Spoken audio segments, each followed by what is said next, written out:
Project HELA, written by M.J. Anderson.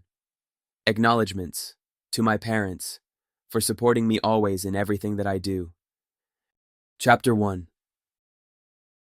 It was raining again. I hated my life. I tossed over to my side and stared at the gray wall ahead of me. The violent hums of wind and the clattering of raindrops had woken me up earlier than I needed to. I averted my eyes to my clock radio, the numbers with the bright green background glaring at me. It was 5:40 a.m. I wasn't supposed to get up until 6 a.m. I could have slept for 20 more minutes at least. Maybe I could try going back to sleep. As I shut my eyes, the drum of rain hitting against the outside of my window worsened. No going back to sleep anytime soon. I raised my head, images of yesterday seeping their way into my thoughts. I'd decided to put off my math homework and had almost forgotten to give my little sister Annie her shot. I heaved a sigh. My shoulders slumped as I slid out of bed. My back popped, and it was satisfying. The math homework due for today sat in uneven piles on my side table, mocking me about the F I'd get again today. I didn't have time for education, which was supposed to be the only thing I had time for. With all the things that were already expected of me, school assignments weren't something I had much time to think about. I pulled on a black shirt and fumbled around with the buttons. If I had to choose my favorite subject in school, it would be science. Chemistry was my favorite. Being a chemist sounded fun to me. I glanced in the mirror as I buttoned my top button. The familiar voice of the fast-talking man coming through the radio on my alarm clock kicked me out of my thoughts. "Hey, this is Ben Myers." I knew this guy.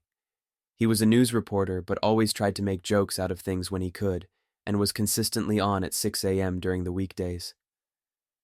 "I have an update about the school shooting at Garfield High School. You may have heard the school was put on lockdown for a couple hours from about 1:25 to 3:35 p.m. yesterday. According to witnesses, the coast was confirmed clear by police surrounding the school, so students and teachers stepped out of their secured locations in the building. As soon as they started moving to the exits, bullets just went flying." Ben went quiet for a couple seconds. "Yeah, pretty crazy. It looks like 26 kids ended up dead, 75 injured, and the rest made it out, barely. Several witnesses claimed the bullets came from police officers in the building, but..." He paused again. "Yeah, something's not right," he sighed. "There have also been a few cases of parents claiming they arrived at the morgue to find their child missing." He paused again. "In other news, the incidents of missing persons have risen dramatically in the greater Seattle area. I'm Ben Myers. Have a great day." Who could have a great day? As I dragged myself down the small and narrow hall leading into the kitchen, my thoughts occasionally drifted to this morning's news report. What did he mean the kids were being shot at by uniformed officers? What was that about? I felt bad for them, but I didn't know them. I figured more information would come out that would explain what really happened. "Morning, Cade." I averted my gaze to Annie, who was sitting on the couch watching TV as usual. "Hey," I mumbled. "What were you staring at?" "Nothing." "Okay, well, Mom's almost ready. There's a box of cereal in the cupboard." I hastily grabbed a cereal box and yanked open the fridge. As usual, Mom had forgotten to buy more milk. "Thanks, Mom," I angrily muttered under my breath. Mom was always more concerned about other things. Why didn't she just buy milk? Annie chuckled at my consternation, a piece of dark hair falling in her face. "After Dad committed suicide almost 6 years ago, a day after my 10th birthday, everything changed. I remember it was a very green July afternoon, and the sun seemed to shine brighter than usual. I was excited because we had been packing for Disneyland, and our flight was the next day. I remember Dad acting quiet, somber, just before he'd gotten into the car to go to the grocery store that day. Mom had mentioned he hadn't slept well the night before. He never came back from the grocery store.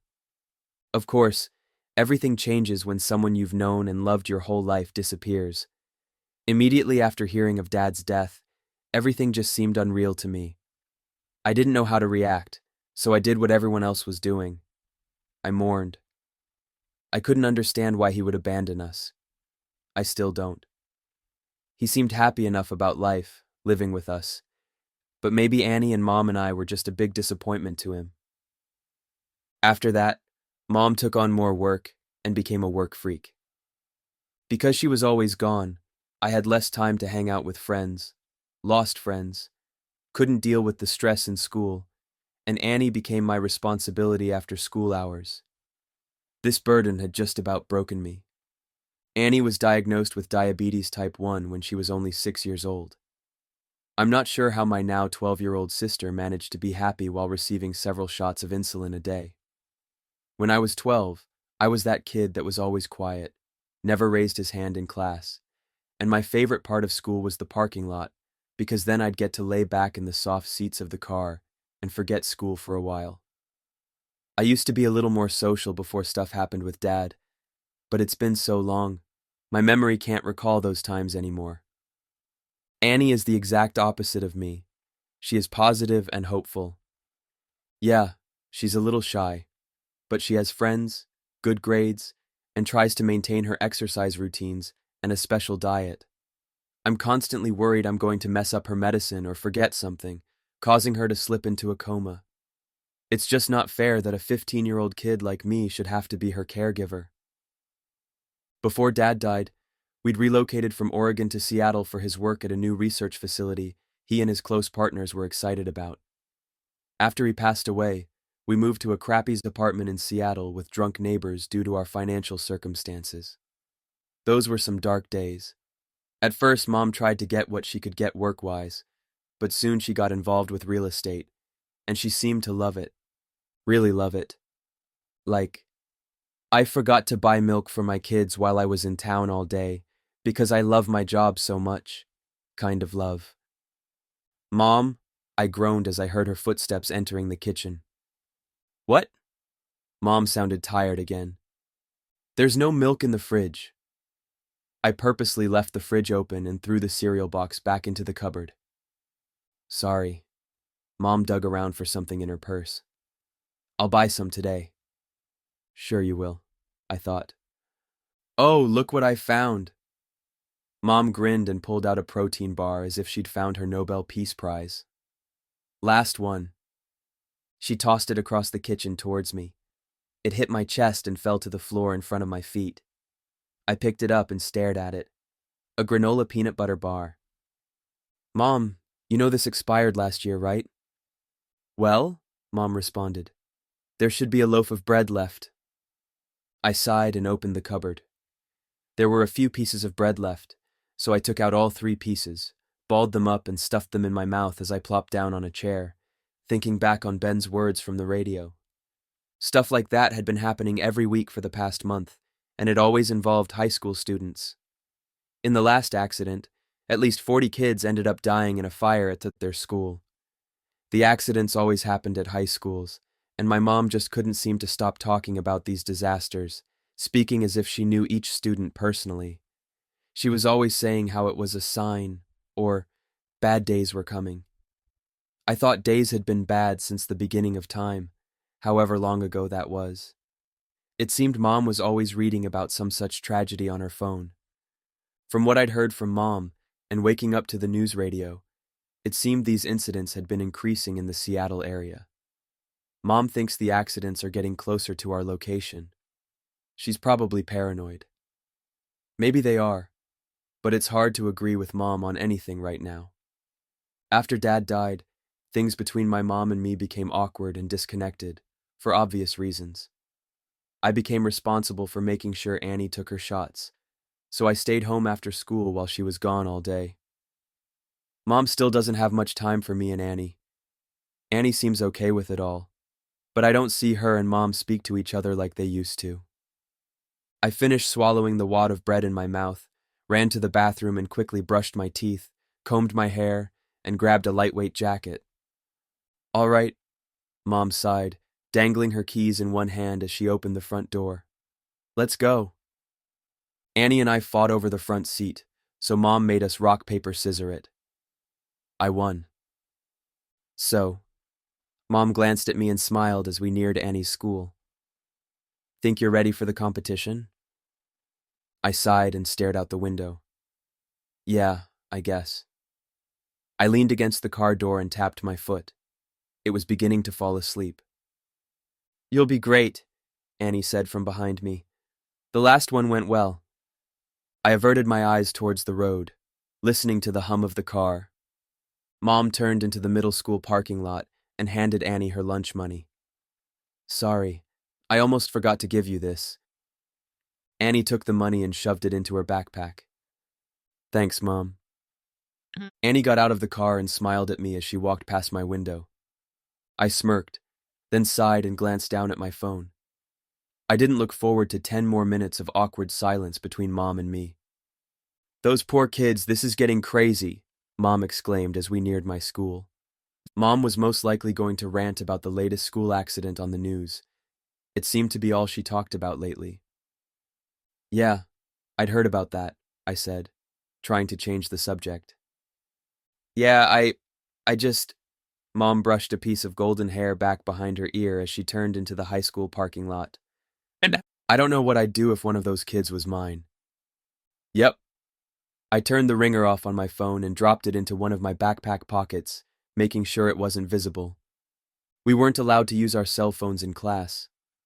Last time my phone buzzed during English class, the teacher took it from me and dropped it on the floor in front of the entire class. I think he has some mental health issues. Once the car rolled up to the curb, I stepped outside and threw my backpack over my shoulder. My bag felt heavier every day. I closed the car door behind me and started towards the school building. It always intimidated me a little. The front doors were large and foreboding, inviting me into a world of embarrassment, judgment, and confusion. Every day, I was forced to open them. Mom rolled down her window. Tell your club members I hope you all do well today. A guy who always gave me nasty looks for no reason walked past me and snickered at my mom. I sighed, nodded, and walked inside. Playing with the bands around my wrist, I searched the hall for my friend, Jacob. We'd been good friends since we were 12. He was the first person I talked to when I came to the new middle school Annie goes to now. I was a little reluctant at making new friends, knowing I wasn't going to be able to keep friends because of my situation. But Jacob stayed, and I was glad. It was nice to just hang out with someone my age. We mostly hung out in the summer, but some weekends during school days, we would get together. I'd like to sound tough and say I could have gotten through things without meeting Jacob, but to be honest, I don't know if I could have. Cade, I heard Jacob say from behind me. I turned around. Hey! School's almost out, Jacob said, his face lighting up, his deep brown eyes shining with excitement. You know what that means? I smiled mischievously. I got Pizza Hut coupons. Jacob pulled out a never-ending stack of cards with Pizza Hut's logos on them. How much off? $5 off, man. Jacob slid the cards into his backpack, zipping up the pouch securely. We're gonna get the ultimate Hershey's chocolate chip cookie, triple brownies, breadsticks, wings, all the pizzas, except the Supreme. You know the routine. Finally! My taste buds have gone numb from consuming cold cereal every day. I rolled my eyes. Jacob laughed. Yeah, I've had to down my sister's cooking a couple times. He looked over my shoulder. I think you know who is looking at you. I turned around briskly, almost tripping over my feet. Lisa was watching me, and also smiling a little too. Her long, curly blonde hair sat neatly on her shoulders, and her big green eyes were bright like they always were. It took me a few seconds to realize she was looking at me, and not some guy behind me. She waved and mouthed what looked like the word, "Hi." I felt myself freezing up, but forced myself to wave back to let her know I wasn't ignoring her. I'd had a crush on Lisa Hansen since we were 13. She never paid me a lot of attention, but she would occasionally smile or wave at me if we passed by each other in the halls. She'd never exactly said hi before, though, so maybe things were looking good between us. Suddenly, I was violently pushed forward, and I yelled for Jacob to back off. Then I felt something cool and wet drizzling down the back of my shirt. I caught Lisa's eye again, and she frowned. I stiffened my shoulders and stared down at the floor, seeing the shadows of 3 tall figures behind me. Slowly, I turned around and looked up. Derek Johnson, my bully since the end of middle school, stood over me holding a can of Orange Crush soda. His other giant comrades stood behind him, beaming their sinister grins. I gulped, my heart pounding in my chest as I tried to brace myself. Derek was always unpredictable, but he was never unpredictably nice. He had squinty gray eyes, dark spiky hair, and was at least 6 feet tall, which was almost 4 inches taller than me. Derek and I met in Oregon, lived on the same street for a year until my family moved to Seattle. I thought we were pretty good friends. We played baseball every weekend. A year or 2 after we moved to Seattle, Derek moved here too, but went to a different school. He soon found a new group of friends, and he became the bully I now faced. He'd completely changed. Sometimes Derek would do something as simple as trip me and have me rubbing my behind for the next week. Or he'd say something my mom wouldn't like me hearing. Either way, I always lost to him. "Sorry, dude," Derek said, a chuckle rising in his throat. "Nah." He and his friends shoved past me and walked down the hall, chuckling about my clumsiness and my crush on Lisa. I guess they knew it by now, but Derek seemed pretty interested in Lisa as well. Maybe that's why he'd always been out to get me since 8th grade. Jacob glanced at my shirt and sighed. "Did you bring an extra?" "Nope." I frowned and wiped my hand on the back of my neck. "It'll dry." "Are you all right?" I turned around too quickly again. Lisa was right in front of me. She had always been an inch or 2 taller than me in middle school, and even now she was. Yeah," I stuttered. "Good." She stared at me intently, and I could feel my face flushing. I glanced over her shoulder at a bright, colorful poster on the wall. Jacob smirked at both of us. "Well, good luck on the competition." Lisa smiled. The bell rang. Everyone started shuffling around to their classes. "See ya!" Lisa smiled again, walking over to her friends. "Yeah, see ya," I spoke in almost a whisper. "Good job, man," Jacob laughed and slapped me on the shoulder. "Shut up," I muttered, as we headed towards our first class. And I continued to think of what I could have said to Lisa, while taking a seat towards the back of the classroom next to Jacob. I came up with 127 ways I could have made the conversation better on my part. "Good morning, class," Mrs. Winston said. She was our science teacher for this school year.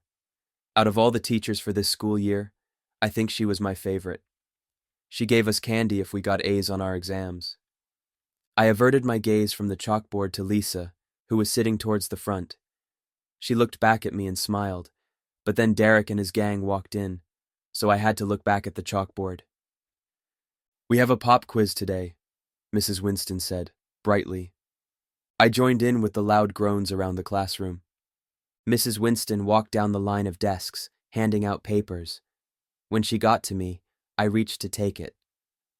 Just a few seconds after she'd walked further down the line, someone snatched the paper from my hold. Glancing to the right, one of Derek's buddies dangled the page in front of him. I awkwardly glanced back at Mrs. Winston, hoping she might take notice. She didn't. So I was going to fail my favorite class. What would Mom say to that? A wad of paper landed on my desk. I opened it up and tried my best to smooth it out. Okay, so maybe I wasn't going to fail. Yet. I eyed the clock over the chalkboard, which seemed to be moving in slow motion. My stomach was already beginning to growl. Mrs. Winston had a projector set up on her desk, pointed towards the bare wall near the chalkboard. On the top of the screen was written, HELA cells. Underneath were written questions about the topic. Biology wasn't my favorite, but I didn't dislike it. I folded my arms on my desk and lowered my head. It was 10 to the hour. As much as I liked science class, I was already missing my bed. Maybe a couple of you have heard of these kinds of cells. Mrs. Winston grabbed some papers and stood in front of her desk, smiling at us. This is something I couldn't wait to talk about when I studied more about it. I believe it's very interesting. She glanced down at her papers, then back at us. A HELA cell is an immortal cell. It is said to be the oldest and most commonly used human cell line. She clicked to another screen. A picture of a dark-skinned woman appeared on the wall. In February of 1951, this cell line was taken from an extraction of cervical cancer cells in a woman named Henrietta Lacks. She died from her cancer 8 months later. This cell line was found to be surprisingly strong and productive, which interested scientists and was extensively used in its scientific research. Mrs. Winston changed the picture to a couple different examples of what forms the HELA cells could be found in. Before the death of Henrietta Lacks, the cells extracted from her tumor were taken without her consent by researcher George Gay. He discovered these cells could be kept alive indefinitely. Scientists have spent much of their time keeping these cells alive, rather than performing actual research on them. Some cells from Henrietta's tumor acted differently from others. George Gay was able to take one specific cell and multiply it, eventually creating a cell line. He named the sample HELA, after the initials of Henrietta Lacks' name. These cells were the first human cells nourished in a lab that were immortal, which meant they did not die after more than a few cell divisions. As the awareness of HELA cells grew, a researcher at the University of Minnesota Hospital successfully grew the polio virus, enabling the makings of a vaccine. By 1954, Jonas Salk, a medical researcher and virologist, developed a vaccine for polio using HELA cells. To test his new vaccine, the cells were taken into mass production in the first cell production factory. Mrs. Winston changed the pictures of HELA cells to images of some black and white photos from the 50s involving interactions with HELA cells. In 1955, HELA cells became the first human cells to be cloned. Demand for the HELA cells grew rapidly, and since they were put into mass production, Henrietta's cells were used by many scientists around the world for scientific pursuits. HELA cells have been used to test human sensitivity to tape, glue, cosmetics, and many more products. Scientists have grown 20 tons of Henrietta's cells, and there are 11,000 patents involving HELA cells. Because of mutations, HELA cells are not fully human. Some people believe them to be a new kind of species.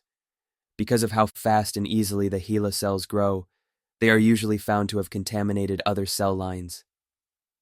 The bell rang and I flinched. That stupid bell. I never could get used to it. Mrs. Winston turned the projector off and showed us her bright and perfect smile once again. I hope you have all learned something useful today. We are out of time, so we will continue to discuss this topic in class tomorrow. I can't wait to see all of you at the competition. As I picked up my backpack and walked out the door and into the hallway, I glanced at my watch. It was still morning, and I had a feeling today was going to be another very long day. Chapter 2. Hey, Cade. I grabbed a lunch tray and turned around. Jacob was walking towards me, a tall, thin girl beside him. She had long, shiny, dark brown hair that went down to her waist. Her skin was fair, and she wore dark-framed glasses, her eyes a vibrant, icy blue, matching the color of her blue t-shirt.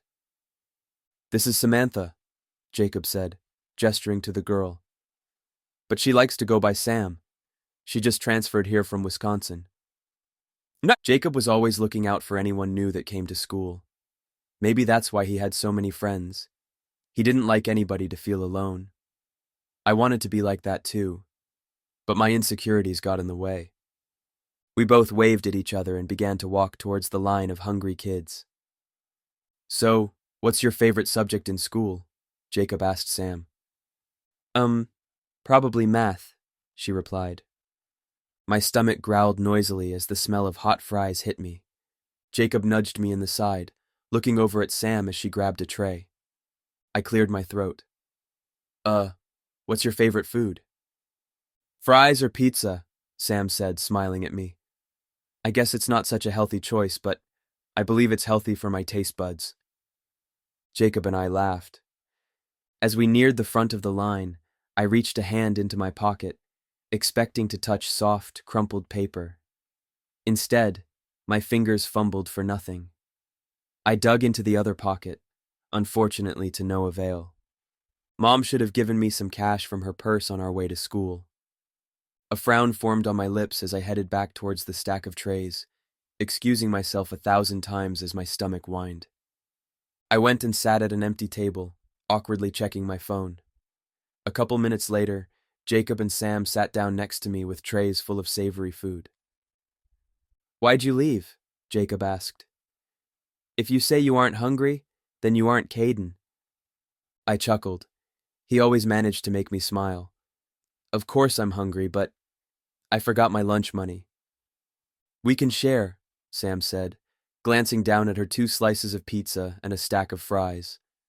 A small salad sat in the corner of her tray. "Nah, it's all right," I mumbled. "No, seriously, here." She laid a piece of pizza down in front of me. Thanks." I graciously picked up the pizza. "Do you have any siblings?" Jacob asked Sam.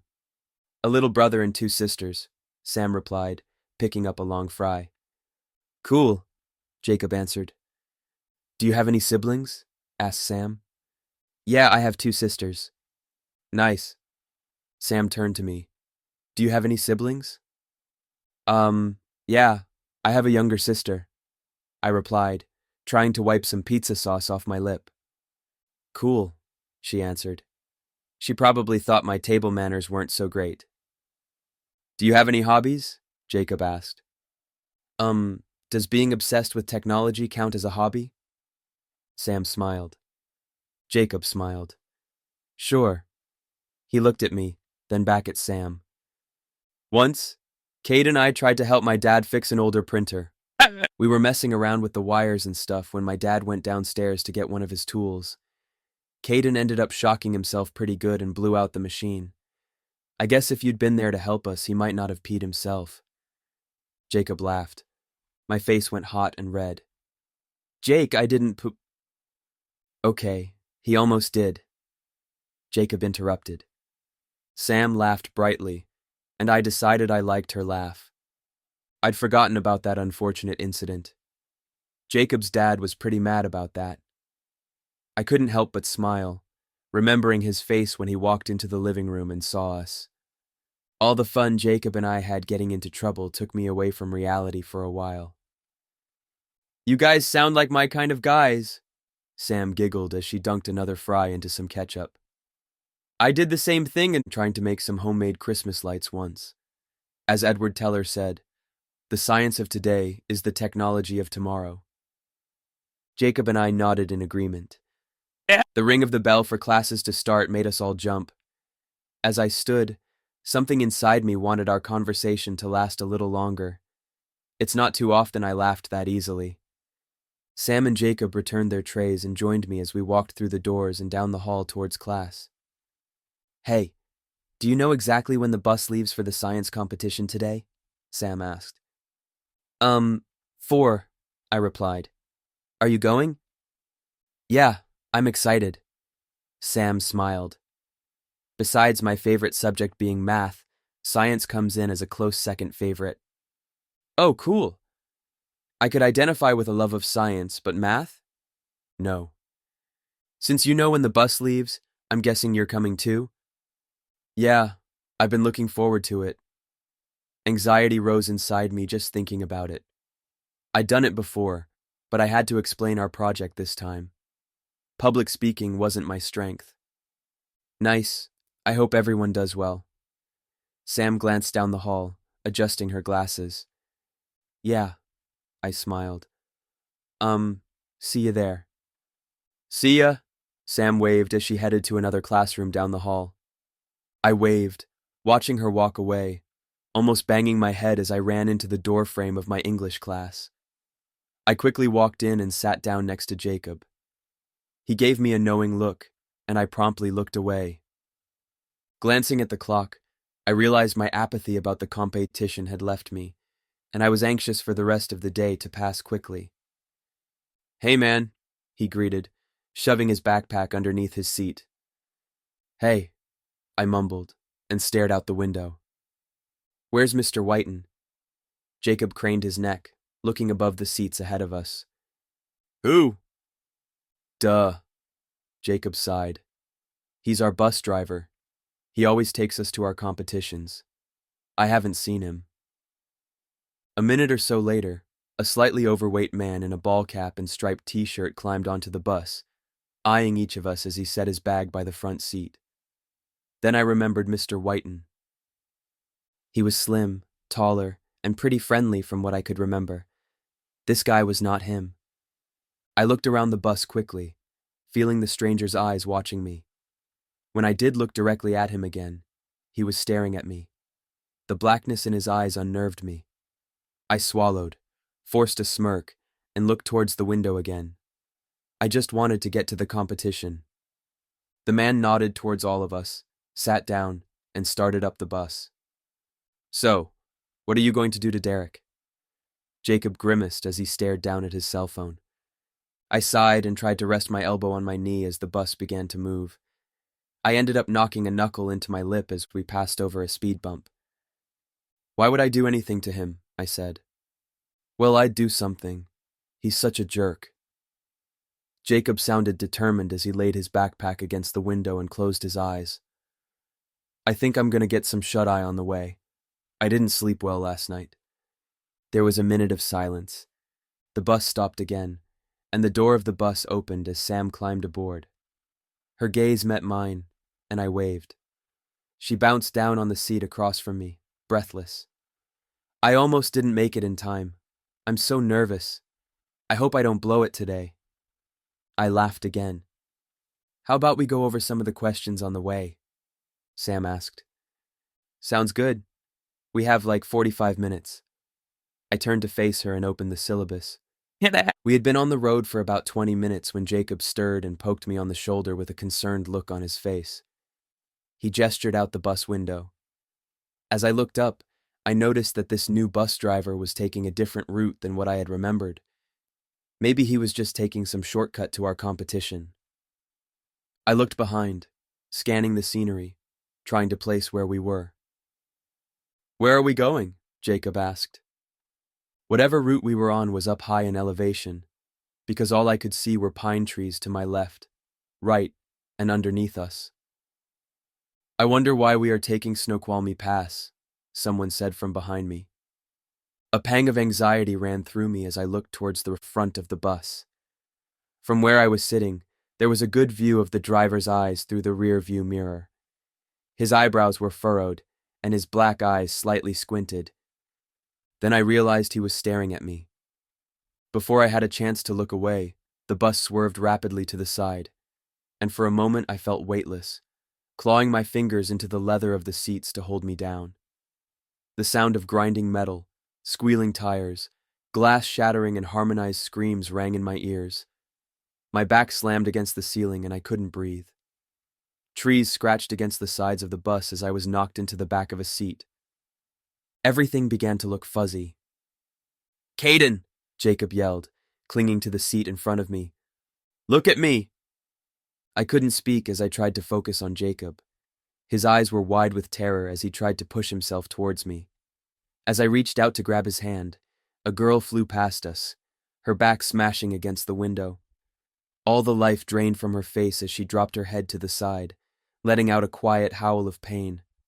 She hung motionless, bright red blood pouring down the glass behind her. My stomach churned and my entire body shook. Cade, Jacob rasped, touching the tips of my fingers. I pushed myself forward and grabbed Jacob's hand, seeing the pain in his eyes. Jacob's feet flew up behind him, causing me to slip out to the side from behind the seat, but I refused to let go of my best friend, as the tumbling became more vicious. No! I yelled, tears filling my eyes as the world spun around us. I tumbled backward, Jacob's hand slipping from my hold.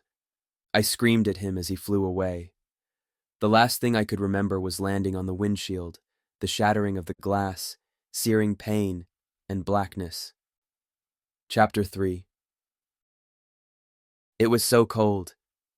I sucked in a breath, but something was covering my mouth. Sputtering, I opened my eyes and tried to focus on what was in front of me. White.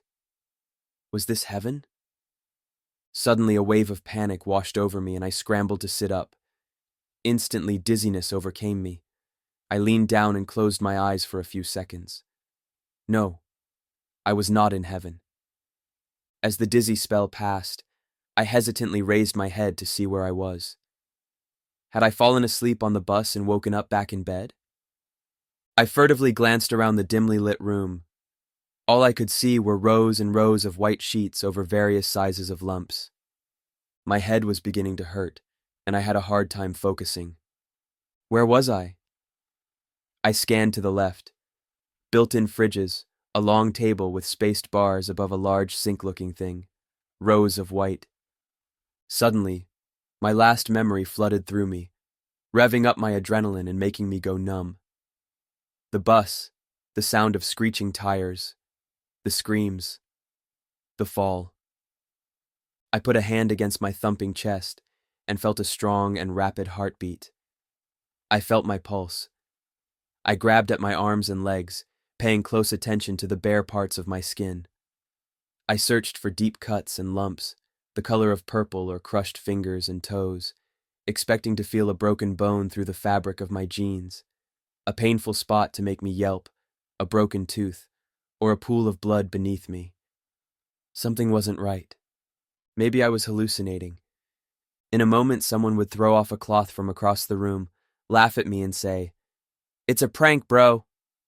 And then the others would come up behind me cackling. "We got you so good," they would say. But nothing happened. Only the faint buzzing sound of refrigeration units could be heard. This had to be a dream. I would lie back down, close my eyes, and maybe wake up with my head in somebody's lap inside the bus slapping me awake. Laying down, closing my eyes, I took a deep breath, but the half-lit fluorescent light shining down from above hurt my eyes. I grunted and sat up, slower this time, and slid off whatever I was sitting on. The icy floor felt like pins poking into my bare feet. I stepped over to the covered lump closest to me and hesitantly pulled at the sheet, ready to see whoever might be in on this prank. "Ha, okay, you got me there," I would say. The sheet fell off. My heart stopped and my stomach dropped. My eyes froze, and all the color drained from my face. My frozen fingers shook as the room began to spin. I gulped and took a step back. It was Jacob, but it didn't look like him. This Jacob's face was paler than snow with purple lips. His nose was twisted, smashed to the side. Every vein in his face stood out, and his neck was cocked to the side in an unnatural way. His eyes had deepened, and that rich color of brown in them had faded to a dark, murky hue. There was no longer that shine, that light. Those lights had been turned off and weren't coming back on. Tears stung my eyes. Jacob. My voice revealed the agony in my heart. My only best friend, my brother, the one who helped me when I couldn't help myself. Gone? The image of him began to look fuzzy. So badly I wanted to touch him, wake him up, anything just to see him laugh again. Every single memory of Jacob and I flashed through my mind 1,000,000 times. No, he couldn't be dead. Jacob couldn't die. He didn't deserve this. I backed up, panting and desperately searching for the cloth. I couldn't look upon him again. These thoughts were burning up my soul. Tripping into the cloth behind me, I grabbed it and threw it over him. The cloth settled, slowly taking the shape of him. As I looked over at all the other lumps of blankets, I knew this was a morgue, and these lumps were the dead bodies of my classmates. Wait, where was Sam? Unsteadiness hit me again, and I fell to my knees. Everything seemed to get dimmer and smaller. The screams of every student in this room haunted me. The corpse of Jacob clouded my brain, scarring and slicing apart every happy memory of us. The ground began to engulf me. My vision blurred once more and my throat constricted. Clear drops of affliction hit the tile, reflecting my emotions inside of them. A faint vibration drew my attention. I looked over my shoulder. My phone was in a plastic bag on the floor. It must have fallen when I stood up off my deathbed. Lurching towards the bag, I picked it up and fumbled to rip open the seals. I reached a shaky hand in and grabbed for the phone. Trying to look at what was displayed on the screen was the hardest part. I couldn't keep my hands still, and my eyes were still fogged with tears. I could make out several text messages and missed calls from Mom. I chewed on my lip furiously as I pressed the call back button. My heart was pounding so hard, Mom would probably hear it through the speaker when she answered.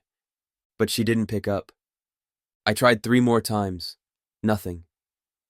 I decided to type out a text message, but it took forever. Each time my twitchy thumbs tapped against a letter, it auto-corrected to something weird. Mom, I'm all right. I'm in the county morgue and I'm still alive. Let me know if you get this. The connection here isn't too great. I gazed over the message and let out a small breath of relief when it had been delivered. I imagined Mom rushing around, crying and praying I was still breathing. The sound of doors swinging open startled me, and my phone slipped out of my cold hands, bouncing against the cement floor with an unsettling crack. 2 men dressed in black trousers, black jackets and sunglasses rushed over to me. "We must leave quickly," one of the men whispered. "We will notify your mother of your well-being." I could taste vomit coming up my throat. "Everything is going to be fine." Before I could respond, a heavy, dark blanket was bundled around me, and I couldn't see anything. My feet were suddenly moving forward, but I didn't know where they were taking me. What was happening to me? Would I see Mom and Annie again? Where was I going? More tears began to fill my eyes as I stumbled along, strong arms pulling me forward to an unknown destination.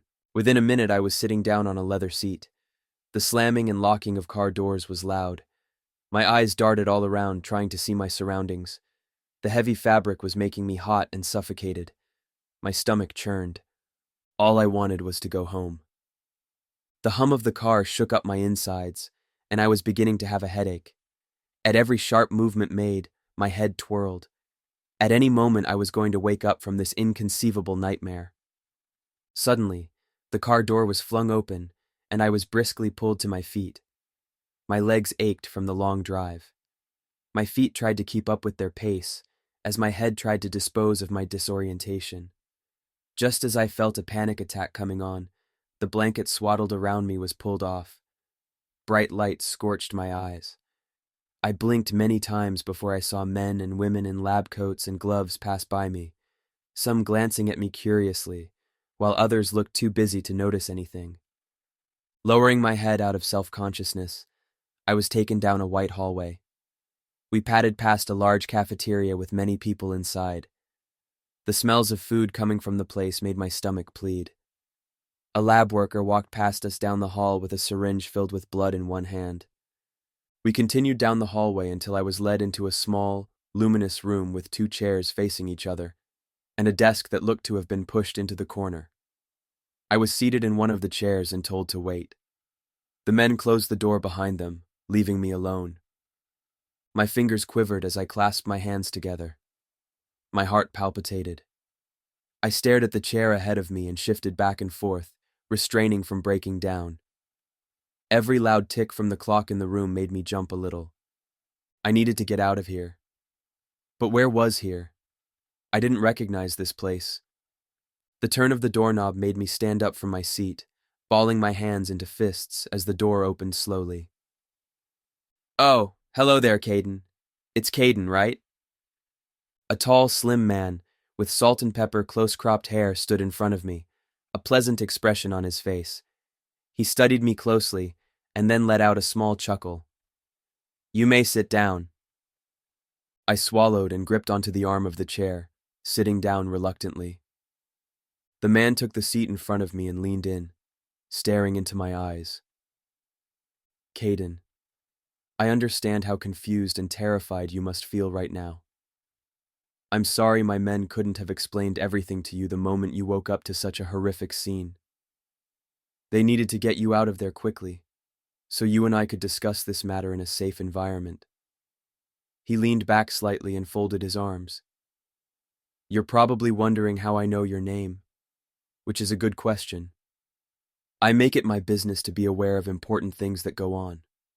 Hopefully by now, you've guessed that important thing is you. I tried to collect the bits of my scattered brain. How am I alive? The man smiled at me. I have a theory that the ordinary can be extraordinary. In other words, you might believe you're an ordinary teenage kid. In my eyes, you are anything but that. He averted his gaze to the wall behind me. For a long time, I've been working on my theory of a human super race. I believe there are rare, special children out there who can prove my theory right. You are one of them. You are special, and that's why you're here. You're exactly what I've been looking for. My heart skipped a beat and I choked on my spit. What did he mean? What was wrong with me?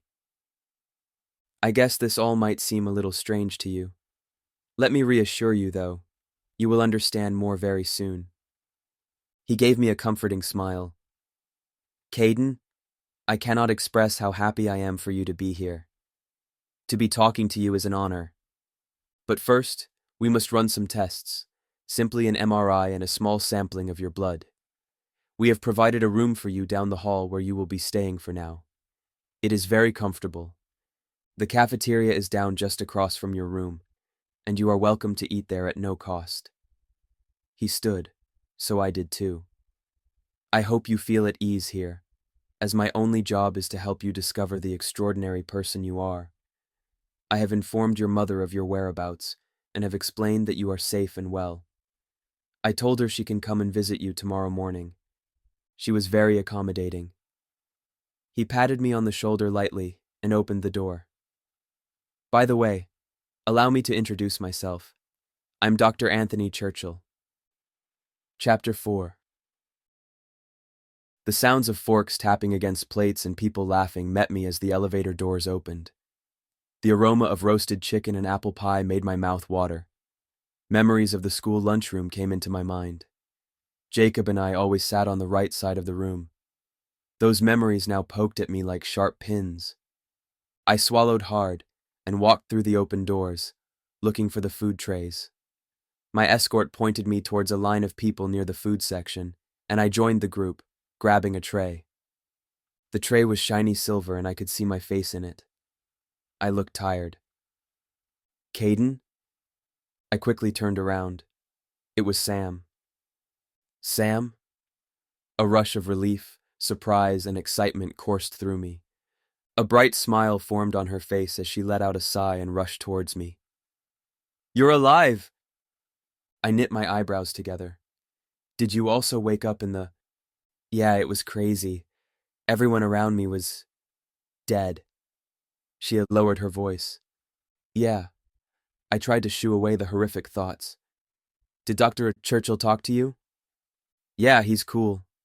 She grabbed a tray. He said something about me having a special purpose in his plan. Did you hear about that? Yeah, I nodded. I guess he said the same thing to both of us. Sam sighed, and that's when I noticed the dark circles under her eyes as well. I just don't get it. How we're speaking to each other, how we're walking. I nodded in agreement. So, what do you think of this place? Sam said. It's elite, I smirked. Sam chuckled. I agree. The food looks great. We both sat down at an empty table in the corner of the room and ate in silence. My stomach still hurt, and I wasn't sure if it was because I was really hungry or just scared about everything. Sam and I tried not to overload on the food, but it was free and tasted deliciously homemade. I ended up eating way too much as I was ravenous. Are you okay? Sam looked embarrassed. I can't believe I forgot to ask. It's all right, I blurted out. I'm okay. Are you? I wasn't really okay. Sam nodded slowly and smiled. Yeah, I know things. Could have been much worse. That's something I needed to realize. Things could have been much worse. I could have woken up at the bottom of the ravine covered in rain, mud, glass, and gore. I could have died if it weren't for, well, this special ability I have in me. and I might have not have been able to contact Mom as soon as I did. So we're kind of immortal, right? Sam laughed. Thinking about our special power to survive what happened in that kind of light seemed cool. I guess so, I laughed.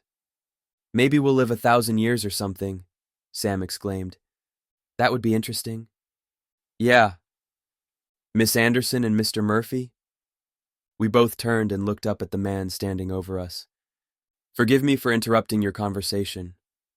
He eyed each of us carefully. The cafeteria will be closing in 5 minutes. Oh!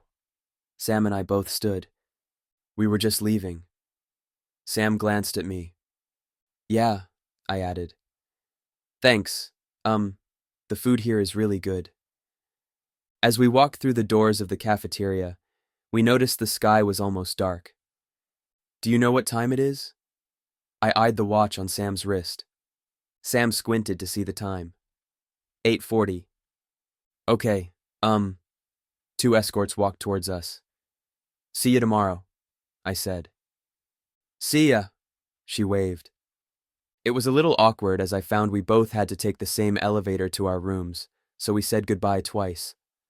Once I got to my room, I noticed a set of gray, button-down pajamas folded neatly on the crisp, white sheets of my bed. A nice collection of toiletries sat ready for my use on the marble countertops of the gilded bathroom. So this is how the rich live, I smiled. I showered and changed into soft pajamas. I could tell they were very expensive, and they felt good against my skin. I padded across the plush carpet and slipped into clean, soft sheets. Turning off my side lamp, I stared at the ceiling and tried to pretend it was the ceiling from my room at home. I imagined Annie's soft voice saying goodnight, which she did every night. I could feel my throat tighten, and my eyes become misty as I pictured Annie in my head. I really hoped she was okay. I really hoped Mom was okay. At least they knew where I was. Even with the soft mattress that almost engulfed me, along with my exhaustion, I still had trouble falling asleep. I hoped to wake up in the morning to the sound of my loud alarm clock in my room. I felt as if I was in some sort of trance. Dreaming and reality seemed to mix, and I found myself questioning everything, overthinking and becoming all the more tired. Eventually, my eyes stayed shut, but I didn't have sweet dreams. Caiden, where are you? Caiden! I jumped and opened my eyes. My heart was still racing. The dream seemed so real. Mom. She had come into my bedroom this morning, only to realize I wasn't there. What was she thinking right now? Where was she? Would Annie go to school today? Would anyone go to school today? What was the news saying? I really needed to find out what was going on. My heart felt heavy as I thought about Jacob. What was his family doing right now? I let out a sigh and turned my head. Streams of yellow lightened the room. As I rolled over to my side, my alarm clock wasn't there. I never would have guessed I'd missed that annoying thing. I missed everything. I missed my family, my best friend, my phone. I sat up and noticed a neatly folded blue t-shirt, jeans, and new underwear at the end of my bed. When did those appear? Someone must have come in while I was sleeping. I pulled myself out of bed and showered, enjoying the opulence around me. The clothes on the bed fit me perfectly, and I looked pretty sharp. I opened the door quietly and glanced down the hall. It was still early. As I walked towards the elevator, looking around, I was surprised my ever-present escort was nowhere to be seen. I continued towards the elevator. Good morning, Caiden. I jumped and glanced over my shoulder. It was my escort. Good morning, I mumbled. His constant presence outside my room was starting to bug me. I figured it wouldn't last long, though, once I knew the general area of the place. I think you will enjoy our breakfast menu. He glanced down at me and smiled. They make some pretty good French toast. Cool, I said. Once we got to the cafeteria, I walked inside and looked around for Sam. I didn't see her. Maybe she was still sleeping. It was only 7:30. As I grabbed a tray, I felt the presence of someone tall step behind me. I looked over my shoulder. Dr. Churchill stood, speaking to one of the chefs from across the kitchen. "Good morning, Caiden," he said in a soft voice once he saw me. "Getting an early start, are we?" Yeah. The food looks good."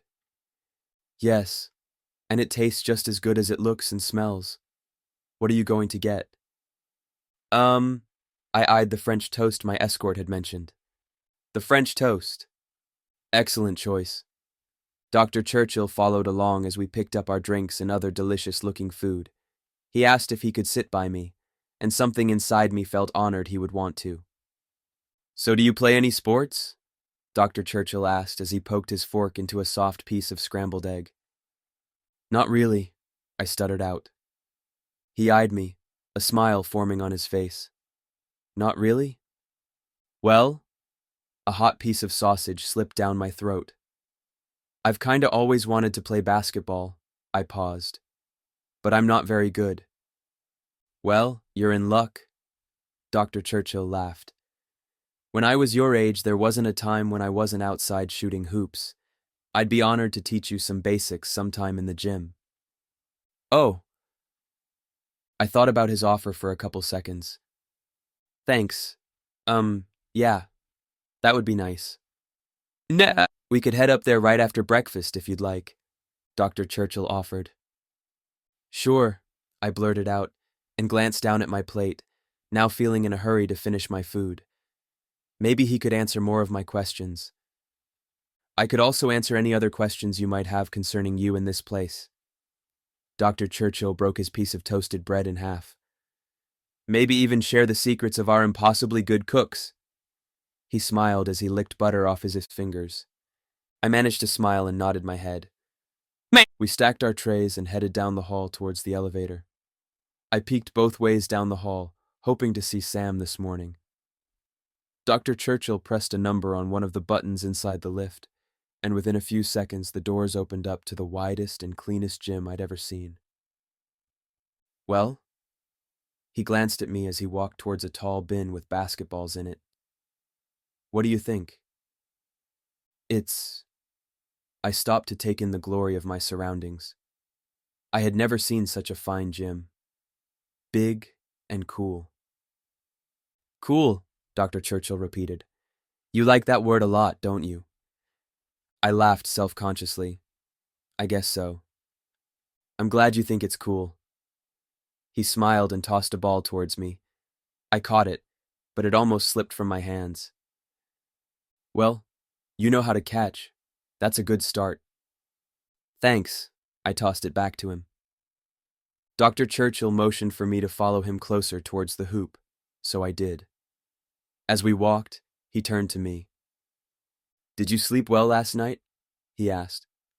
"Yes, it was very comfortable," I replied, hoping I didn't look too fatigued still. "Good." He looked forward. "So, I guess you'd like to hear some news about your mother." My heart skipped a beat. "Yeah." "Well, I've talked to her and explained the nature of what we do here, and how we must maintain a clean and somewhat sterile environment." He sighed. "I'm sorry to let you down, but your mother and sister have come down with the flu. We cannot allow any sort of contagious illness into this facility. She understands why she can't come until she gets well." My heart dropped. A long silence passed between us. I longed to see Annie and Mom, but I needed to stay strong. I was safe here for now. "It's all right," I finally said. "Thanks for all your help. I appreciate it. I'm sure my mom does too." "I'm very happy to hear that." Dr. Churchill smiled down at me, and then looked up towards the hoop. "So, to consistently make a basket, you want to, maybe." He brought the ball to his other hand and flicked his wrist down. "Put a nice backspin on the ball. Second, you want to aim for the corner of the square on the backboard." His ball swished through the net effortlessly. I was impressed. "Okay." He handed the ball to me, and I stepped back as far as I felt confident. I held the ball high and aimed. I completely missed, but he just threw the ball back to me over and over again until I got a shot. Great work, Caiden. He gave me a firm high five, took the ball and powered up for a jump hook shot, which went successfully. Thanks, I said, entertained by his skills. Were you ever on any teams? A few. He chased the loose basketball a little ways down the court and dribbled back to me. I imagined his kids were sporty and well-educated with a dad like him. They were lucky. I never had such a teacher. So, do you know what kind of abilities I have? You know. How I cheated death? I asked. You have what I like to call immortality genes. Dr. Churchill winked as he glanced at me, making another perfect shot. Have you ever heard of HELA cells? Chapter 5. HELA cells, science class. As these cells multiply in the bloodstream, a person's immune system becomes highly active, and the body's healing mechanism is far beyond that of the average person, Dr. Churchill said. He threw me the ball, and I stepped closer to the net. Think about it. When you were a young child and you scraped up your knee or hands, did you ever notice how fast your cut healed? I tried to think back to the times I'd felt physical pain in my childhood. Once, when I was almost 4, I fell off a monkey bar and broke my arm. It hurt a lot at first, and was bent all weird, but by the time I got to the ER, the pain had faded. The strange angle had corrected itself, and the doctor said there was just a crack in the bone according to the X-ray. We figured maybe I'd just popped my arm out of socket or something. Dr. Churchill nodded slowly, staring over my right shoulder. He seemed to be deep in thought. I raised the ball and took another shot at the basket. That's very interesting, Caiden. He glanced at his watch. I'm sorry for interrupting our fun, but we must run some tests now. I swallowed. What kind of tests? Oh, just an MRI and a small blood draw to make sure you're not only in good health, but also to answer more of your questions. Dr. Churchill smiled. Shall we go? Sure, doctor. I put the basketball back with the others and we exited through the doors. You're more than welcome to call me Anthony, if you like. Dr. Churchill chuckled. That is my name after all. Okay, I nodded. Anthony dug into his pocket. I almost forgot to give you this. He handed me a $20 bill. There's a candy store down a ways from the cafeteria. I already gave Sam her allowance. Maybe you two will find something you like there. Heck yeah, I will, I thought as I took the money. Thanks. I smiled. We took the elevator down to the very bottom floor. As the doors opened, on our right was a large and wide window with an automated glass door beside it. Inside was a white room with computers, a big MRI machine, an X-ray machine, and lots of vials. I guessed this was the testing room. Anthony pushed open the doors into the lab room and directed me towards 2 smiling, attractive nurses. The hum of the MRI machine drowned out my voice as I introduced myself. I'm Julie, and this is Annika, the blonde nurse said. We are so happy to be working with you. They looked a little too eager to get their hands on me. So it's like you're immortal, huh? Nurse Annika said as she guided me towards the MRI machine. I smirked, remembering Sam's similar comment last night. Yeah, I guess so. I just wish I knew what was going on. Well, you will soon, Nurse Julie exclaimed. Now just lie here. She gestured to the sliding MRI table. This won't take long. My arms snugged to my sides. I could feel myself sweating, thinking about what they might find. Perhaps this gift was only temporal, or maybe I wasn't really that special. In a way, I wanted to just turn out a normal kid. At the same time, this was all so interesting, and I really did want to know more about what was going on with me. Have you ever learned about these HELA cells in school? Anthony asked me in a casual voice. Yeah, I responded, looking around cautiously. I didn't like the feeling of sliding into a dark tunnel. Good. Well, these cells are in you. You've probably had them your whole life, but you never knew, right? No, I had no clue. Please hold your breath and lie very still now, Nurse Julie said in a gentle voice. It's what healed you quicker, made you stronger, shielded you from certain death, and it's also a critical reason you are here, Anthony said. I wanted to ask what he meant, but I was holding my breath. I want to make a vaccine with your HELA cells.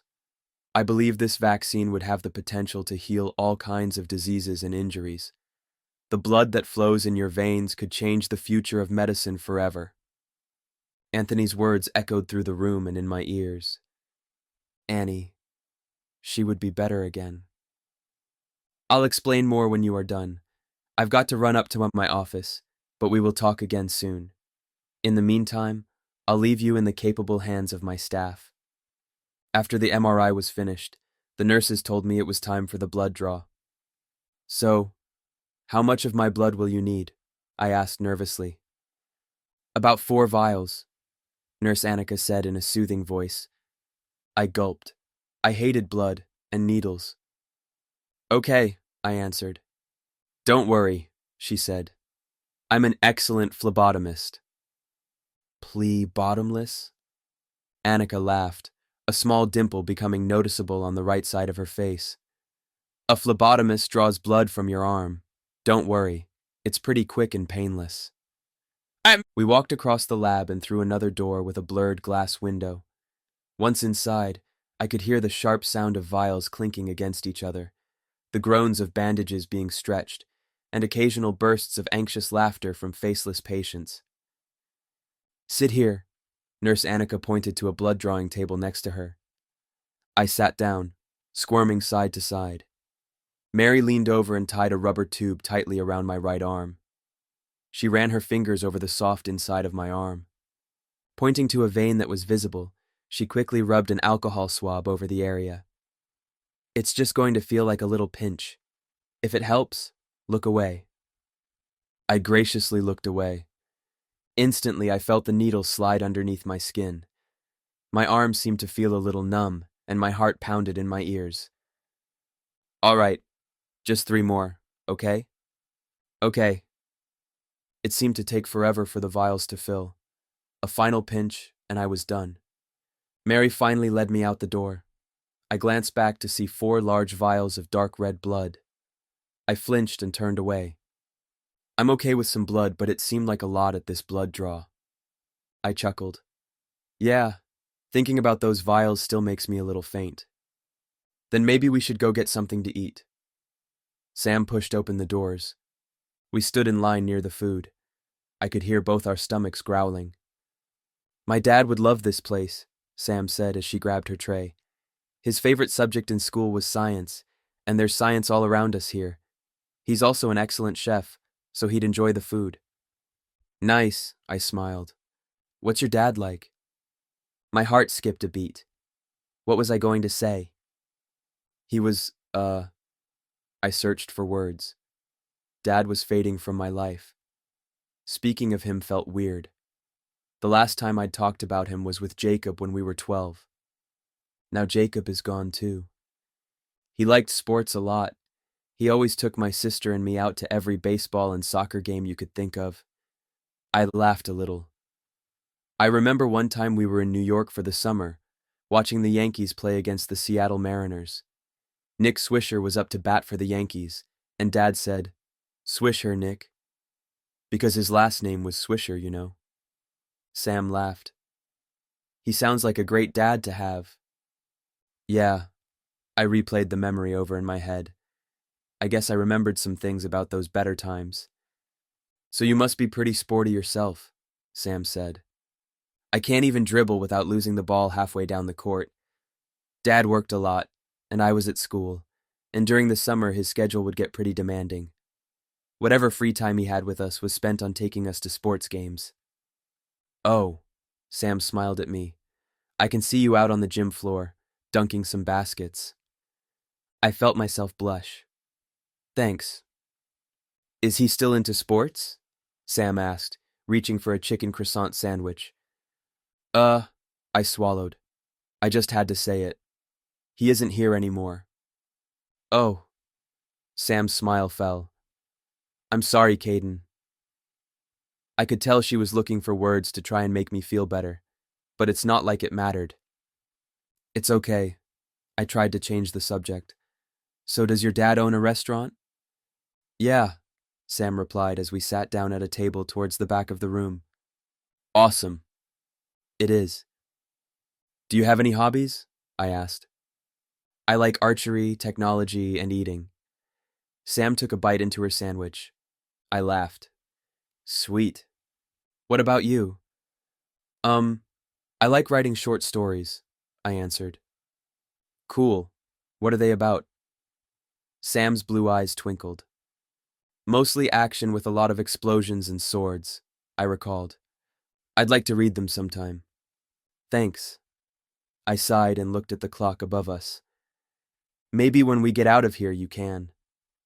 We will, Sam smiled. I trust Anthony. I nodded. So you like technology, right? Like you can hack into computers and stuff like that? Sam giggled. Yeah, kinda like that. I've taken computer science and really enjoyed it. When I was little, I would take apart old printers or broken cell phones and just play around with them, trying to make something new. I suppose I've gotten pretty good at building new things, as well as figuring out passwords and other digital information if necessary. I liked math and keyboarding class. One afternoon at my old school, a couple of young college engineers came and taught about the different types of engineering. Electrical engineering sounded pretty good to me. The college students sounded so enthusiastic about their jobs that I decided I wanted to be an enthusiastic electrical engineer. I grinned. Sounds fun. Do you know what you want to study? Sam asked. I've always enjoyed chemistry. Looking at things under microscopes is interesting. I also like astronomy, finding stars and planets through my dad's old telescope. That's very cool, Sam beamed. We don't notice very much with the naked eye, but with a microscope or telescope we see a whole other world. Stars are beautiful. The night sky is majestic and mysterious. Not only was she smart, but also very creative in her choice of words. We finished eating, stacked our plates, and walked out the door. The afternoon light cast many shadows as we wandered down the hall, admiring the framed paintings on the walls. Anthony gave me a tour of the place, Sam said. There's a movie theater just around the corner. He'd said there was going to be a short documentary playing at around 1:30 he'd like us to see. He said it might help us understand why we're here a little more clearly. She glanced down at her watch. Well, it's 1:25 now. Cool.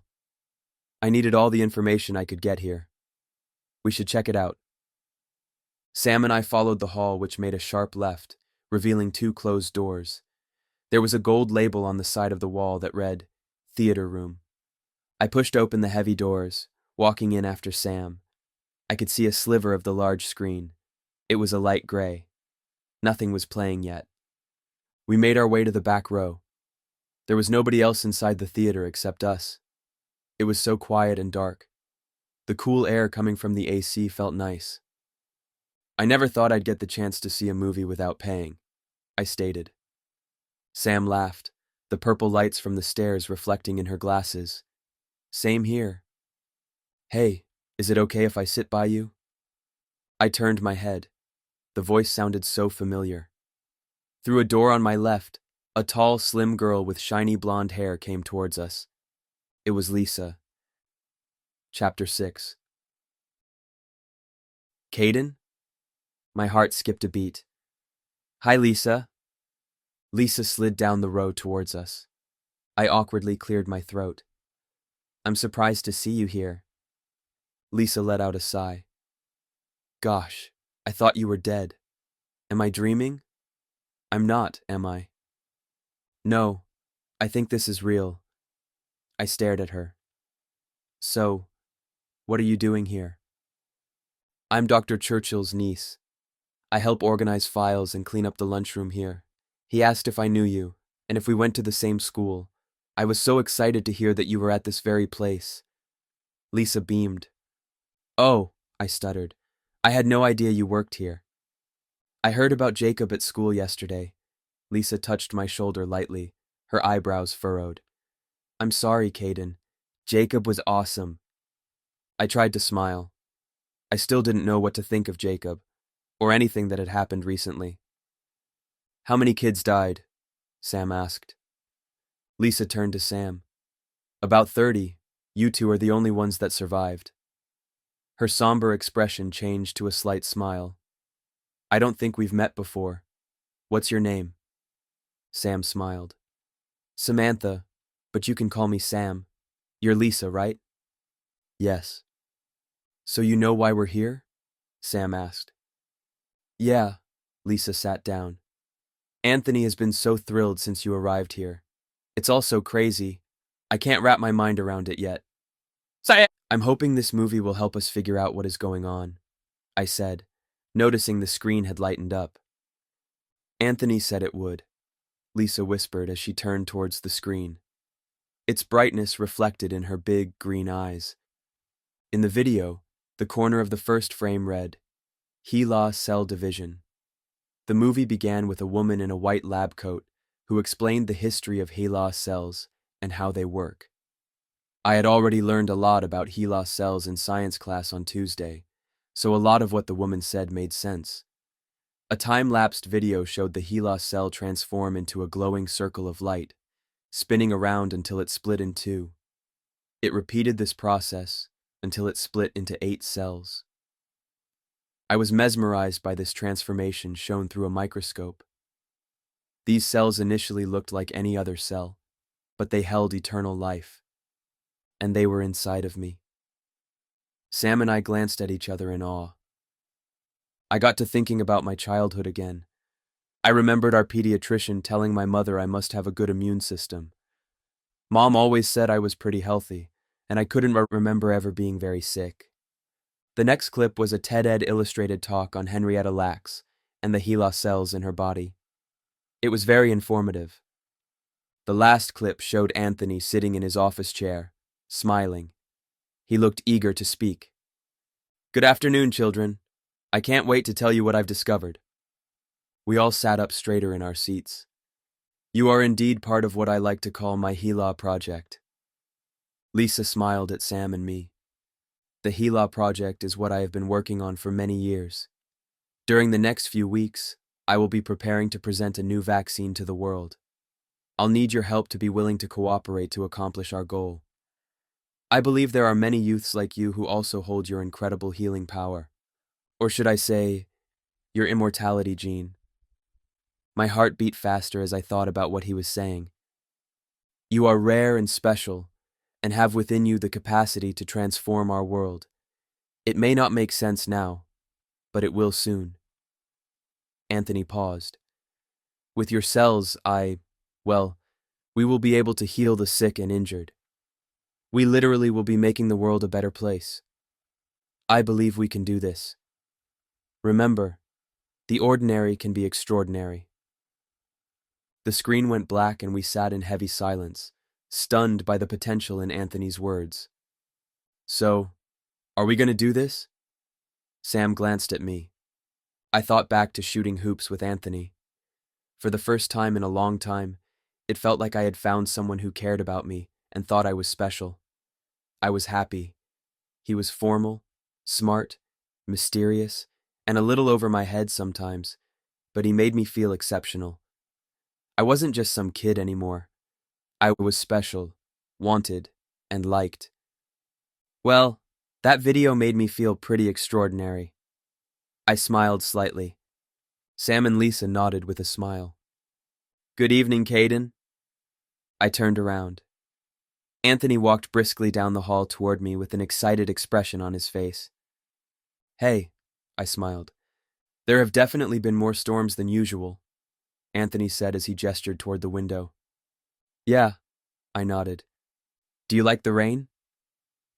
Thinking of the misty smell of ions in the air, the lush green grass in the spring, the drops of rain drizzling down my window at home, jumping in deep murky puddles with Annie. Yes, I looked forward to the coming storm. Yeah, it's nice. Do you? I looked up at him. Indeed. Anthony smiled at me. He walked over to a soft chair in the corner closer to the windows. Come sit. I sat down next to him. The seats felt like pillows, sucking me in. Where I grew up, it almost never rained. It was always dry and yellow. I remember sitting in class one day at school. It rained, and all the children rushed up to the windows, pressing their cheeky faces against the glass. There was no room for me to squeeze in, so I ran outside and caught the raindrops on my tongue.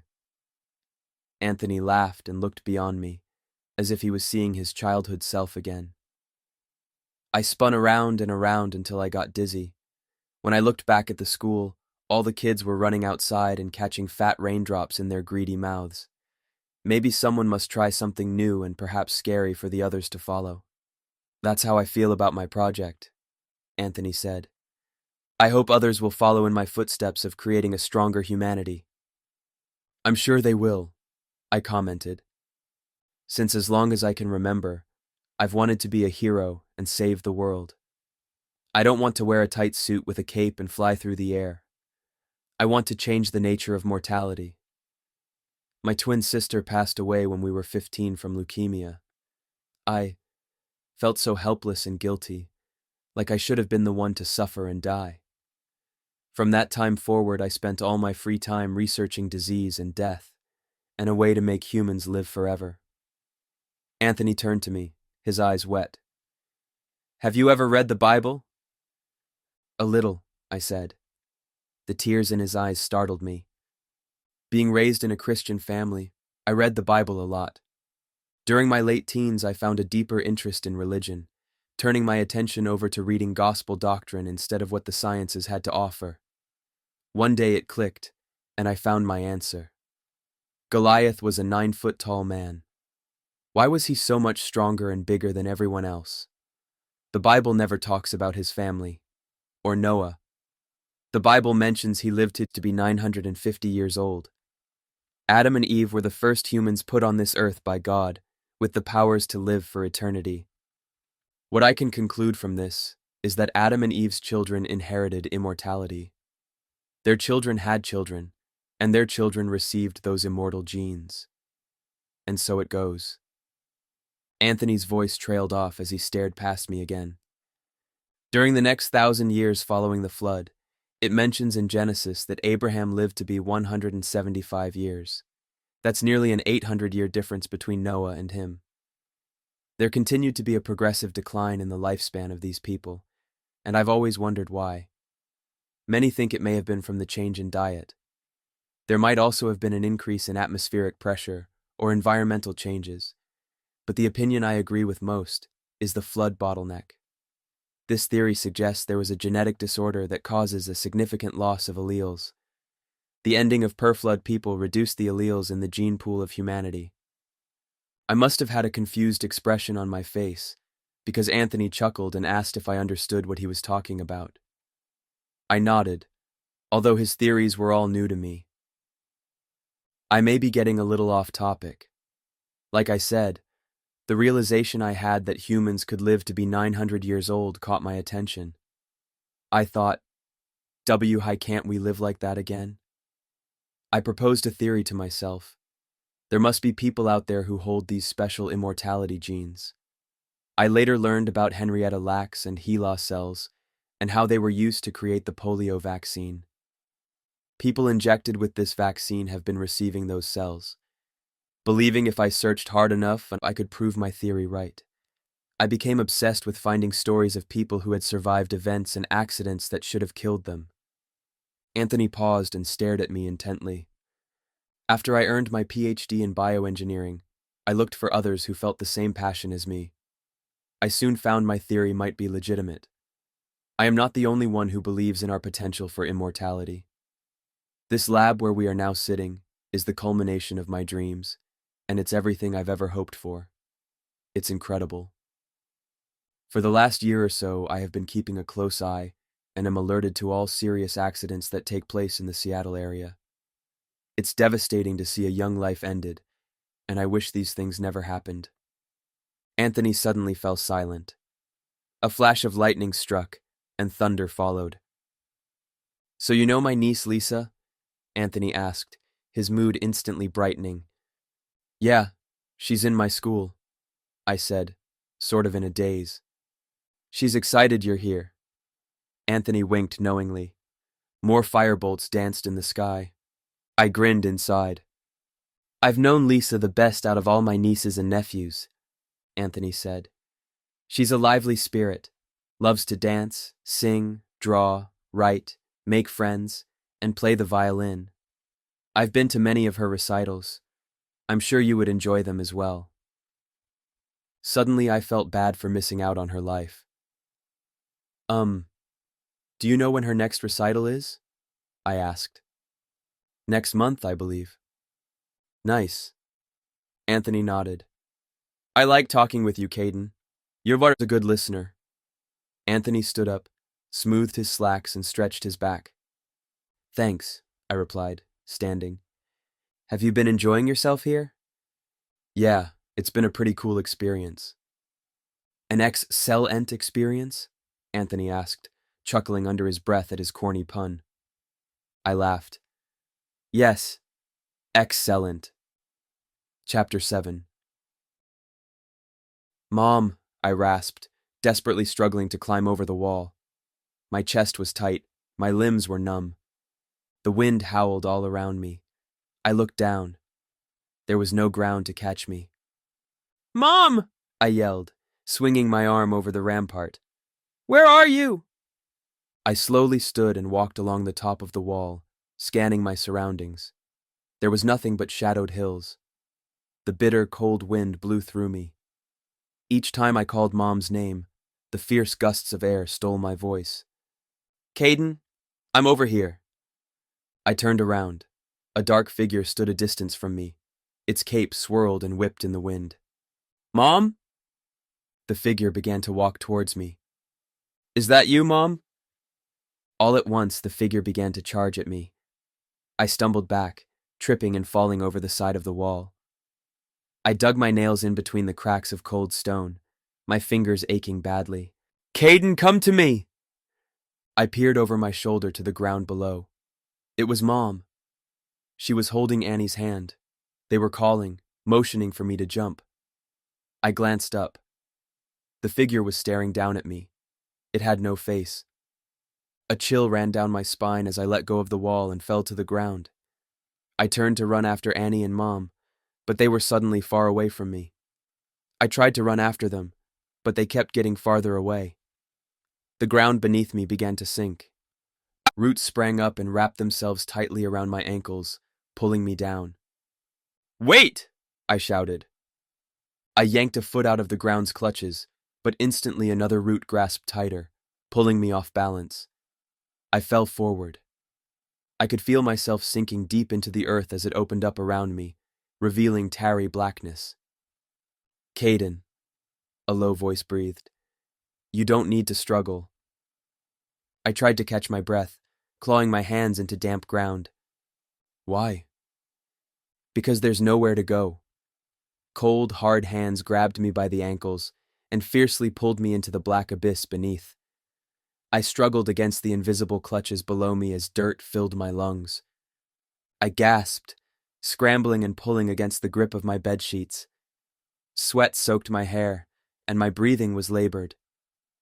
I furtively glanced around my room, looking for the dark figure. It was just a dumb nightmare. I slowly lay down, turning my head towards the clock beside me.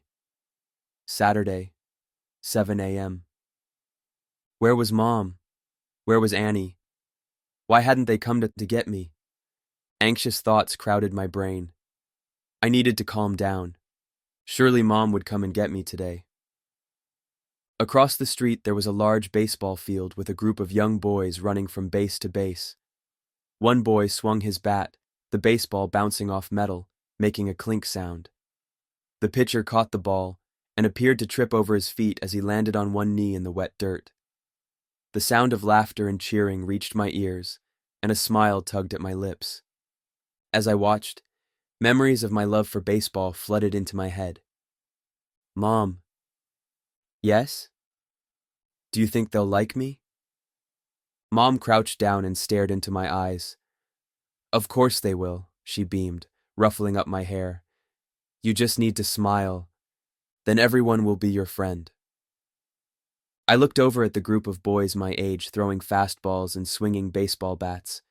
They looked like they were having fun, but something inside held me back from walking over to them. Can you stay? I mumbled, kicking a rock away as my heart began to pound. I didn't want to look like a baby.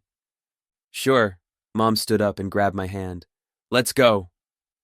The touch of her soft palm slowed my thumping heart. We neared the boys. They stopped what they were doing and stared at us. Hi, this is my son, Caiden. He'd like to play ball with you boys. Mom smiled. We recently moved here a few weeks ago. Oregon is a beautiful place. I let go of her hand and slid my hands into my pockets. Finally, a boy in the group dropped his bat and marched towards me. He was taller than me. This freckled, brown-eyed kid studied me for a moment, rubbing his chin. My heart began to race again. Was he going to swing me out of the ballpark instead of the ball? Suddenly, he chuckled. Well, Caiden, come play. I glanced up at Mom. She gave me a fist bump. Excitement rushed through my veins as the boy motioned for me to follow him. I'm Derek, and these are my buds. He introduced the rest of the boys to me. We're out here a lot, so whenever you can come, that's great. Cool, I smiled. Derek stopped and looked back at my mom. Does she want to play too? Maybe. I peeked over my shoulder. Hey, Caiden's mom, do you want to play? Derek shouted. Mom immediately rushed over to us. She loved baseball. Sure. Mom picked up a baseball sitting in the grass. Now let's do this. We got into our positions as I tried to remember what Dad had taught me about baseball.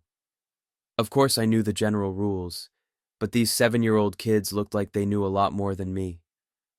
Mom was up to bat. She practiced a couple swings, and then nodded towards the pitcher. He threw a curveball. I really hoped she'd hit it. She did, and she knocked it out of the field. Everyone was speechless for a few seconds. Derek walked up to Mom. We need more people like you on our team, he exclaimed. Mom blushed. It just takes practice. She rested the bat on her shoulder. All you need to do is get into a routine. Once you have a plan and stick to it, you'll only get better from there.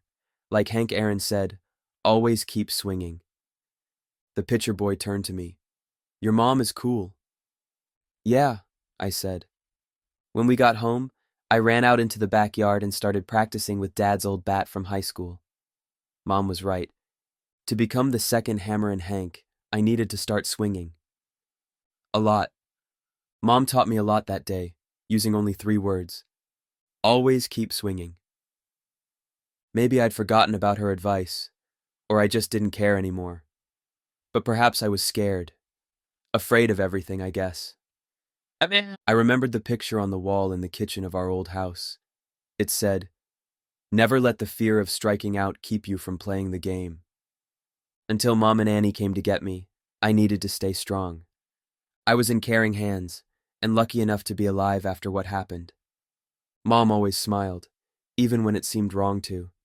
Sure, she had her bad days like everyone, but it's like all those scarring memories had never happened in her eyes. I'd never seen her cry before, although I recalled hearing her sniffling from behind her bedroom door the night after Dad's funeral. She kept swinging her bat, but I dragged mine along. Caring for Annie became a chore to me. I'd missed out on bonding experiences because of my selfishness. A sudden tear escaped my eye and landed on the windowsill. I looked away from the baseball field and turned towards the door. A soft knock coming from behind the door startled me. I cleared my throat. Yes? Hey, Caiden, it's Lisa. She spoke softly. Oh. I ran a hand through my hair and grabbed a stick of gum from my pocket, quickly shoving it into my mouth. I looked in the mirror. My eyes had dried. I opened the door. Lisa stood, her blonde curls shining in the morning light.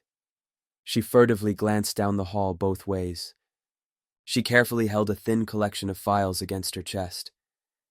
Can I come in? She whispered. Sure. I stepped back. Lisa walked in and I closed the door. I was doing some filing work when I noticed some folders that were out of order.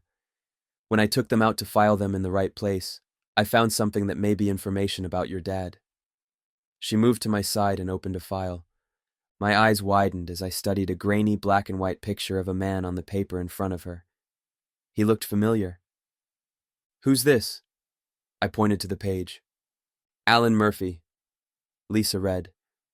My heart skipped a beat at the sound of Dad's name. Can I see that? I touched the page. Lisa nodded and handed the stapled papers to me. A card fell out from the page behind. I picked it up and stared at a full-color photo of Dad. He looked younger than I had remembered him, and his appearance was pretty much identical to mine. He had tan skin with freckles all over his face, murky green eyes, and short chestnut-colored hair. Across the bottom of the photo was printed information about him. Name: Murphy, Alan. Position: Generation Microbiologist. Issued 04-22-09. Why would this information be in the files of the OMR labs? This lab? Lisa asked. My mind was reeling. When I was almost 8, we moved to Seattle for Dad's work at a new clinic. I was too young to remember much about his job, but Mom would tell me how excited he was about moving. I said, Do you think this could be the clinic he worked at? Lisa asked. Yeah, it has to be. I glanced over the words on the first page, and then flipped over to the next page. It was a typed letter from a Dr. David Fielding. The letter looked to be a printed email copy. 3rd December 2011. Dear Mary, I don't know where to start. Alan Grayson Murphy was a brother, comrade, and assistant to all of us. The twinkle in his eye as he walked into work each day inspired us to look at everything in a brighter light. As you know, he was talented, determined, energetic, and happy. Alan was indeed a friend to even those who despised him. It's such a tragedy he has left this world far too soon. Alan, Anthony, and I met in the 9th grade. I'm sure Alan has told you about some of the trouble we got into in our impetuous youth. Those were good times. Although our opinions were quite diverse, we all had a passion for the sciences. We studied together, ate lunch together, laughed together, and dreamed together. I will never forget those warm summer evenings where we played catch for hours as we discussed our troubles, occasionally stopping to steal another piece of Alan's mother's delicious homemade pepperoni and cheese pizza. We went on adventures through the local canyons, pretending to be professional scientists, particularly microbiologists. We dreamed of finding the answer to life and how to create a new human race, geared with impeccable vision and tremendous superpowers to outstand aliens or death. We were a trio, and no one could separate us.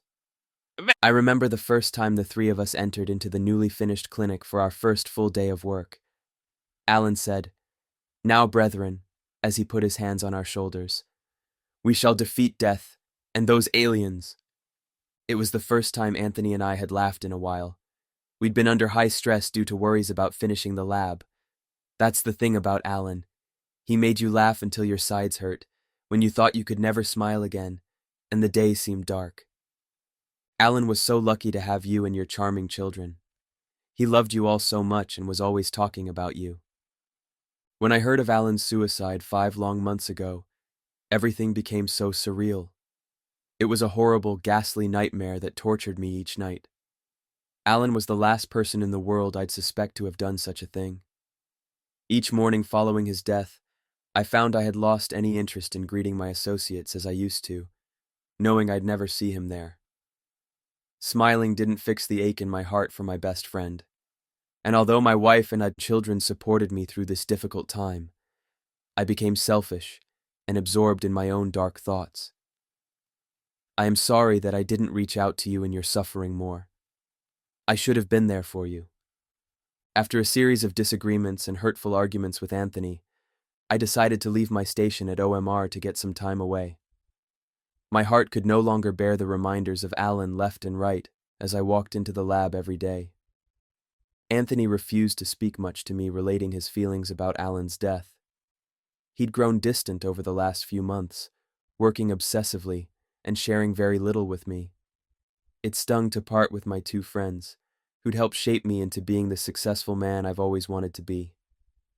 Time has passed, yet every emotion I felt then still threatens to overcome me. Alan was a great man, one who anyone would hope to be.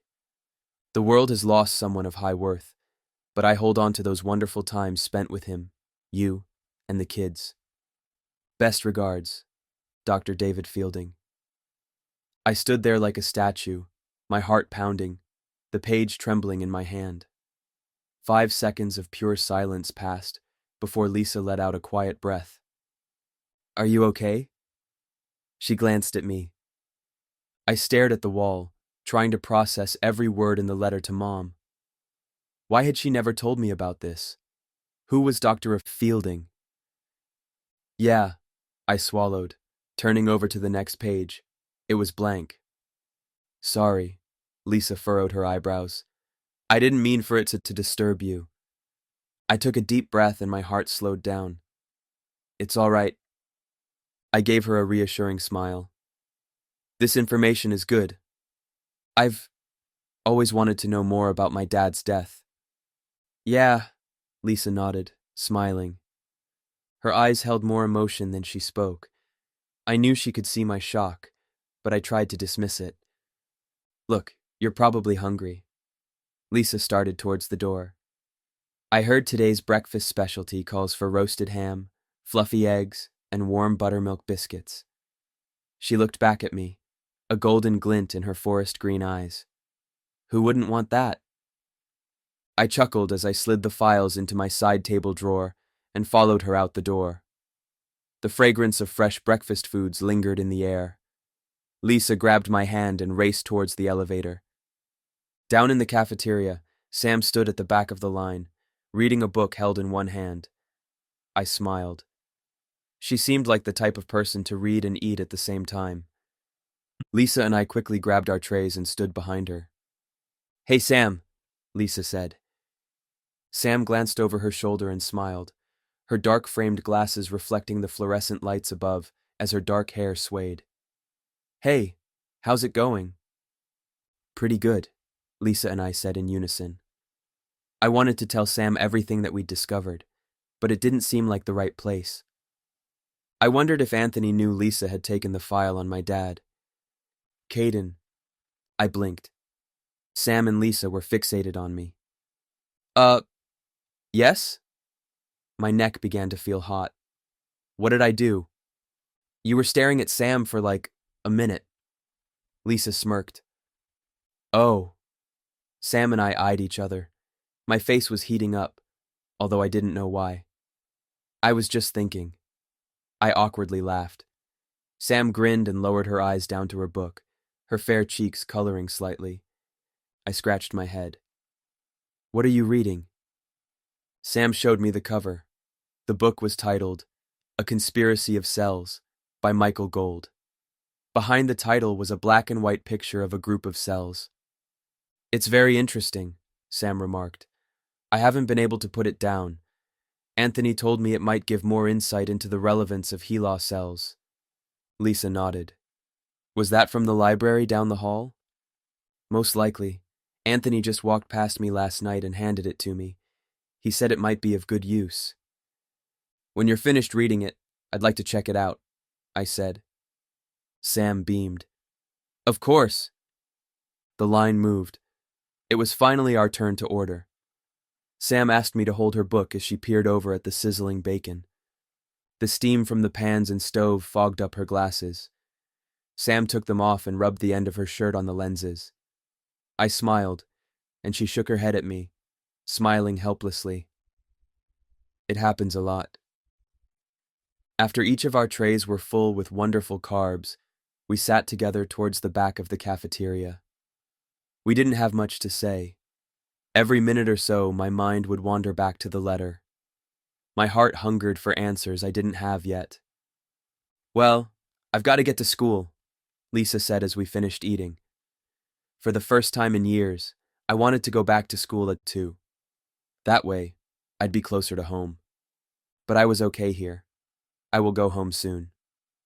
Sam and I decided to take a walk outside, with the permission of our ever-present escorts. They tried to act all on duty and said they'd be keeping an eye on us, but I saw the two men head towards the cafeteria the minute Sam and I walked outside. The late spring air filled my lungs as I took a deep breath, feeling more alive than I'd ever been. It's sure beautiful out here, isn't it? Sam closed her eyes and turned towards the sun. Yeah, it feels good to get out. There was something so calming about Sam's presence. What's your favorite thing about spring? Sam asked. Well, I like spring because it means school's almost out, I responded. Sam chuckled. Yes, there's that to look forward to. She gazed down at the sidewalk. What about you? I asked. I love the quick and sweet calls of the northern flicker birds and the gorgeous sunsets that take place since the sun stays up longer. She watched a small black bird circling above us. That sounds nice. I took in her words. I always thought the northern flickers were so loud and chirpy, and I never took time to watch a sunset. The way she spoke of these things made me want to see another sundown and hear another flicker sing. Sam always seemed to see the beauty in this world. Sam was just like Mom, brave, smart, reflective, and pretty. I began feeling flustered and tried to hide the fact I was when she turned to me. You should be a poet, I stated. Oh, Sam laughed. Thanks, but give me a year, and I may. Have a couple words written down. It takes time to find the right words sometimes, unless it's your heart speaking. Then everything's easier to say. Yeah. An awkward silence passed. There was so much I still didn't know about Sam. What was your favorite thing to do when you were younger? I said. Good question. Sam thought for a moment. Probably those summer evenings when my parents would take my siblings and me to baseball games or electronics stores. I also enjoyed hanging out at Dad's restaurant, helping him clean up and getting free samples of his scrumptious cooking afterwards. Nice, I answered. Does your dad still own a restaurant? I'd like to see it sometime. Sam chewed her lip. After my mom passed away a year ago, he became depressed and felt like he was to blame for everything. He lost interest in cooking and couldn't keep up with the restaurant and our house bills. Dad and I got into small arguments regularly, and I was always babysitting my little brothers and sisters or getting behind on school assignments. None of my friends checked up on me much. I've felt so alone. Sam sighed, adjusting her glasses as she looked down. For a second, I feared I may have forced it upon her to confess something she probably didn't want to remember. I'm sorry, I spoke softly. She looked up and smiled at me. So is life, right? Sam looked forward. He has a part-time job at 2 places now, and my siblings have a nice nanny. I think Dad might take her out on a date soon. We walked, the sound of pebbles crunching under our feet. Ever since my family moved here a month ago, meeting you, Jacob, and Lisa, I didn't feel so lonely anymore. You all saw me after I thought I was invisible. When Jacob walked up to me and asked if I wanted to sit with him at lunch on only my second day of school here, I felt like I had a friend.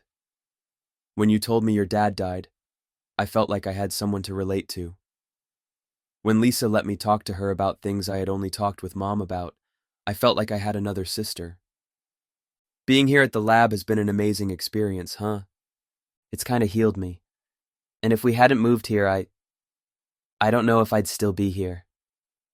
My heart skipped a beat by the suggestion in those last words. I don't know if I'd still be here.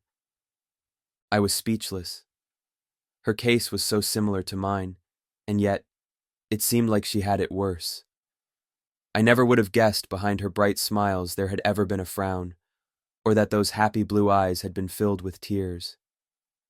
Sorry. Sam took off her glasses and wiped a hand over her eye. That was probably a bit much. It's okay. I walked closer to her. It was just your heart speaking. Sam smirked. I guess you're right. Thanks for sharing that with me.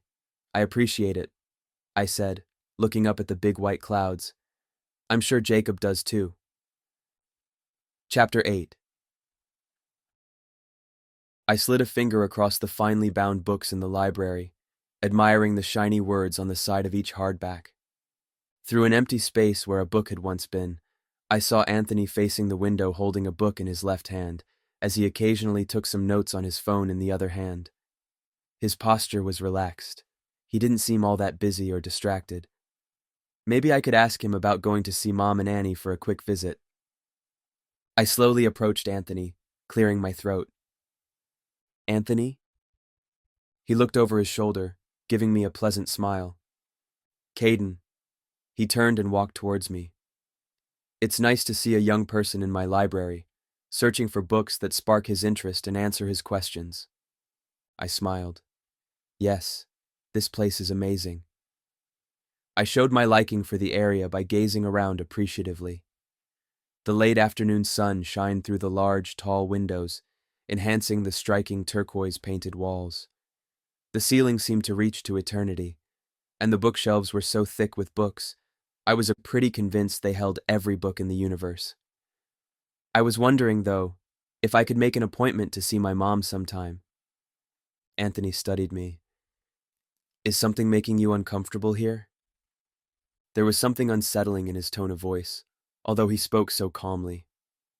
I didn't want to offend him. No, not at all, I just would like to know how she's doing, I muttered. A couple seconds of silence passed between us. Anthony closed his book and stepped closer to me. I'm very sorry, Caiden. I'd never want you to be the slightest bit worried here. I contacted your mother this morning, as a matter of fact. She told me she'd like to speak with you. I told her you were not available at the moment because you were probably still asleep. Anthony paused. I've bought you a new phone, as I understand your old one broke in the morgue. It is set up with a SIM card and phone number. I told your mother to text you tomorrow morning, as that will be when the phone arrives here. Exhilaration pumped through my veins. I couldn't wait to talk to Mom and Annie and tell them about my discoveries and Dr. Churchill. Thank you so much, I grinned. Sure. I will allow you to contact her through messaging for now. Within the next couple of weeks, you may be released to go home, Anthony said. Will Sam be released too? I asked. Yes. We have finished her lab tests. I still have so much information to go through with you two. That is why I'm having you stay a little longer. Thank you for being patient. No problem, I said, starting towards the doors. Caiden? Anthony called. Yeah, I stopped, turning to face him. Have you enjoyed your time here? My heart began to slow down. Well, to be honest, yes. I sighed. I'm learning more about myself than I ever could have. I'm making new friends, and being treated in a special way is making me feel like maybe I have something to offer this world. I couldn't wait to just fade away before this happened. All my life I've felt invisible, so it's kinda cool being here, being able to maybe do some good. Well, the ordinary can be extraordinary. He winked. I have been in your place, Caiden, and because it took so long to find confidence in myself, I want every youth to discover their divine power sooner in life. I am happy to see you are beginning to understand your remarkable potential. A memory of us playing basketball in the gym on my second day here flashed through my mind. The way he kept me engaged, asking me questions and helping me gain courage made me feel like I was wanted. Anthony knew Dad. They were best friends. A faint image of a younger Anthony pushing me on the swing in my backyard appeared in my memory suddenly. I had met him before, but had forgotten until now. Do you maybe want to play basketball again? Or some catch? I asked. Of course, Anthony chuckled. When would be best? Anytime you're not busy, I said. Let's do it. He slid his phone into his pocket and jogged out the door, still holding onto his book. I laughed and ran after him. He was fast. We decided on playing catch, so we went up to the gym and grabbed 2 mitts and a baseball. We walked across the road over to the baseball field. Anthony stood a good distance away and threw an overhand at me. I caught it and threw it back. How's the, vaccine coming? I asked. It's going great. I'm almost finished running some tests with it.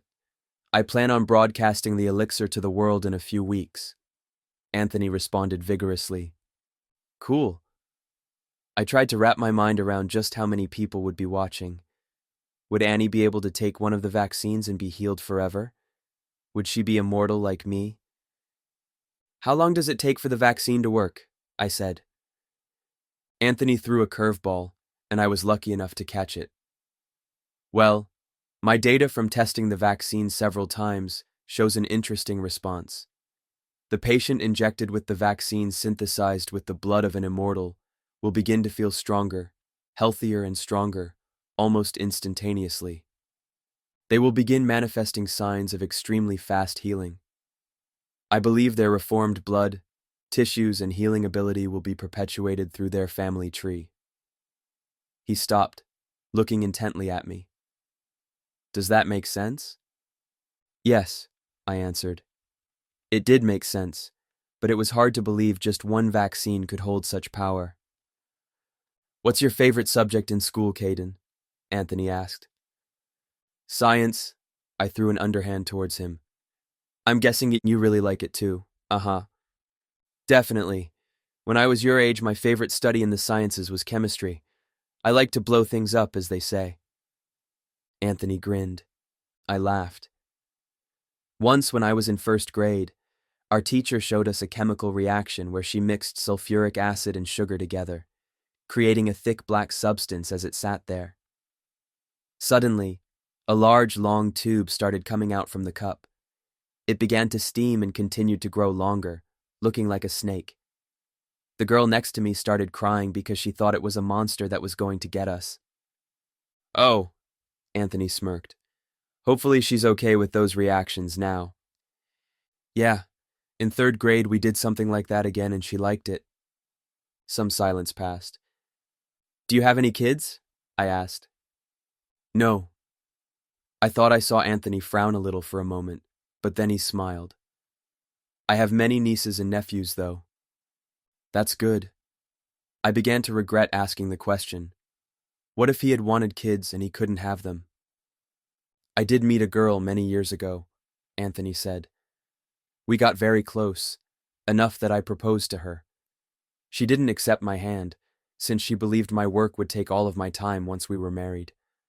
I promised I'd spend any time I could with her and offered to adjust my schedule, but she wouldn't listen. After that, I just decided not to fall in love with anyone else. He paused, running a finger down the stitches of the baseball in his hand. All my life I've never felt accepted. My mother never congratulated me on accomplishments I'd made in school. She never hugged me goodnight. She was strict and did not want me to fail. My father was always away working. We were very poor, so I understood the amount of stress mother and father felt. Each night, I got down on my knees near my bedside and prayed that things would get better. My twin sister, Erica, knocked on my door every night, offering to say goodnight. When I'd let her in, she'd give me the warmest, most comforting hug imaginable. Her touch healed my broken heart, and her whispers of courage made me believe. When she passed away, I swore an oath over her grave to remember everything she'd taught me, and create something that would save people like her from the terrible clutches of death. Anthony swallowed. I can still feel her gentle spirit beside me in everything I do.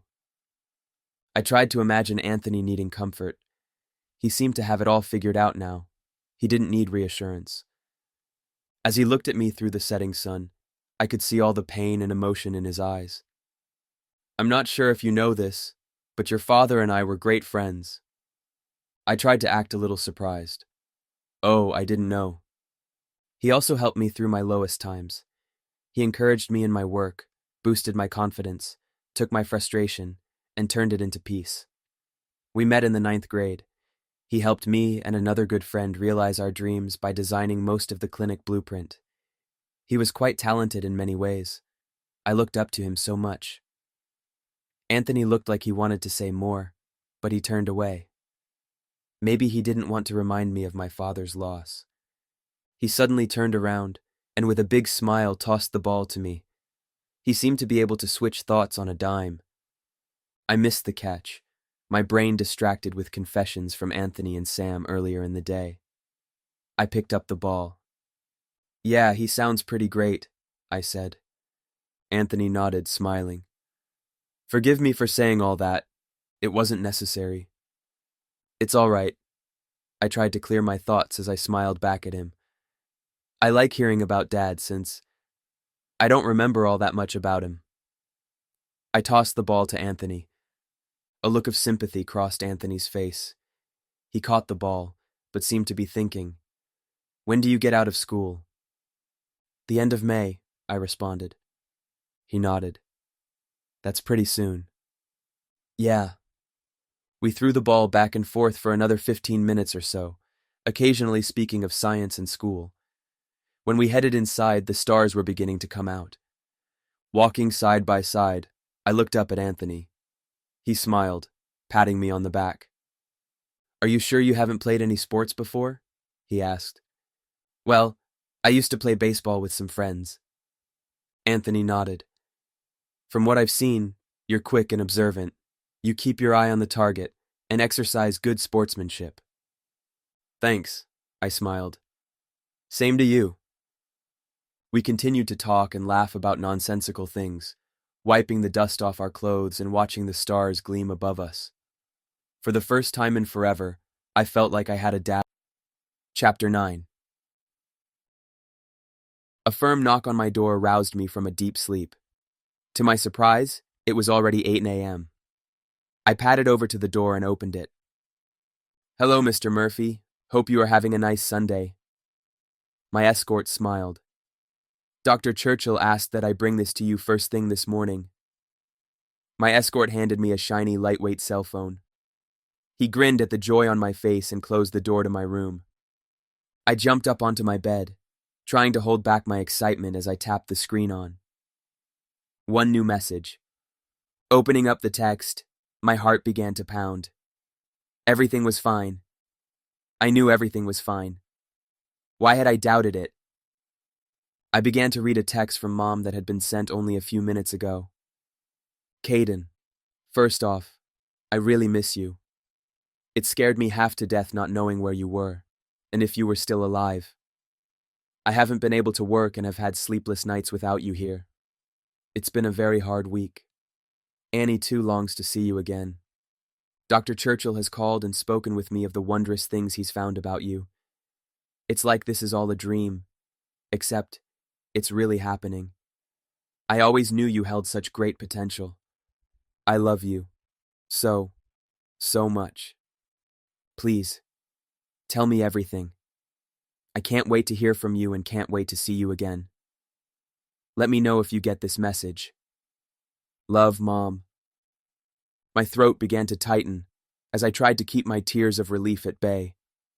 I was sorry to hear of Mom and Annie's pain and concern. They didn't deserve this. I almost called Mom, but then remembered Anthony telling me that it wasn't allowed for now. So I typed out everything. Meeting Sam, Anthony, and getting to know Lisa better. I told her how I was beginning to find myself, and how welcoming everyone had been. How I missed her and Annie in that musty old apartment. What I didn't write were my nightmares, tears, worries, and Jacob's death. She didn't need more stress and sadness than she already bore. Finally, I ended the text with, "I love you." Realizing I hadn't said those 3 powerful words in years made me feel guilty and self-absorbed. Why hadn't I just said it before? The message was sent, and I felt more at ease. I looked out the large picture windows facing me. They shook with the fierce wind. Rain continually splattered, racing down the glass. The room became dim, and the golden glow of the bedside lamp brought another memory to the surface of my consciousness. A knock came at the door. "Cade?" No. My heart skipped a beat as I quickly wiped a hand across my eyes. "Yeah," I muttered. "The neighbors brought dinner," Annie said happily. "And dessert." I'm not that hungry. I looked towards the small, dirty windows of my bedroom. There was a long silence before Annie knocked again. "Can I come in?" she asked. "I guess." Annie opened the door halfway and stepped across the carpet towards my bedside. She sat down on the bed next to me. "Are you okay?" "Yeah, just tired." I swallowed, fumbling with the hem of my shirt. I could feel her staring at me. "It's kinda easy to see you're sad." Annie spoke softly. Sorrow, fear, and anger coursed through my veins. "I'm just tired, okay?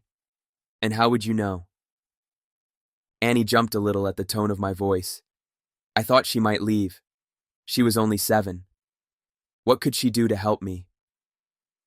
I cupped my face in my hands. "I'm sorry," I muttered in shame, cursing myself over and over in my head. I just wanted to fall asleep and never wake up.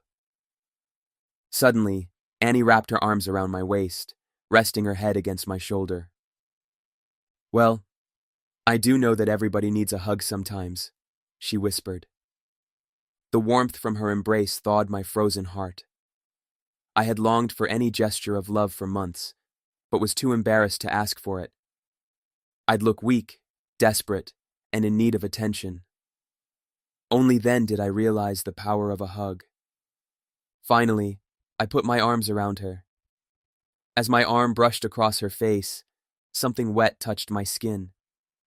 I looked down at Annie. Tears streamed down her rosy cheeks. "Everything will be okay, even if it doesn't look that way right now." Annie's voice was shaky. "I promise." A hard lump formed in my throat at the sight of her tears. "Thank you, Annie," I whispered in her ear. "You're the best sister in the world." She pulled me closer. "We'll get through this." I blushed, self-consciously smoothing the wrinkles in my shirt. "Thanks. I've been trying to practice a little more." I noticed some papers tucked underneath Lisa's arm. What do you have there?" "It just keeps getting more interesting. I found another email addressed to your mom in here," Lisa exclaimed, furtively looking over her shoulder as she approached me. As one of the doors shut behind Lisa, a feeling of anxiety came over me. I thought I'd just seen someone walk past Lisa down the dark corridor. Lisa handed me a couple of stapled papers. They felt heavier, thicker than the last file she had given me. Lisa and I walked over to the bleachers and sat down. On the first page of documents, at the top, there was the subject of the email, as well as the sender info. I recognized Mom's email. I also recognized Dr. David Fielding's email address from the previous letter I had read. The rest of the page was blank. Lisa stared at the floor. She seemed to be thinking deeply about something. "Turn the page." I flipped over the page, revealing another letter from David to Mom. 15th of July, 2011. "Mary, I hope you are doing well. It has been a good summer. How are the children? I believe Caiden is soon to be reaching the age of 10. I send my best wishes to him, so that he may have a wonderful birthday. Speaking of your son, there is something I must ask. It has been on my mind for a few years now, and it may be relevant in our work. Caiden may have mentioned this to you. While I was waiting to pick him up from school during his 3rd grade year, he told me something interesting. He informed me that he'd fallen off the top of the playground equipment after school and badly injured his knee on the blacktop below. He was bleeding down his leg and found there was a rusted nail sticking out from below his kneecap. He quickly pulled the nail out. The wound stung, but within a few seconds, the pain began to decrease. Caiden said he walked to the nurse's office, but once he'd come inside, he looked down at his knee and didn't see any blood. He stuck out his leg and found only a scab covered over a small hole where the nail had once been. The nurse checked to make sure there was no sign of infection and cleaned his knee. Caiden told me he was confused and didn't understand how the puncture had healed so quickly and didn't know how to explain it to the nurse. It had never happened before with his other scrapes and bruises, but perhaps those injuries were subtle. Anthony, Alan, and I have come to the conclusion, after many clinical experiments, that one of the first major signs of having a HELA cell mutation is having an abnormally fast healing capability. I wanted you to be aware that Caiden may have this mutation, but I don't want you to share this information with anyone else. Anyone. I have not shared these thoughts with anybody but you. Alan and I have become uncomfortable with the protocol Anthony wants to pursue to develop this vaccine. Last Wednesday morning, he brought a serum of unknown origin with him into the lab and requested excitedly that we bring him one of the lab rats. He quickly injected his serum into the rat and had the rat placed on the lab tray. Before we knew what was happening, Anthony swung a heavy mallet down and literally crushed the rat flat. Our lab coats were sprayed with blood, and Alan and I were taken aback at his brutality. Anthony, with blood drops running down his face, just watched and eagerly whispered, "Wait for it." Within about 30 seconds, the dead rat began to move and morph, taking shape again. Within a full minute, to our astonishment, the rat appeared fully restored and began walking around on the tray. I couldn't believe what I was seeing. The rat appeared as if nothing had happened to it. Alan and I asked what serum had been injected into the rat before it had been killed, but Anthony never fully disclosed what it was that he had injected. He said it was something he had been working on for some time, but that it wasn't perfected. I never could ascertain where he got the serum. Within a few hours, the rat unexpectedly convulsed and died in its cage. Before Alan and I were able to do any kind of testing on the rat, it was removed and disposed of during the night. Mary, things are changing. Anthony is changing.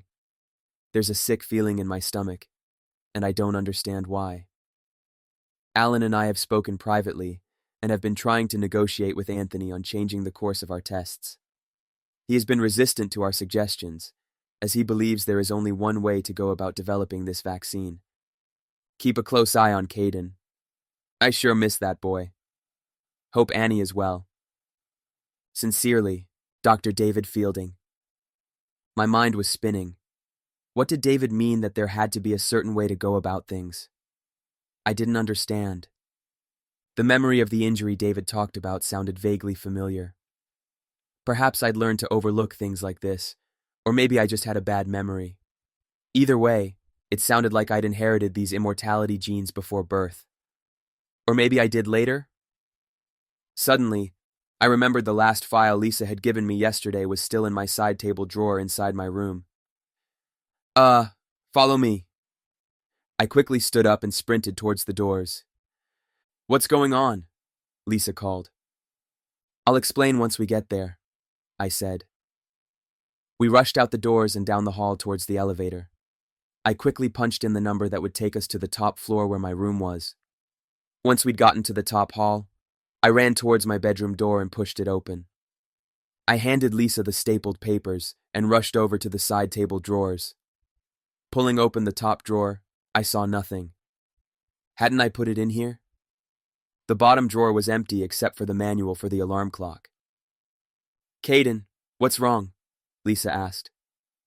The other file from yesterday. I met her stare. I left it inside one of my side table drawers and I can't find it now.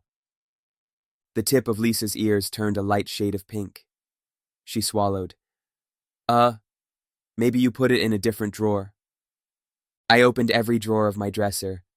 I looked under everything in case it had somehow slipped out.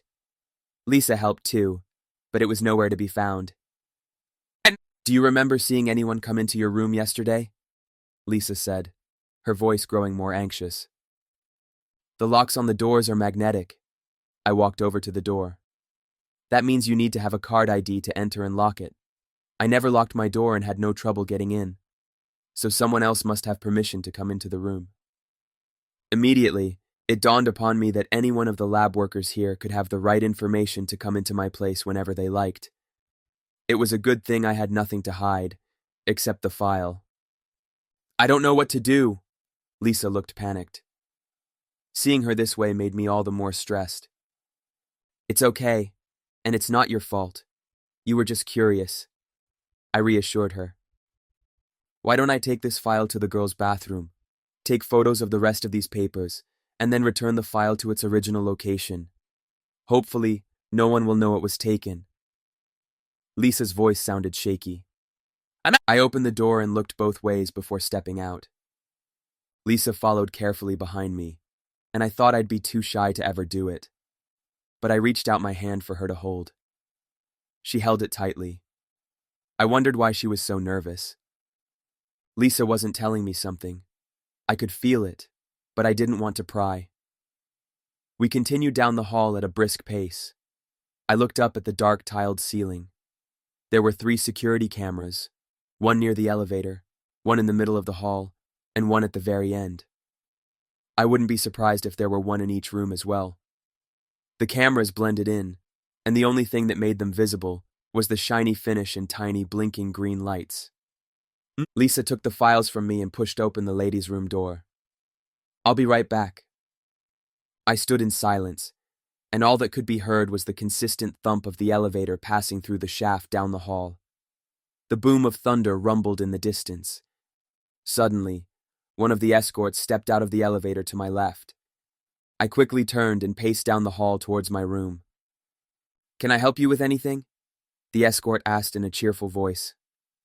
"No," I said, trying to keep my voice steady as I peered back over my shoulder. "I just forgot something in my room." "Let me know if you need anything," the escort replied as he continued past me down the hall. I let out a sigh. That could have been awkward. A few minutes passed as I stared at the wall, millions of thoughts running through my head as I listened for the bathroom door to open. 5 minutes had passed before Lisa knocked on my door, calling my name. I briskly opened the door and let her in. I got a picture of everything, but didn't get a chance to look at what each page said. "You will have to do that later," Lisa informed me. "Okay," I said. "Let's go."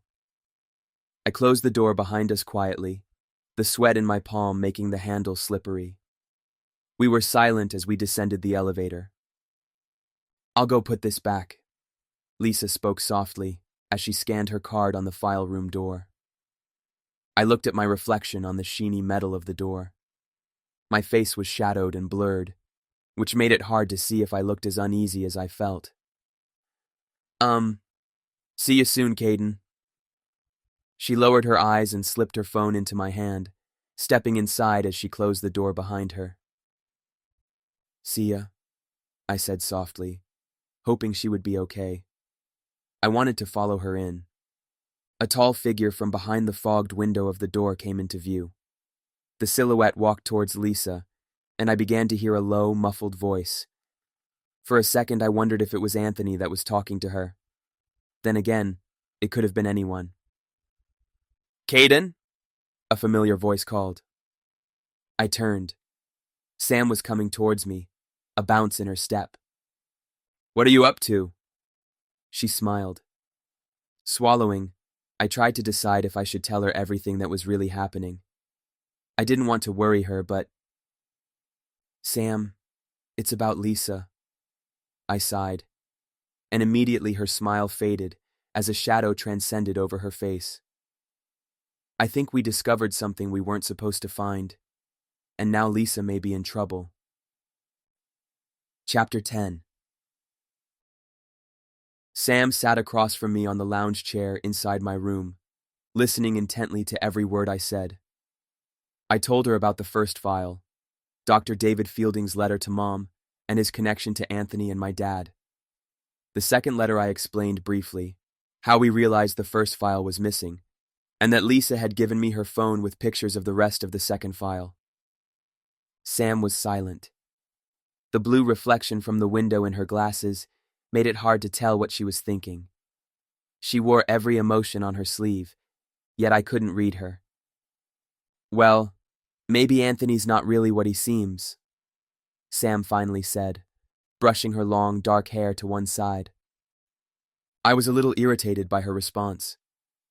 "No, in experiments sometimes things go wrong, and you have to try all sorts of ways to prove your theory right.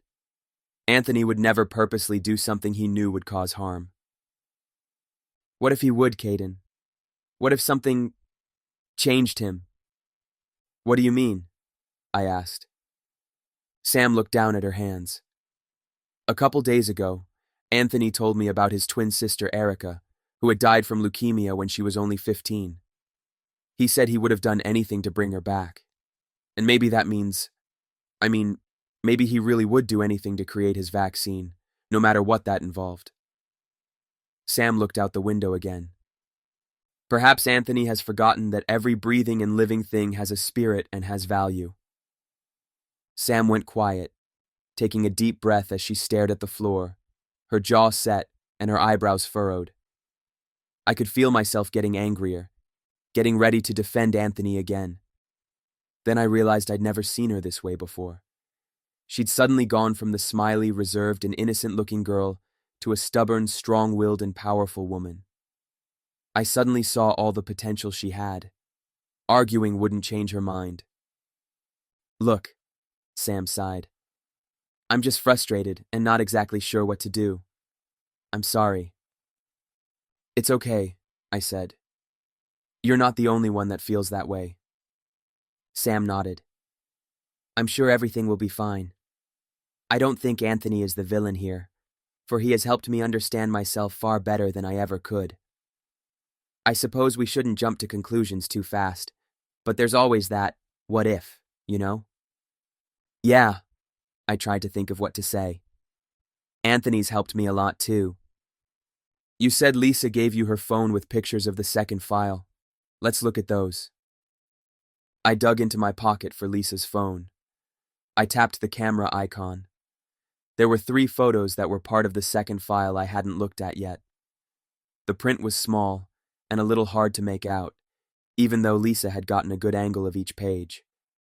I pinched the screen, which made the words easier to see. Can you read it out loud? Sam asked. It's kind of hard to see from here. Oh. I leaned back slightly. Sure. I hoped what I was about to read wasn't too horrible, but at the same time I wanted it to be, because it made everything all the more interesting. Wednesday, July 7th, 2010. I've decided to create a record of my experiences here as we come closer to creating our vaccine. Recently, there has been some conflict here at work. Anthony has been keeping secrets, but so has David. Lately, when I've passed David in the hall, he seems distracted or too busy to share much of his feelings with me about our work. This morning at the lab, Anthony brought in a rat and crushed it before our eyes with a hammer, telling us to watch the animal closely. Within minutes, the rodent came back to life and took on its original form.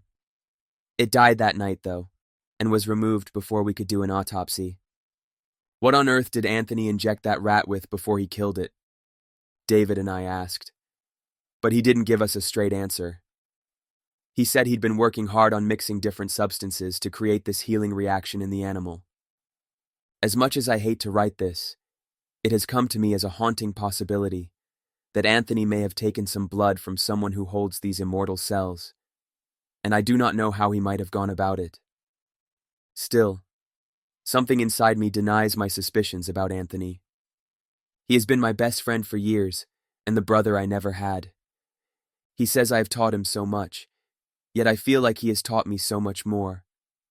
I love him dearly, and would never think he'd purposely do something he knew to be wrong. Anthony had a difficult childhood, with no sign of affection from his mother, and seemed very distant with his father. After his sister passed away when we were 15, he became so guarded, even around David and I. He smiled, but you could see in his eyes how dead he felt. I promised myself I would do everything I could to bring the real Anthony back. I made him and David laugh as often as I could, and that satisfied my concerns about him. Soon, there was a twinkle in Anthony's eye again. I still remember the cold October night when we were 16, sitting around a campfire in the woods. Anthony plucked a burnt marshmallow off of his stick and held it in his hand. He looked David and me in the eyes and told us he swore over his sister's grave he would find a way to save people from the terrible hands of death and disease. He clenched his fist tightly, marshmallow oozing out between his fingers. David and I glanced at each other, wondering how to respond. We were glad Anthony had become so determined again. Ever since that day, Anthony has never given up his dream. He is a successful man and will keep trying to prove our theory of being able to build a stronger world. I hope to be more committed like him in that way. David, too, has been a brother to me. I often turn to him in my times of discouragement, although he is younger than Anthony and me. David has always been more quiet and self-assured than I, and very reflective and considerate. There is such a calming presence about him. He never seems to get angry. His wife and 2 children are just as amazing as well. I hope he knows how fondly I think of him. For now, I hope the course of our experiments change, and we may find the answer to our questions very soon. Alan. That was interesting. I bet the rest of the documents are more of his journal entries, Sam said. I cleared my throat. I never knew Dad kept any journals. I wish I could remember him better. Let's go down to the gym or something. Sam stood. Keep Lisa's phone in your pocket and we can look at more of the papers later. I didn't feel like moving around much. I wanted to continue reading the next 2 pages, but my head was stuffed with worries and information that didn't make a lot of sense.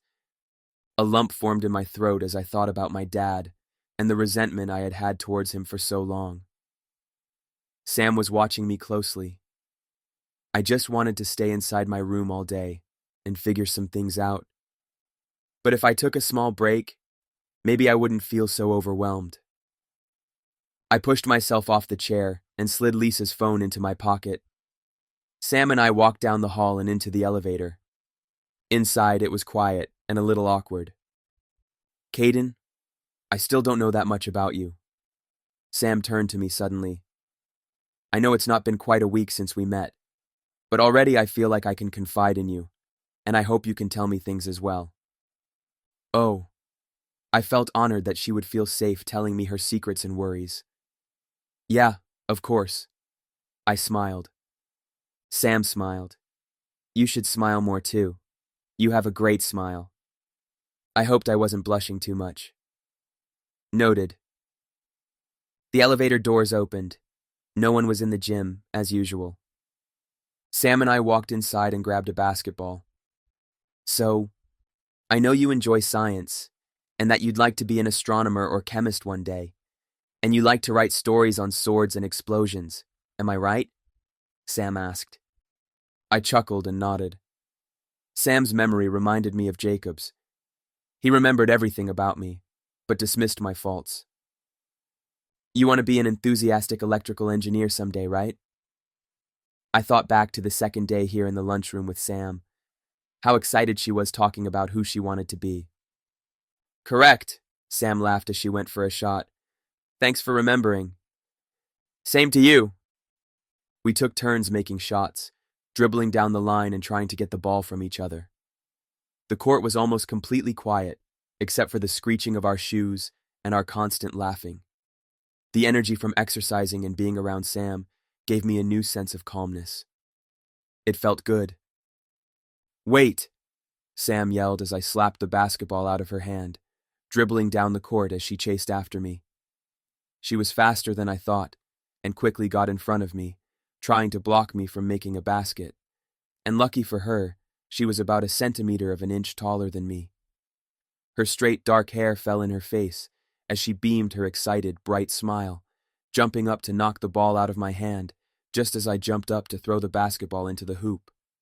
The ball slipped from my grasp and bounced down the gym. You totally traveled, Sam remarked, trying to catch her breath.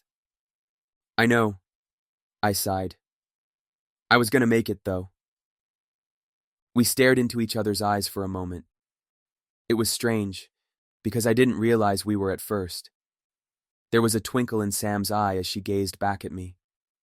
A sudden feeling passed over me, and I wasn't sure what the emotion was, but it gave me goosebumps and made me smile. Let's go downstairs and see if dinner's ready, Sam said. Afterwards, we can head up to my room so we can read more of the files Lisa gave us, Sam said, breaking the silence. Good idea, I said, awkwardly turning away and running to pick up the basketball. We put the basketball back into the holder and headed out the door and down the hall, taking the stairs down to the main floor. "It's pretty quiet this time of day," Sam commented. "Everyone must be busy." "Yeah." I looked around. The doors to the cafeteria were shut. Sam peeked through the window. "No one's in there," Sam frowned. "Guess we'll have to wait a little longer. It's 4:30 now." We walked past the cafeteria and down the hall leading to the elevator. Ahead to our left, we noticed the door to a maintenance room was opened a crack. We slowed as we neared the door. "There have been more electrical storms than usual," a man from behind the door said in a gruff voice. "Keep happening in the middle of the night, shutting off the security system and messing up the generator." "And how long does it take for the generator to kick back on?" Another man spoke. "At least 3 minutes or so from what I've seen," the first man said. The other man sighed. "Who would design a clinic without thinking about installing a reliable backup system for electrical storms?" "Well, it's not that often we get these kinds of squalls in Seattle," the first man answered. "Let's just up the night watch and it'll be fine." "What about the kids?" the other man asked. "Think they'll see an opportunity to run?" My heart skipped a beat. Kids? Sam tugged at the sleeve of my shirt, motioning for us to get closer to the door. There was a moment of silence as we pressed ourselves against the wall. "Forget about them, Dan. They don't know the half of it," the first man finally said. "Besides, there's dozens of them, and they'll be pushing up daisies before they know it." Sam and I looked at each other incredulously. There was a loud zap, and one of the guys let out a string of curses. "Well, I think we got that fixed," one of them said, laughing. The sound of a metal door was slammed shut. Sam and I moved away from the door and quickly headed down the hall and rounded the corner. I peeked around the corner as they locked the maintenance door behind them. They wore navy blue vests and pants. One of them was very tall, and the other was short. They glanced in our direction, and for a moment, my heart stopped. Luckily, they headed down the hall away from us, without bothering to look back. Sam and I held our breath until they were out of sight. "That was close," Sam whispered. "Too close." I gulped. We paced down the hall, peering around the corner to check if the 2 maintenance workers were still there. We didn't see anyone, so we quickly took the stairs up to our rooms and sped into Sam's room. Sam shut the door behind me, and for a moment we just stood there, trying to catch our breath. Sam swallowed, keeping her back against the door. "There are more of us?" "What?" One of the maintenance men said there were dozens of them, meaning kids like us, I'm assuming. "Oh," I looked down. Wonder what they meant by that. "Could these kids be from the morgue as well, or brought here for something else?" Sam asked. "I doubt there could be so many of us with immortal blood in the same area. It couldn't be possible, the way Anthony talks about our uniqueness. Also, I haven't seen anyone here our age except for Lisa." I thought about Sam's words. Who were these other kids? Sam stepped over to her dresser and pulled her long, shiny dark hair into a ponytail. Suddenly I remembered Ben Myers, the guy from the news radio always on at 6 a.m. on weekdays. Last Tuesday morning, before my entire life changed, I specifically remembered one thing he said. In other news, the incidents of missing youth have risen dramatically in the greater Seattle area. "Sam," my stomach dropped as I whispered, "could these kids be some of the missing kids mentioned in the news last week?" Chapter 11. Sam looked troubled. "Maybe you're right." We both fell quiet, not knowing what to say next. "I think we better read the next 2 documents," I said. "Yes." Sam sat down on her bed, motioning for me to sit by her. I sat down and pulled Lisa's phone out again. The next 2 photos looked like more copied emails or journal entries. 18th July, 2010. Alan, I don't understand what's wrong with Anthony. Yesterday he told me that he needed to have young people to experiment on. I didn't know what to say. What he plans to do is wrong. Psychotic even. Please, we need to talk. Call me at this number. It is not a direct line to me, for security reasons, but I will be alerted of the call and answer as soon as possible. Our conversation will be private.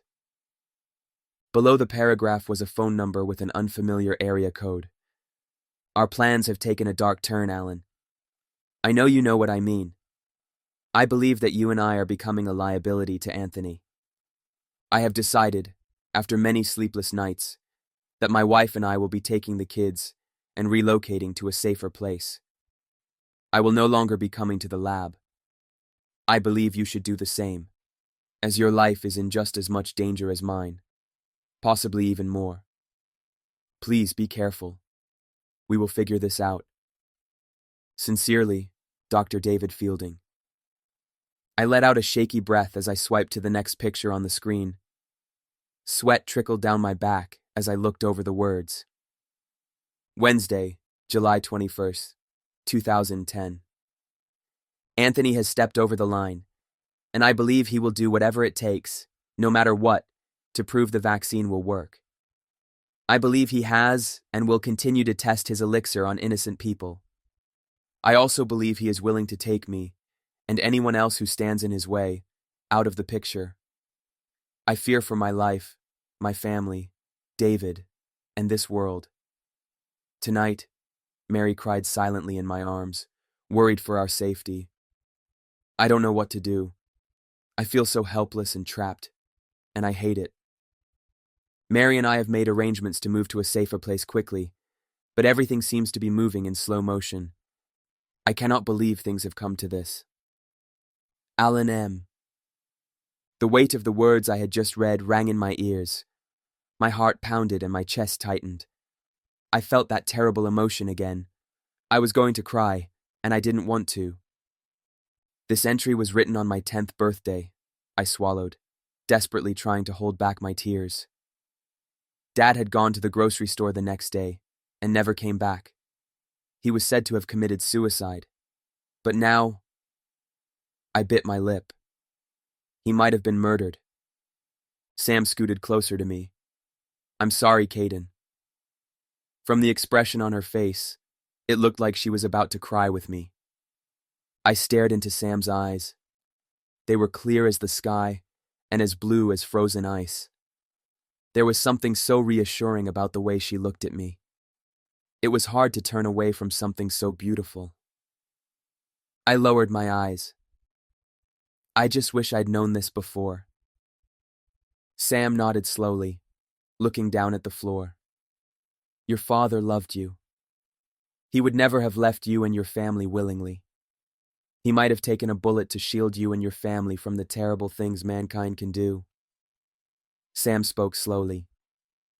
He sounds like a great man. I tried to speak, but my voice broke. It was embarrassing. I hated feeling helpless, just like my dad. I suddenly longed to see him again. I felt so sorry for the hateful things I'd thought of him before. And Anthony. I was so confused. A quick and gentle knock came from behind the door. Sam quickly stood and walked over to reach the doorknob. She glanced back at me before opening the door. Lisa, Sam sighed with relief. I peered over my shoulder. Lisa stepped halfway through the door, giving Sam a hug. I walked over to Lisa. As she pulled away from Sam's embrace, I noticed the mascara on her eyelashes had been smudged, and her eyes were slightly red. Her nose looked pink. Hey, Lisa smiled, but it was forced. I just came up here to get my phone. You gotta look at the rest of the documents, right? Yes, Sam and I said together. Good. I handed Lisa her phone. She reached to grab it, but it slipped from her grasp. I bent down to pick it up. Sorry. Lisa spoke in almost a whisper. It's all right. I tried to smile at her as I gave her the phone. She touched my hand as she grabbed it. Her fingers trembled. Are you okay, Lisa? Sam asked. Of course, Lisa said. Here, take this in case you need it. Lisa pressed a card into my palm. It's my clearance card. I had an extra, so take it. Thanks, I said. I'll see you guys tomorrow. Lisa swallowed, lowering her voice. Try to get out of here soon, okay? I wanted to ask what she meant, but she quickly glanced to the side and stepped out the door. I've got to go now. Lisa waved, briskly turning away and heading down the hall. Sam and I stood there, cool air from the AC blowing into the room. A rumble of thunder from overhead startled us out of our daze. We have to do something. Sam turned to me. I can't stand here and do nothing while Lisa walks away crying. Something is very wrong. I nodded, but I had no idea what to do. Lisa's words haunted me. Try to get out of here soon. We stepped out onto the first floor and headed towards the cafeteria. What time is it? I asked Sam, glancing at her watch. Sam held up her wrist. 4:02. Guess we missed lunch. I suddenly remembered the $20 Anthony had given me on our second day here. Anthony gave me $20 on my second day here, I said. He said there was a candy store down from the cafeteria. I think he mentioned he gave you some money too. Sam nodded. I have $15 now, since Lisa and I went to the candy shop a couple days ago. She chuckled. The chocolates there are delicious. Caiden? Sam? I jumped at the familiar voice and turned around. Anthony smiled widely as he briskly walked towards us. We both stiffened. I've been so excited to tell you. There was a twinkle in Anthony's deep brown eyes. The vaccine is finished. Oh, that's great, I said carefully. Indeed it is. Caiden, remember when I told you a person injected with the elixir would heal almost instantaneously? Well, with my latest experiments, this reaction has worked perfectly. Anthony beamed. So you plan on revealing the vaccine in a couple of weeks, right? Sam asked. Anthony looked at her. That was my original plan. But thanks to both of you, your patience and cooperation, I will be broadcasting to the local news through a press conference my finished serum this coming Wednesday. Anthony grabbed us both in a big bear hug and laughed. I couldn't help but feel at ease around Anthony, because when he drew in to give us a hug, I felt warmer and loved. Anthony suddenly pushed us away and looked into the distance ahead of us. Now, excuse me, one of my assistants needs me.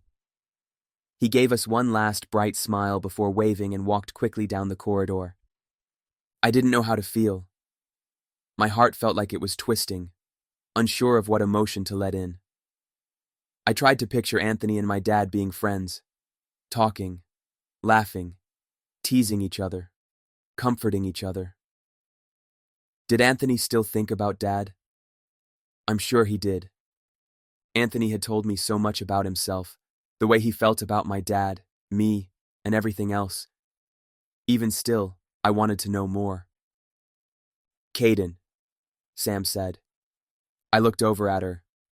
Yeah. Sam opened her mouth to say something, but then pressed her lips together as she glanced down the hall in front of us. You and Anthony seem pretty close. I wondered what she meant by that. Yeah, you two seem close too. We are. Sam met my eyes. This morning he told me I was like the daughter he never had. I smiled. But there's a different look in his eyes when he sees you. I don't know how to put it into words. Maybe it's that his eyes seem to glow slightly brighter, or perhaps his smile seems fuller. Anthony cares about you, a lot. Maybe it's the history you two have. Anthony and your dad were best friends, and because of that, he probably knew you when you were quite young. Sam sighed as she played with her hands. I see the love you have for him too, and it's not that I'm jealous. I'm happy you two are good friends. I just don't want you to get hurt. Her last sentence echoed in my ears. I tried to find the words to answer, but I couldn't. There was a twinge in my chest, and I didn't like thinking about what she might have meant by getting hurt. Maybe I was becoming too open and didn't realize it. Sam was right, though. Anthony had become like a father figure to me. There was a battle raging inside me, and I didn't know what to believe. The sound of a door clicking shut snapped me out of my trance. It sounded loud compared to the stillness of the hall. I turned around. A maintenance worker came our way. He walked past Sam and me, giving us a slight smile. He seemed much less intimidating compared to the other two maintenance men we saw earlier. I didn't know there was an exit over there. Sam pointed subtly to a door near the south end of the foyer, partially hidden by a large palm plant. That man just walked out from that door. Sam carefully looked both ways before turning to me. Let's go out to the commons area through that door. I want to know if it's locked. We walked across the spacious foyer until we reached the door. Sam easily pushed it open, revealing a grassy, well-manicured lawn. It was fenced in, but there was plenty of room. We stepped out as the doors closed behind us, sitting down on a bench a little ways from the building. Immediately, I noticed an escort at the window, watching us while he occasionally looked down at his book. I keep thinking about what Lisa said. If we want to get out of here, we need to search for another way out. Sam spoke quietly. There are cameras everywhere. We are always being watched. If I could just get into that maintenance room and temporarily disable the cameras, particularly in the main foyer, we'd have a better chance of getting away. We'd still need to figure out how to get past those guys, I said, gesturing at the man watching us through the windows. Yeah, Sam nodded. One of the maintenance workers said they've been having more electrical storms than usual, causing their security system to go offline occasionally. They have to turn a lot of power systems off during the night to allow the backup system to regenerate quickly. He said they need to keep up their night watch. The thing is, we can't wait around all night for another storm to happen. Lisa gave me one of those cards to unlock doors, I said. A security clearance card? Yeah, those things, I smirked. That could work, Sam thought. The doors inside must be unlocked by some magnetic strip on the identification card. With Lisa's card, we could get into the maintenance room. I nodded. Just then, a loud yell coming from behind the exit doors pierced my ears. The voice sounded familiar, young, like some guy my age. Sam and I bolted across the grass and over to the doors, cautiously pushing them open.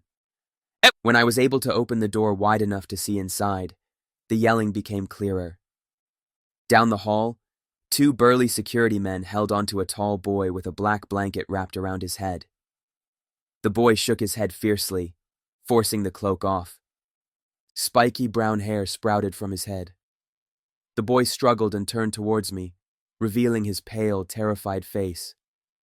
That's when I recognized him. Derek Johnson, my former baseball buddy and current high school bully. Chapter 12. Something was definitely wrong. Derek cursed at the men holding him back. Please, he begged. Let me go. The agony in his voice sent a shiver down my spine. Sam and I watched, not even breathing. Derek began to scream again. He was dragged out of sight, and I heard a sickening clunk sound, followed by quiet, muttering voices quickly disappearing down the corridor. I heard a door quietly click shut. Silence. Sam and I looked at each other and quietly closed the doors in front of us, stepping slowly down the stairs towards the grass. I hoped the escort at the window wasn't about to come after us. What was that about? I thought aloud, too shocked to think. Sam shook her head in bewilderment. I've seen him before, she mumbled. His name is Derek, I said. He's from our school. Ah, okay. Sam let out a shaky breath. I feel so bad for him. Yeah. I didn't know what to think as we stood in the grass. I never thought I'd see Derek in that kind of desperate state. He was the tough guy who didn't break a sweat while doing burpees in PE, and didn't even cry when he got hit in the stomach with a fastball at only 9 years old. Every stupid thing he'd ever done to me since 8th grade didn't seem like such a big deal suddenly. My resentment towards him faded, and I actually felt concerned for him. Derek must be one of the kids being held captive here that the maintenance guys were talking about yesterday, Sam stated. Maybe there are more students from our high school that have already been taken. Yeah, maybe from the other surrounding high schools as well, I replied, Derek's scream still ringing in my ears. Sam dropped an arm to her side, clenching her fist as she furrowed her eyebrows. Sam's eyes suddenly widened, and she froze. Sam? I asked carefully, goosebumps forming on my skin. Anthony, he never told us. Sam stiffened, a look of frightening realization on her face. He's never told us what he's used to test his vaccine on, and maybe he's been using the kids held here for some sort of testing to complete his vaccine. I gulped. In what way do you think he's using them? Sam looked so pale, I thought she was going to faint. I wish I knew. We need to find something more. Something else that will tell us what Anthony's really up to. A cold gust of air blew through us. Sam blinked, and her posture relaxed a little. I was getting ready to catch her if she passed out, but instead she grabbed onto the armrest of the bench behind us and sat down, closing her eyes. Are you okay? Do you need some food or water? My heart pounded in my chest. I'm fine, Sam sighed. I just realized some things. Well, let's go inside.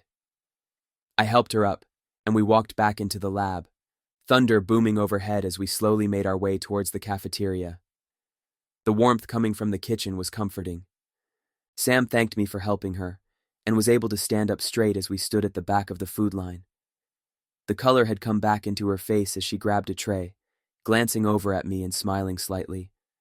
I smiled back. I was glad Sam was feeling better, but the way she had looked a minute ago unnerved me. The image of her fearful face kept flashing through my mind. We need to find something more. Something else that will tell us what Anthony's really up to. I looked around. Lab workers sat in groups at tables, chatting about their social life. I tried to eavesdrop on the discussion at the nearest table, but quickly found that listening in to a bunch of different conversations at once wasn't going to get me very far. How are y'all today? One of the cooks asked us as he took out an empty bin of salad and replaced it with a new one. He had dark skin and curly hair. He looked pretty young, maybe 19 or so. Good, Sam and I answered in unison. The cook paused for a second, studying each of us. You two must be the kids helping out with Anthony's vaccine, he chuckled.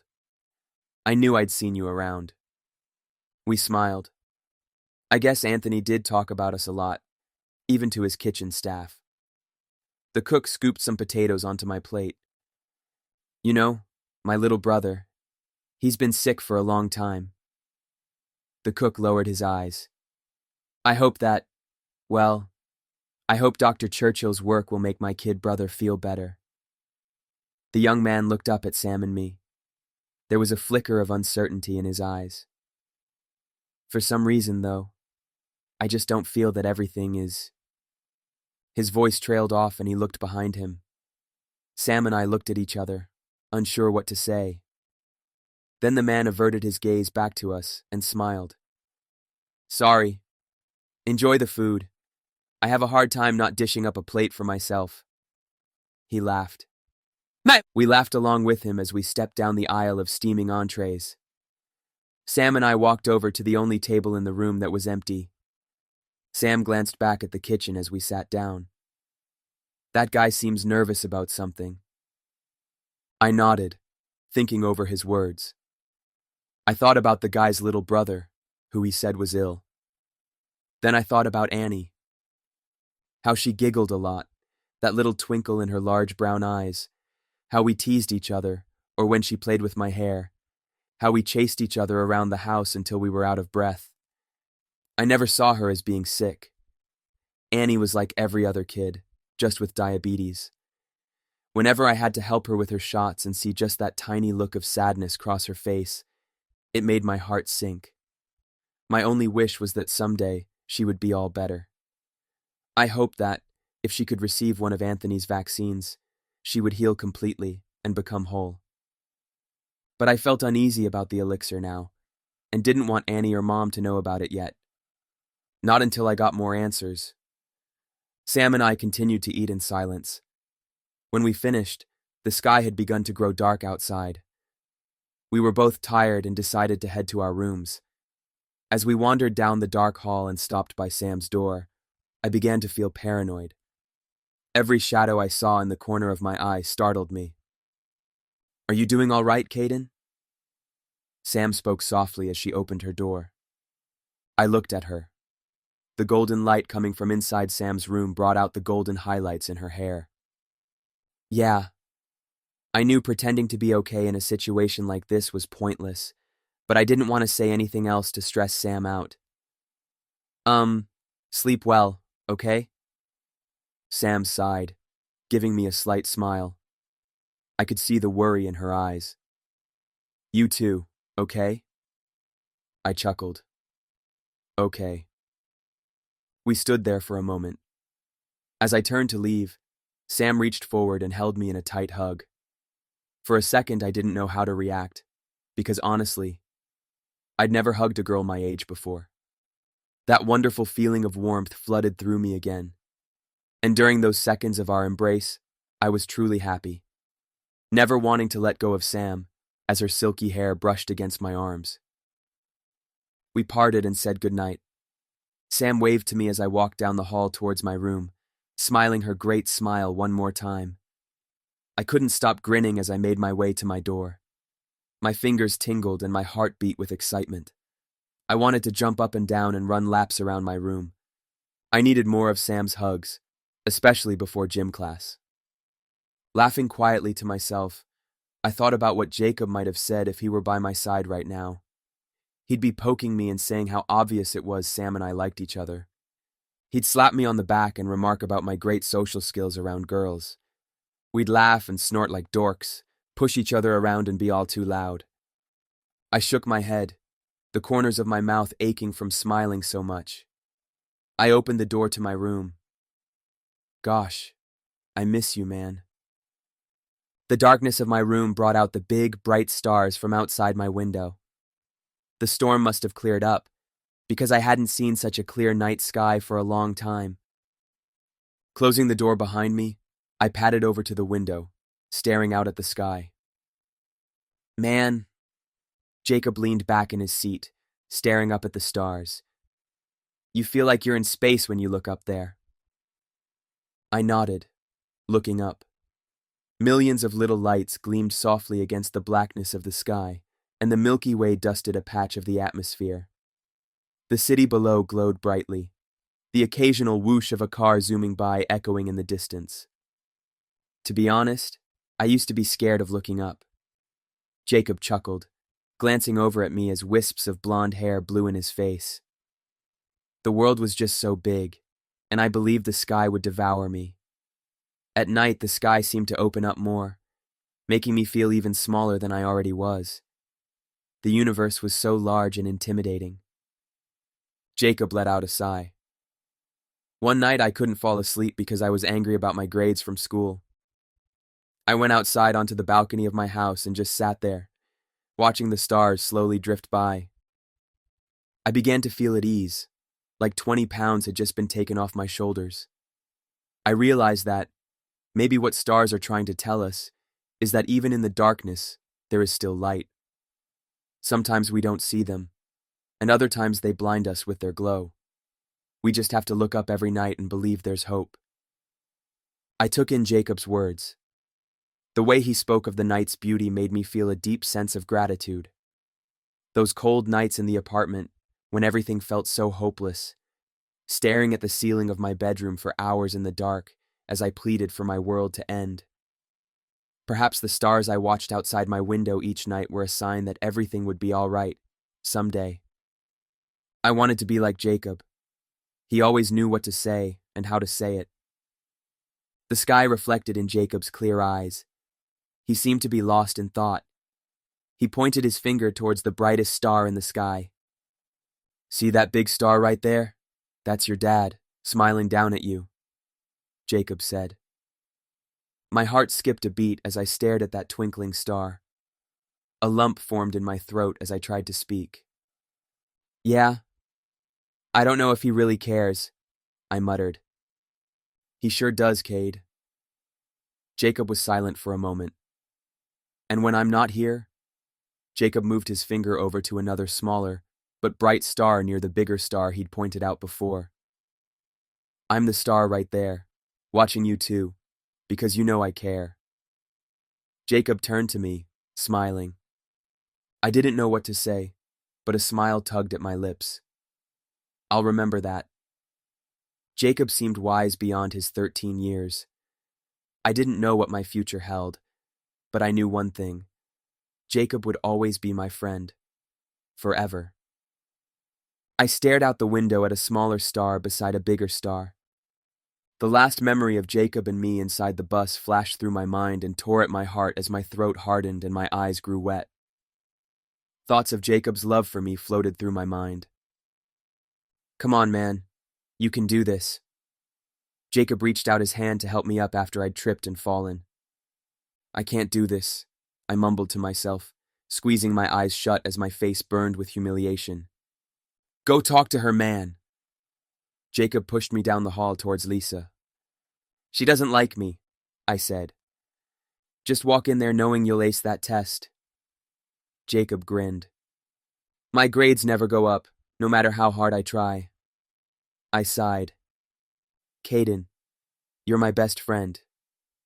"Jacob, you're the brother I never had," I said in the darkness, smiling as tears fell from my eyes.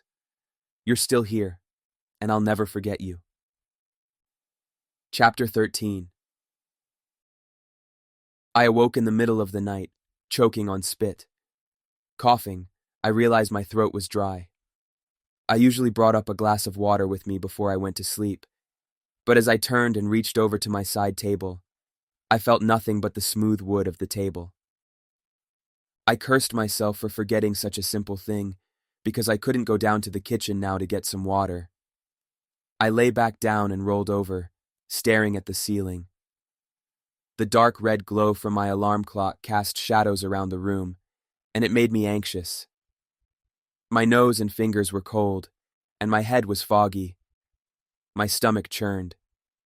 Maybe I'd eaten something weird last night, or maybe I was a little dehydrated. I looked down, realizing my sheets were crumpled at the end of my bed, while my comforter fell off to the side. I sat up and reached forward, pulling the sheets up towards me and adjusting my blanket.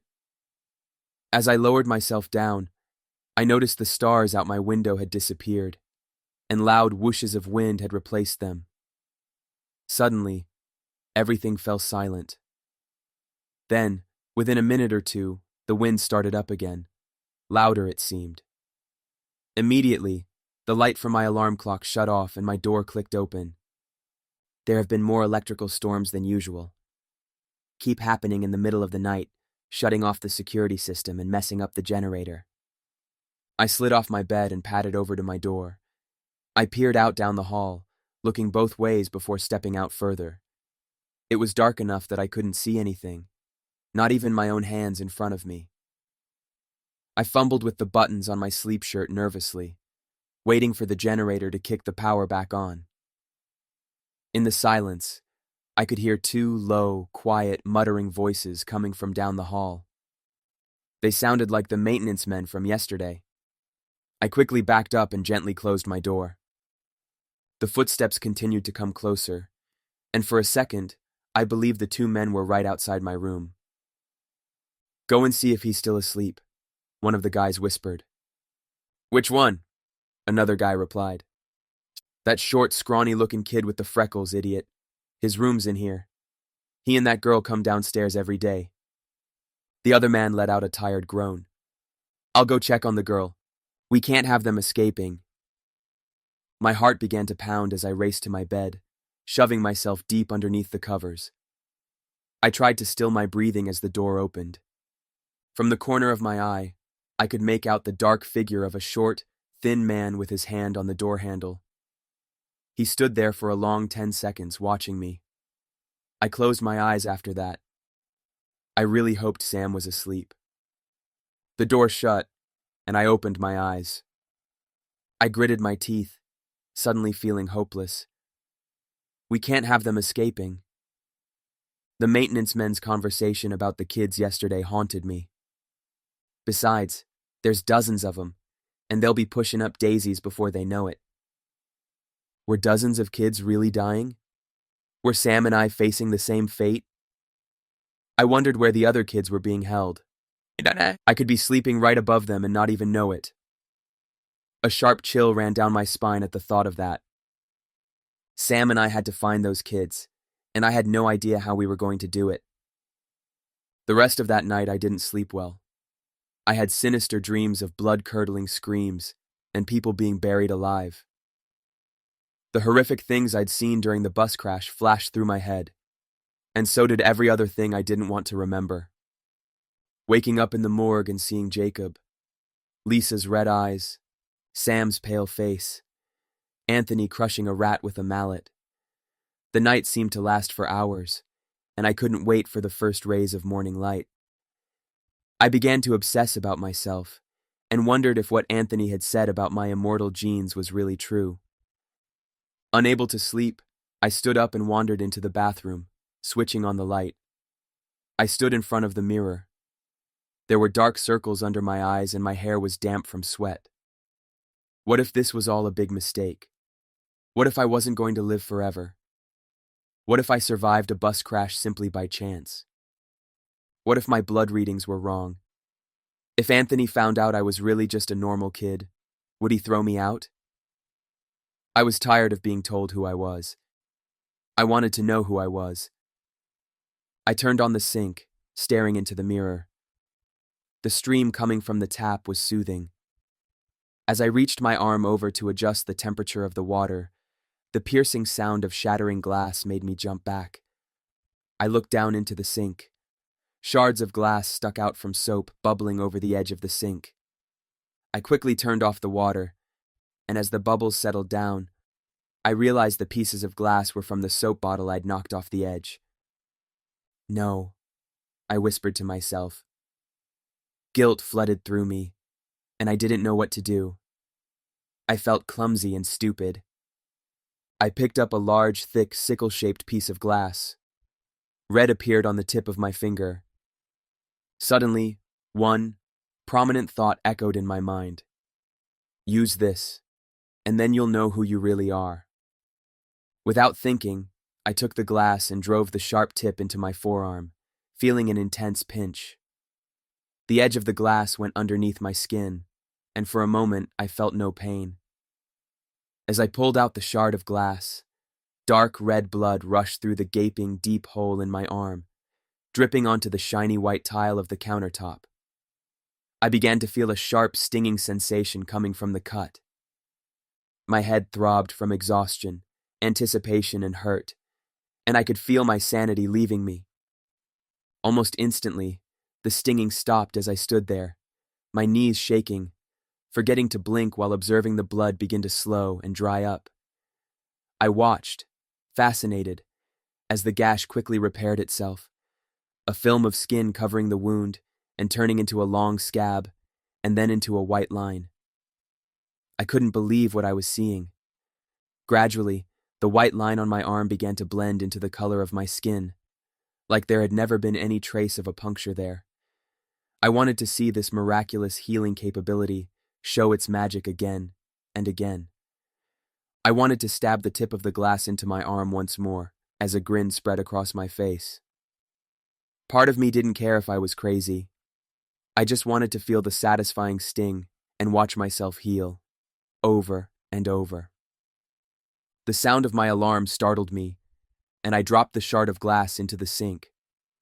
I turned my head just as the peak of the sunrise shined in my eyes through the window. Gold, red, and brown pieces of hair fell in my eyes. I slowly turned on the faucet and rinsed the crimson stains from the porcelain sink and carefully placed the rest of the broken glass in the garbage.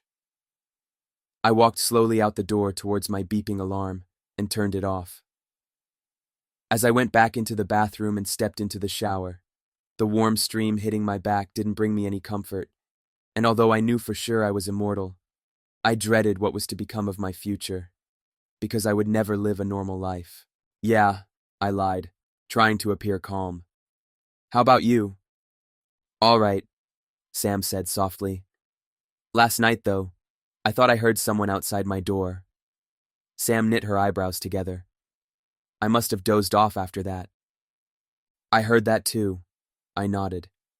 The security men might have come to check on us when the power went out again last night. How do you know the power was out? I was awake when the storm hit, I answered. Ah, okay. Sam and I stepped inside the elevator. Look. Sam sighed as she pushed in the bottom floor number, turning towards me. We need to just go for it tonight. If the storms begin to clear up, that might lessen our chances of escaping. I tried to imagine how we would be successful with such a difficult task. I have Lisa's card with me right now, I said. Maybe we could use it to unlock some doors. We're going to need it, Sam said. If I can get into the maintenance room, I'm going to go ahead and try to disable the cameras in the main foyer area first. It doesn't look like the front doors are locked. Maybe you could distract the security while I get into the maintenance room. I'm pretty good at this hacking stuff, but I need some time to find what I'm looking for. So, you want me to make a scene, wearing a donut costume while dancing around shouting, I love donuts, and so do you. I couldn't help but laugh. Sam giggled, shaking her head. I guess that could work, but I'm not sure where we'd get the donut costume. Sam smirked. I wish we could just get into the testing room where we had our blood work done last week.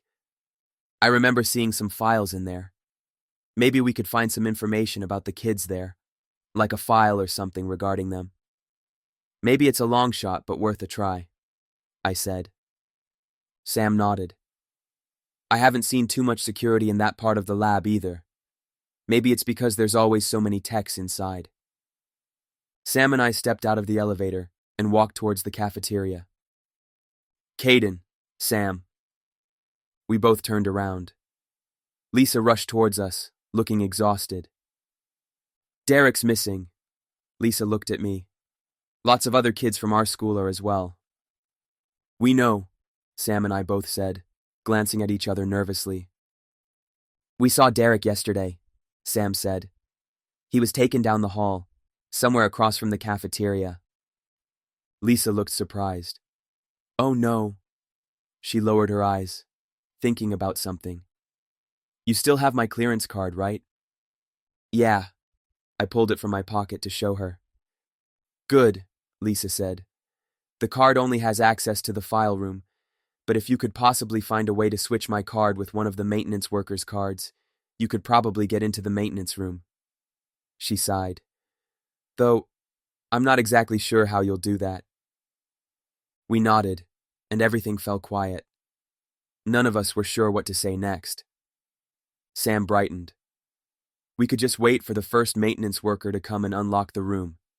He'll put his card in the slot by the door, and while he's inside I could take his card out of the holder and slide Lisa's inside. This card only has a barcode to scan, so I assume the maintenance guy's card is the same. He'll probably not realize it's not his card for a while, until he tries to use it again somewhere else. Yeah, that's a great plan, Sam, I said, impressed with her smartness. Sam and Lisa laughed. Thanks, Sam blushed. I've got to go now. Lisa looked over her shoulder towards the exit doors. Lisa, you go home when you can and rest, okay? Sam said. Lisa dropped her shoulders slightly. Please be careful, guys. You need to both get out of here as soon as you can. I'm going to see if I can find out more about where Derek, and the others, and maybe the other missing kids are.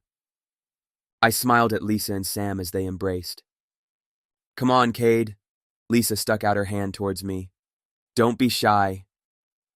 I felt myself pulled into a big group hug, and as we stood there, all three of us together, I couldn't help but feel safe and happy. Sam and Lisa had changed my life, Without them here, I would have felt so alone and confused. Sam and I waved goodbye as Lisa pulled away from our hug.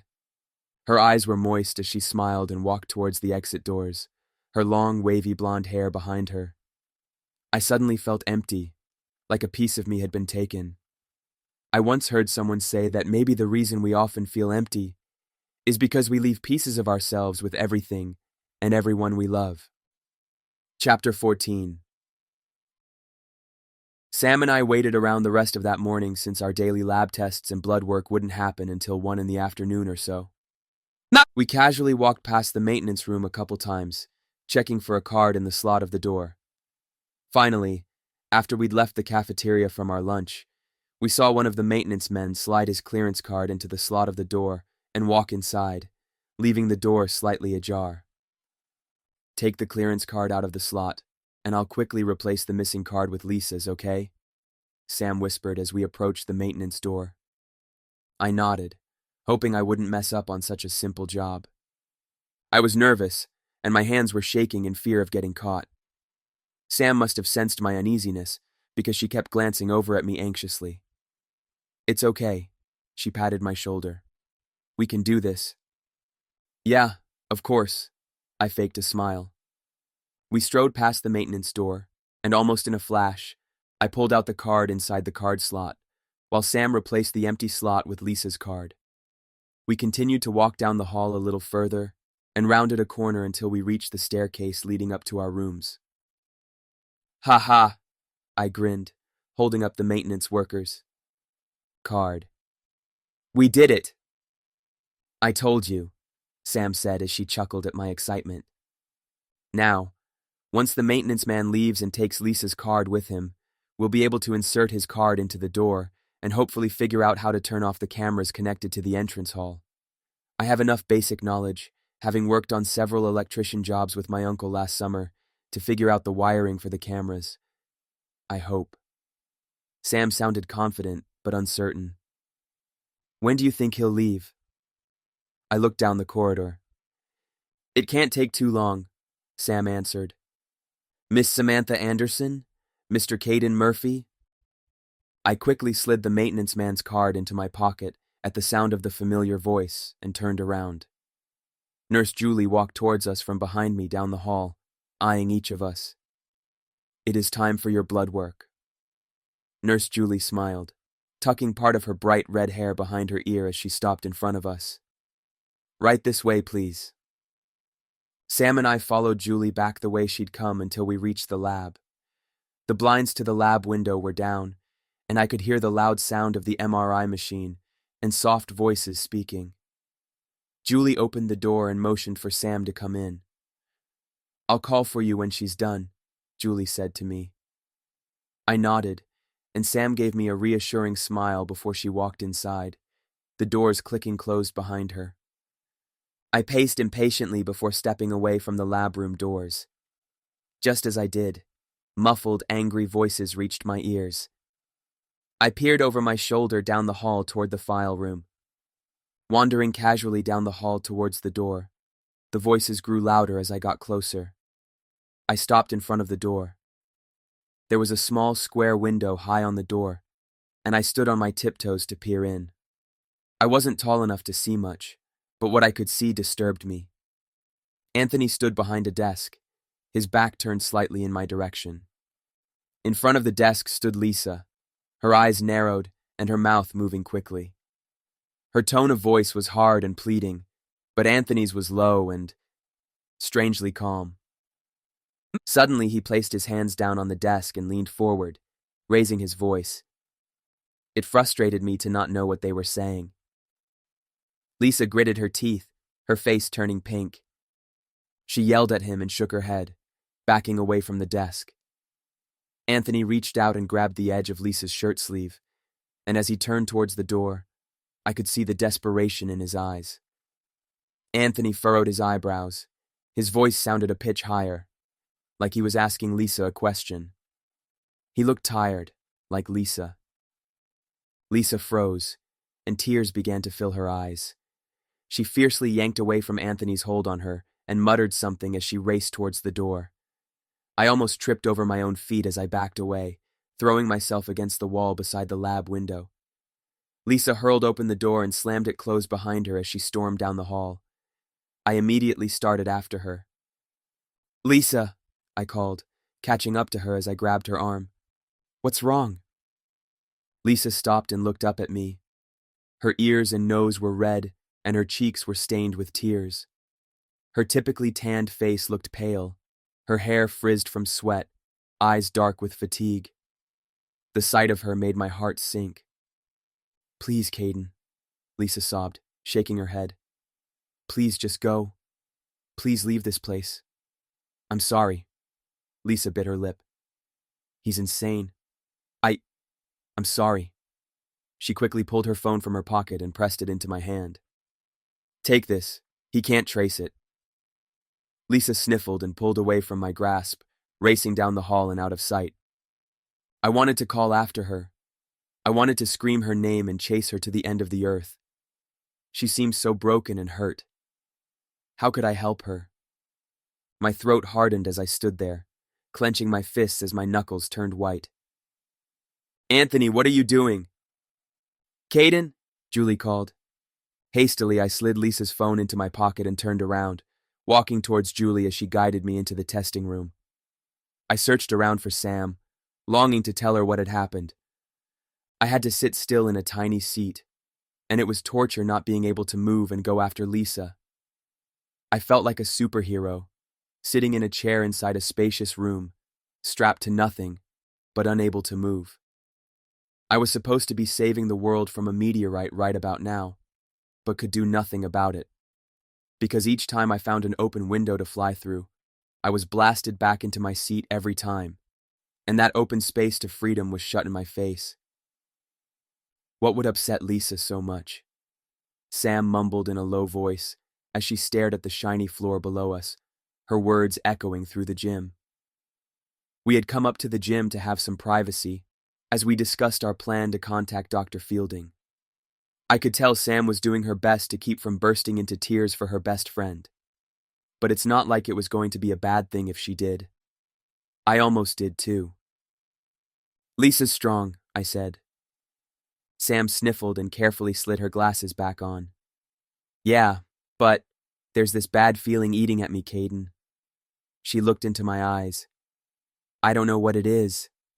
Sam averted her stare from me to the wall ahead of us, looking angrier than I'd ever seen her before. "Lisa pleaded for us to escape, so that's what we're doing. Tonight." It was silent between us for a minute or two, and I suddenly remembered the number David Fielding had written in the last file to my dad.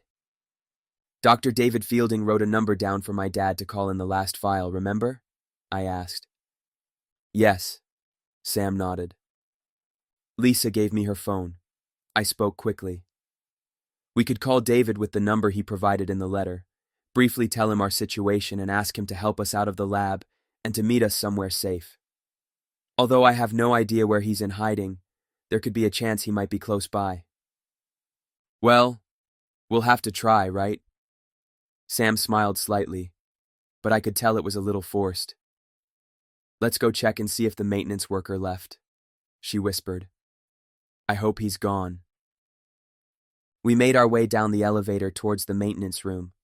The slot in the door was empty now. Sam slid the maintenance man's card into the slot and motioned for me to go and try calling David. Then she went inside, pulling the door tightly closed. I wandered down the hall a little ways and walked into the guy's bathroom, peering under the stalls to see if there might be anyone in the bathroom. Checking twice to make sure that the stall I was in was locked securely, I pulled out Lisa's phone and began to dial Dr. Fielding's number. I paused a couple times and had to redial because of my shaky fingers, but soon I'd gotten the digits correct and hit the call button. 15 seconds of the annoying hum of the receiver ringing in my ear seemed to last forever. Even though no one picked up, I was glad to hear. "You have reached David Fielding. He is currently unavailable at the moment. Please leave him a message, and he will get back to you as soon as possible. Thank you." A woman's voice spoke. I tried to think of what to say. There was so much I wanted to say. "Hey, this is Caiden Murphy," son of Alan Murphy. My friend Sam and I are being held captive here at the OMR lab by Dr. Anthony Churchill. I lowered my voice to almost a whisper. Not only does Anthony have us, but also many other kids from this area. We feel we are in danger and are in desperate need of a way to get out of here. We need your help, Dr. Fielding. We found the number you provided to my dad some years ago in a file, so, if you get this, please call me back as soon as you can at this number. I let out a breath as I dropped the phone down to my side, staring at the tiled floor. You think you have time, don't you? Adrenaline shot through me. A low, raspy voice echoed throughout the bathroom as I shoved the phone into my pocket. My heart pounded in my ears and my skin crawled. I stood there, unable to bring myself to move or speak. Caiden? I'm right next to you. Stupid. The voice muttered. Didn't hear me come in? I'd heard that voice before. My whole body stiffened as I tried to turn. I averted my stare to the floor underneath the stall to my left. There was a pair of black men's tennis shoes, with baggy jeans drooping over the sides. Derek? I dared to ask. Yep. But I thought you were being held some... Derek mumbled something I couldn't hear. How long have you been here? He said. His voice now sounded strangely vacant. Almost a week, I answered cautiously. Derek mumbled something I couldn't understand. How did you get here? I asked. Yesterday? Derek muttered softly like he was questioning himself. I think. How many of you are being held here? Lots. Derek heaved a breath. So many. Trapped and locked. Derek sniffed, letting out a quiet whimper. Was he crying? Why are you here? I questioned. A sinister feeling entered me as I listened to his halting words. Lots of kids, trapped and locked away. Derek sounded so weak, vulnerable, and gone. Tests, Derek said. We're part of a plan. Are you part of Anthony's vaccine testing? Derek whispered something to himself again that I couldn't catch. Yeah, he said blankly. Yeah, the vaccine. What are they doing to you? I inquired. Derek let out a few curses and stumbled out of his stall. I quickly slid the lock to my stall open and stepped out. Derek stood in front of the mirror, staring at himself. His eyes were dark and empty, his lips a tinted purple, and his skin paler than usual. Some of his dark hair was matted to his forehead, and the veins in his arms stood out. Derek put his hands down on the countertop in front of him, looking at me through the glass. His eyes suddenly grew large and glossy. His bottom lip quivered as he furrowed his eyebrows, and I was almost certain he was going to break down. What are they doing to you? I pressured him, speaking more clearly. Derek sighed, hanging his head. Don't know. Can't remember. His words were long and slurred. My eyes widened. That's why he was so calm. He'd been deeply drugged and was manifesting the side effects of it. There was no way he would think of escaping in this lost state. The other kids with him must have been drugged too. It stung to think about it. I tried to follow Derek's sullen, dim eyes as he looked up again. There was a flicker of light inside them. I could still see the fight in him, like the real Derek was trying to break out somewhere, trying to tell me something. But he was trapped inside his own head from all the drugs. My heart ached. Derek threw his head back and closed his eyes, the white lights above casting terrible shadows upon his face and adding to his sickly complexion. I wanted to do something, anything to wake him up from this miserable trance, knowing personally how it felt to feel so disconnected. Derek gazed at me in the mirror again, a tear running down his cheek.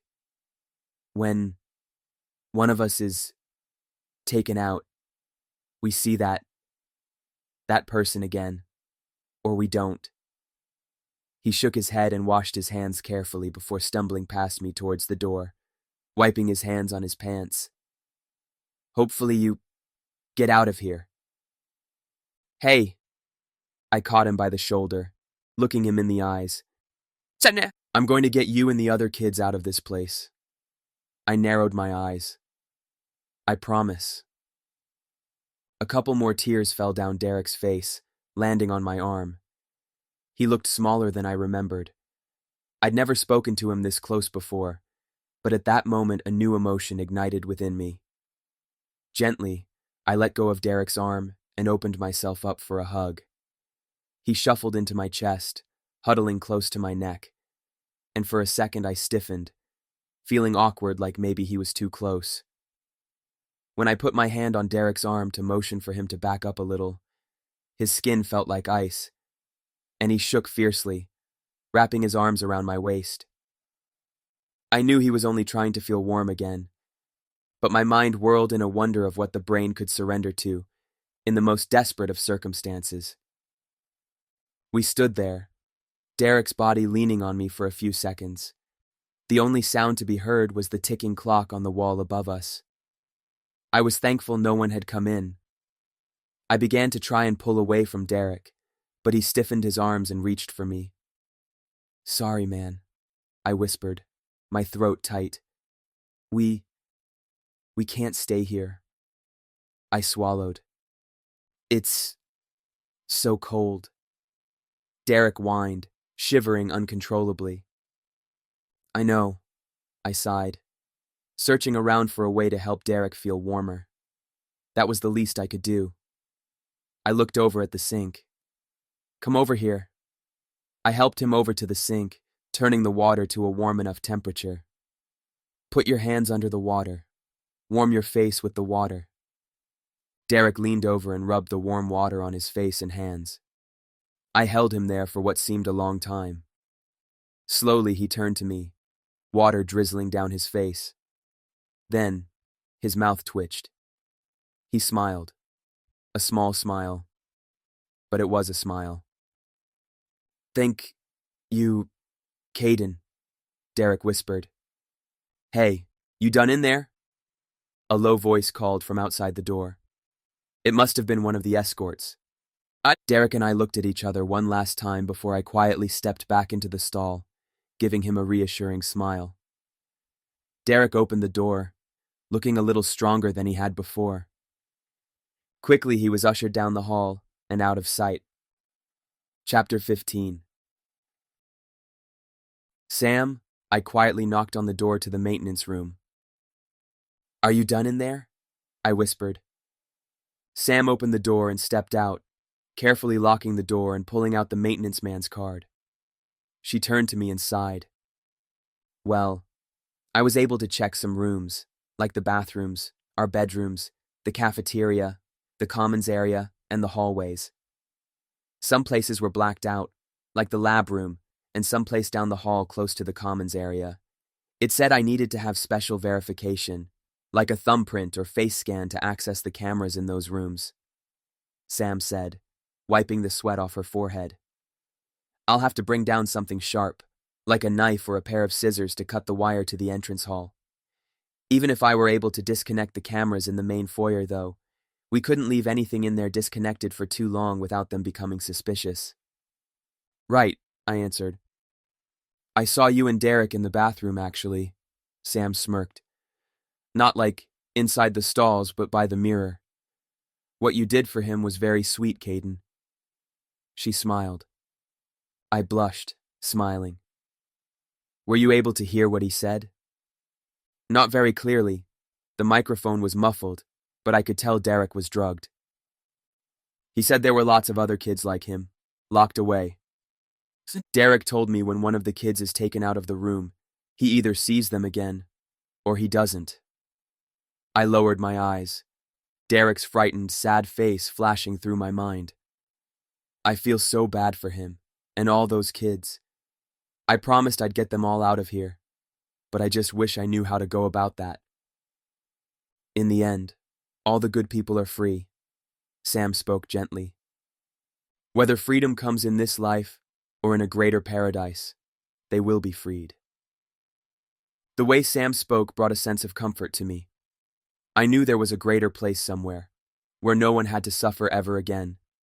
but sometimes it sounded too good to be true. Yeah, I nodded. They will be free. So, Sam broke the silence between us. Did Dr. Fielding pick up? No, I said. I left him a message, quickly telling him about our situation and where we were. We'll just have to hope he gets back with us soon. Well, until he does, we have to make an escape plan for tonight, Sam stated. My first thought was exiting through the commons area. We don't know if another storm will hit tonight, so I was thinking we could jam something in between the lock of the door to the commons, as well as our room doors. So when all the doors here lock for the night, the door to our rooms in the commons area won't engage. That way, we could escape, even if the power was still on. Do you think we could mess with the locks now? Would people walking in and out of the commons area notice the disengagement with the door? I asked. The doors would stay closed, but there would be more give when pushed open, since there is no lock mechanism for the doors to engage with. I haven't seen too many people go through the common area door, though, so I don't think anyone will notice. Okay, I looked around. What do you think we could stick in the doors? Sam scanned our surroundings. Oh, she chuckled and touched her hair, pulling out 3 bobby pins. I could bend these. She bent the 3 bobby pins until the ends touched together. We could stick 2 of them in the lock to the commons, and the other 2 in the doors of our rooms.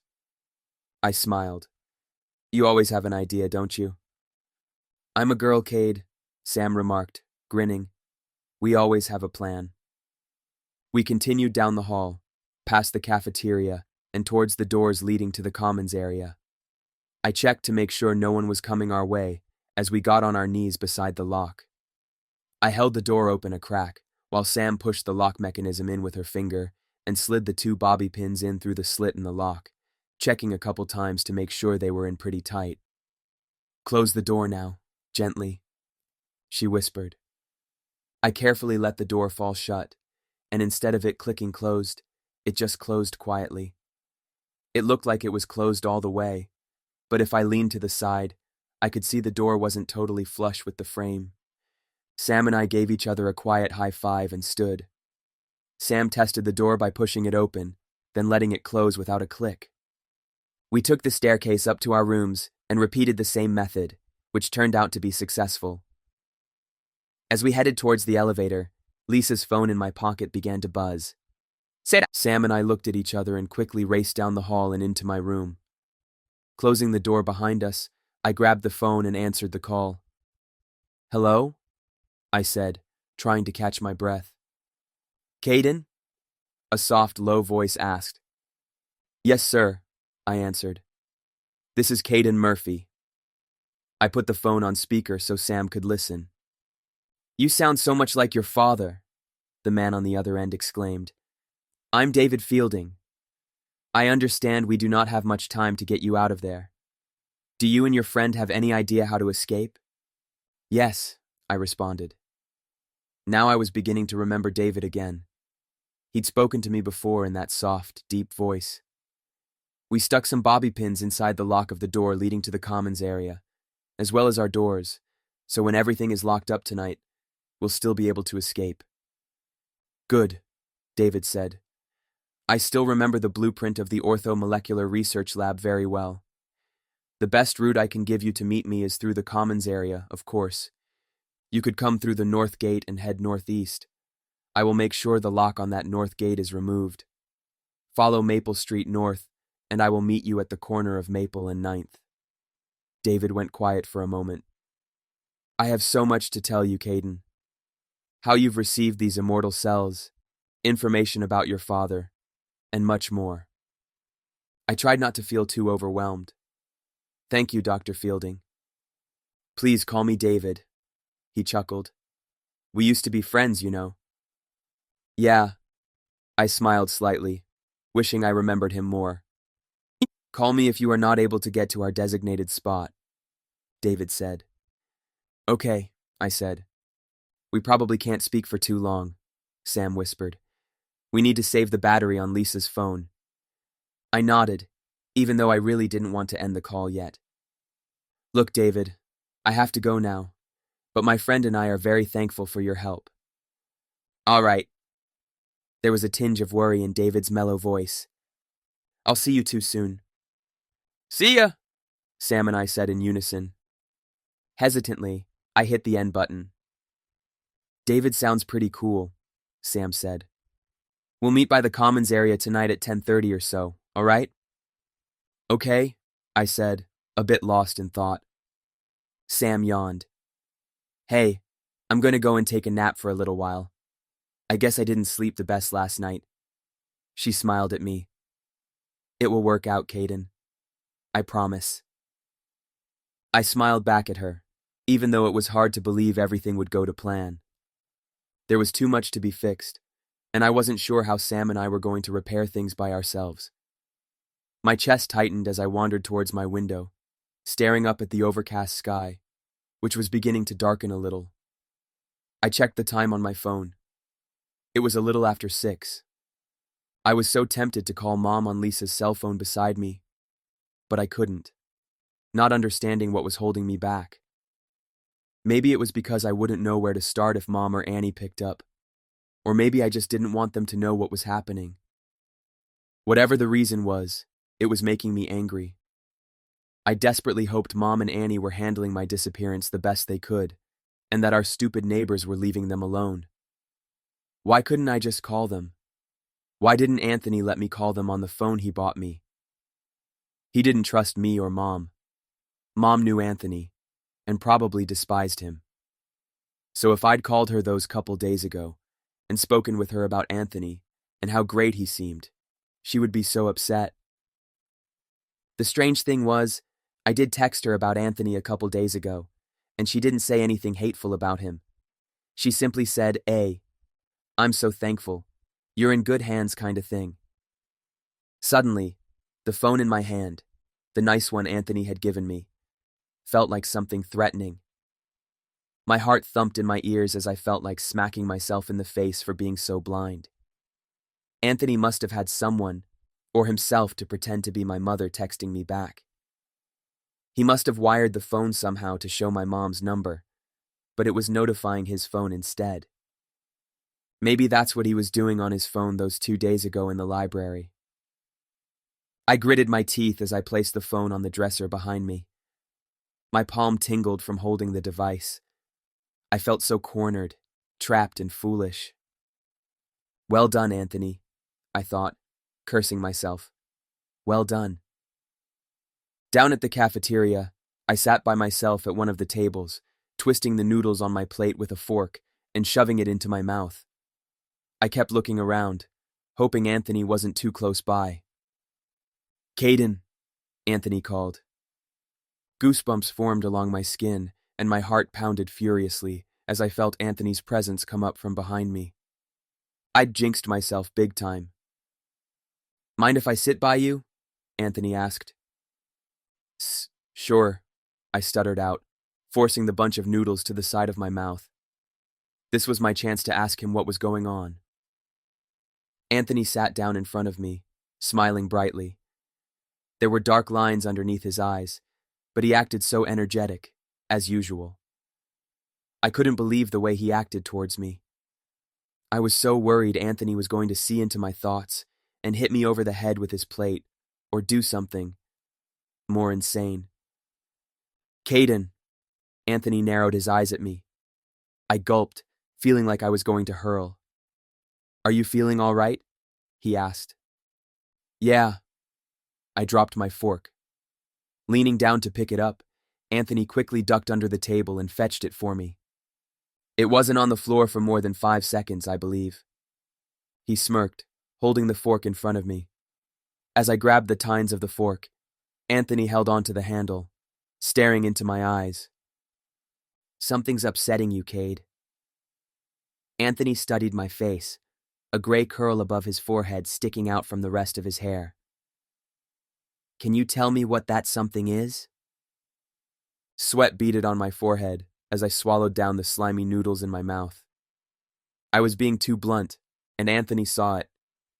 He could see my sweat and my fear and everything else. I'm okay, really, I blurted out. How about you? Anthony continued to stare at me. I broke our gaze by looking down at my feet. He set my fork down by my plate and leaned back, letting out a big sigh. I'm doing pretty okay too. I raised my head, and Anthony smiled at me again. Are you excited for the broadcast this Saturday? I nodded. A strange look appeared on Anthony's face for a second, but then it quickly faded. Is it about a girl? Anthony wondered aloud. My eyes widened as I flustered, stammering to find an answer. No.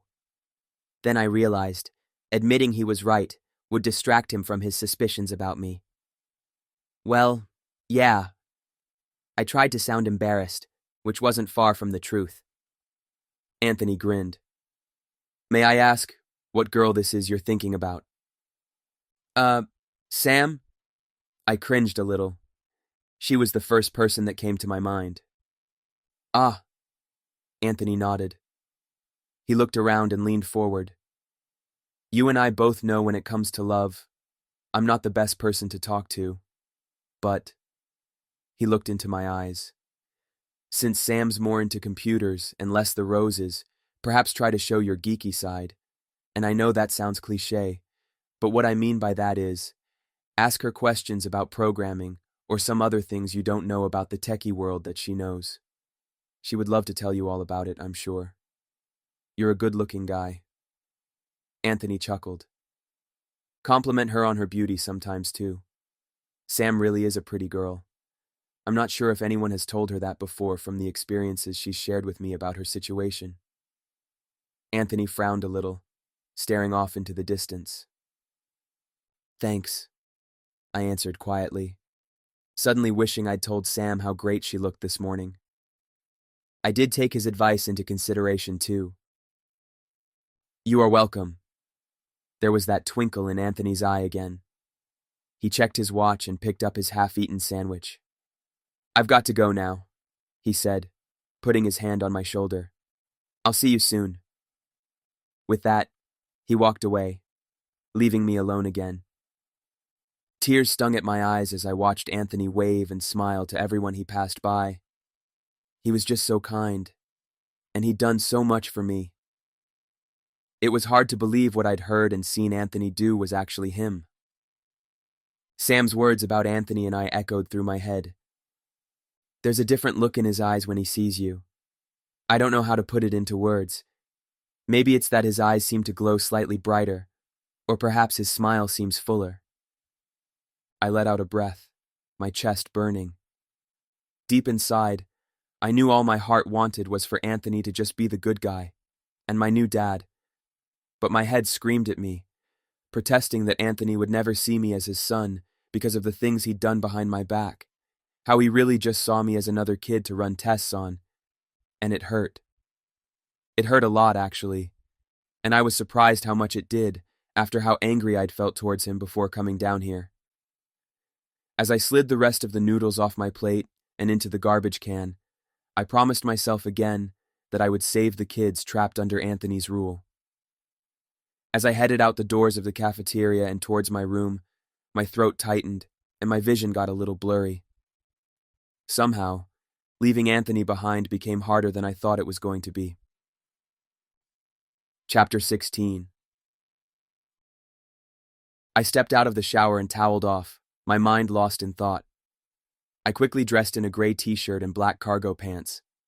I made my bed and cleaned up some belongings I'd left on the floor before carefully opening my bedroom door, my heart pounding as I raked a hand through my hair and peered down the hall. All the lights had been turned off, but I could make out just enough of the hall from the light of the blinking cameras as I made my way down to Sam's room. I hesitated as I raised my hand to knock on her door, thinking that I should let Sam sleep a little longer. I didn't want her to be too tired. I checked my phone. It was only 9:30, so she still had time to get ready. Silently, I turned and began to head back to my room, when suddenly, a loud thunderclap shook the building, and immediately, the power shut off. I couldn't see anything around me as I turned around, not sure which way was to my room. I put a hand against the wall as I started down the hall again. Wait. This was my chance. The lab would have lost power, which would give me a few minutes to see if I could find any information that would help me know where Derek and the others were being held. I felt this was my last chance. Round a corner and go left, I muttered to myself as I tried to find the staircase. Tripping on the first stair, I held onto the railing beside me and ascended down. Thunder clapped and roared overhead, strobes of lighting coming from the windows, occasionally giving me light to see ahead. I walked at a steady and silent pace across the marbled floors. My eyes darted from side to side, catching on shadows and distorted objects as I walked down the narrow hall leading to the testing room. I checked for the sounds of footsteps or whispering. Luckily, I spotted no one while sliding open the automated glass door to the lab. The second I stepped a foot into the lab room, an eerie feeling crept through me. I wasn't supposed to be in here. My heartbeat increased as I clenched my fists, wondering how I'd knock out the first security guard that tried to grab me. A rush of adrenaline pushed through me as a blast of wind and rain shook the windows down in main hall. Following along the desks to my left, I looked for anything that appeared to be a relevant file. Towards the middle of the room was an MRI table. On my right was the door to the bloodwork room, but as I carefully turned the handle and peered inside, I saw nothing that might be relevant. I turned back towards the main area. Graduated cylinders, glass bottles, and computers covered the desks to the left of me near the wall behind the MRI machine. The inside of my nose felt prickly from the smells of alcohol and rubber. My heart skipped a beat as a boom of thunder rolled behind my back. Flashes of lighting periodically danced around the lab, and I strained my eyes to see things clearly. Taking one abrupt last look at the door, I stiffened my back. There's no one here, I told myself. Peering up at the cameras, I noticed they were completely shut down, as no green light blinked. I scanned the room again. On my right was the door to the bloodwork room, but as I carefully turned the handle and peered inside, I saw nothing that might be relevant. I turned back towards the desks. My eyes widened and froze on what I believed to be a figure, staring right at me in the corner of the lab. My eyes were beginning to play tricks on me. It's just a coat rack. Keep looking for files. A light-colored file sat neatly on a couple of books on a desk ahead of me, an empty coffee mug balanced on top. I leaned over and slid the file out from underneath the mug. Flipping open the file, I squinted to see what was on the page. I pulled out my phone and turned the flashlight on, cupping my hand over the light to control the brightness. The file was mostly empty. I turned the file sideways and noticed test subjects, written in small script on the file tab. The file was unbent and appeared new. The only page in the file was titled New Patient Intake Sheet. Below was a name I recognized, Derek Johnson. A sticky note was stuck to the page in the bottom corner. In small script it read, Blood work results tomorrow. Reacted well to injection. Tested well. My knees became weak, and the silence of the lab rang in my ears as I tried to catch my breath. Remembering what I had read about Anthony and the rat, I knew there was only one way to test the vaccine. A wave of nausea twisted my stomach and I spun around, trying to steady myself as my elbow knocked something over. My shoulders stiffened as I heard the piercing sound of glass shatter against the marble floor behind me. I swallowed, a lump forming in my throat as I tapped off the flashlight on my phone, placed the file down, and turned to look down at my mistake. A broken glass bottle spilled a dark puddle around my feet, the stench of iodine stinging my nostrils. Glass shards stuck to the bottom tips of my shoes like glue. I stepped back, looking around for any sign I'd been heard. Silence. My pulse raced rapidly as I continued through the room, glancing down to make sure I wasn't about to step on something. Suddenly, cold air touched my face, sending a shiver down my neck. A stainless steel door ahead of me looked to be opening a crack. As I got closer, I noticed the lock on the door was wet with condensation. The same cold air I just felt on my face drifted out from beyond the door. Pulling open the door, my gut reaction demanded I shut the door and get out, but that was the last thing I needed to do. As I wandered into the darkness of the room, almost immediately I began to shiver. Reaching for my phone again, I clicked on the flashlight. My breath became visible as I shined the light into the area around me. 3 short and 1 long silver freezer units stood against the wall in front of me. I gulped, knowing what these refrigerators held. Waves of anxiety paralyzed me, but my hunger for answers pushed me on. I noticed the door to the first unit on the left was sitting open a couple inches. The unit's door alarm beeped quietly. I touched the open door, a pit forming in my stomach as a puff of warmer air washed over me. Opening the unit door wider, I could make out a white, shrouded figure lying on a sliding tray inside. My mind flashed back to the morgue. All those bodies. Slowly, I pulled the tray towards me. I carefully tucked my phone in my front pocket, using both hands to pull the tray out the rest of the way. This person appeared to be a girl from the shape of the cloth. A length of matted blonde hair peeked out from the white fabric and was stuck to the tray table. Taking a shallow, trembling breath, I pulled back the sheet, revealing what lay beneath. Electric shock and horror shot through me, and I grabbed the cabinet handle to steady myself. I stared at the face of a girl. Her lifeless green eyes had sunk into their sockets, and her skin was as pale as the white sheets around her. Her collarbones stuck out, and stringy blonde hair stuck to her hollow cheeks. Her lips having long lost the dark, rich red I remembered. Lisa. My stomach twisted, and bile rose in my throat. My heart seemed to stop, and tears squeezed from my eyes, running down my cold cheeks. It was happening again. Jacob. Lisa. I cupped a hand over my mouth tightly, desperately struggling to restrain myself from screaming. My trembling cold hands reached towards Lisa. Her face felt stiff and icy. Tears fell down my face before I could stop them. Lisa, I whispered, putting my hands on her head, drawing my face down to hers. You don't deserve this. I closed my eyes. Every memory of us played through my head. Every thought of her was golden and warm. Her caring touch, comforting words, and beautiful smile. I remembered the times she would look my way in class and occasionally smile. She had been my first love. My warm tears dropped on Lisa's cheek. I felt I was going to die just looking at her.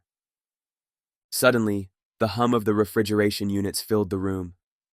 The lights above flickered. I helplessly stood there, my brain screaming at me to move. My legs were ice, and my heart was breaking.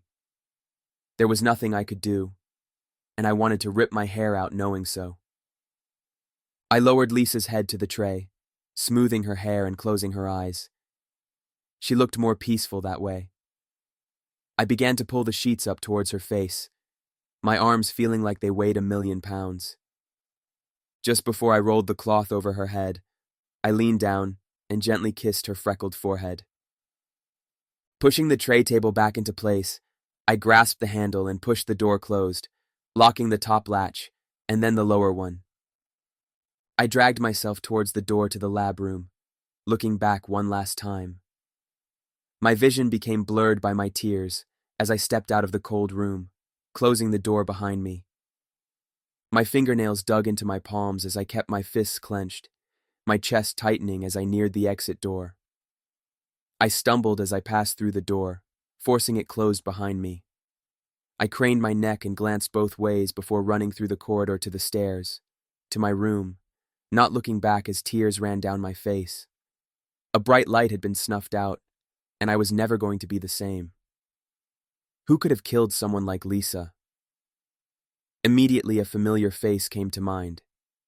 Rage, as I had never felt it, burned in my chest.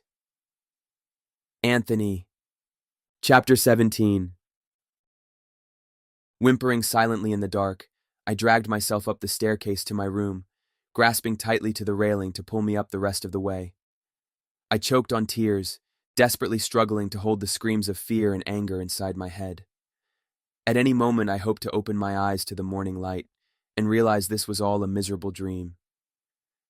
I began to wonder if the sun would ever rise tomorrow, and the same terrible feelings of denial and pain hit me again like it did with Jacob and Dad.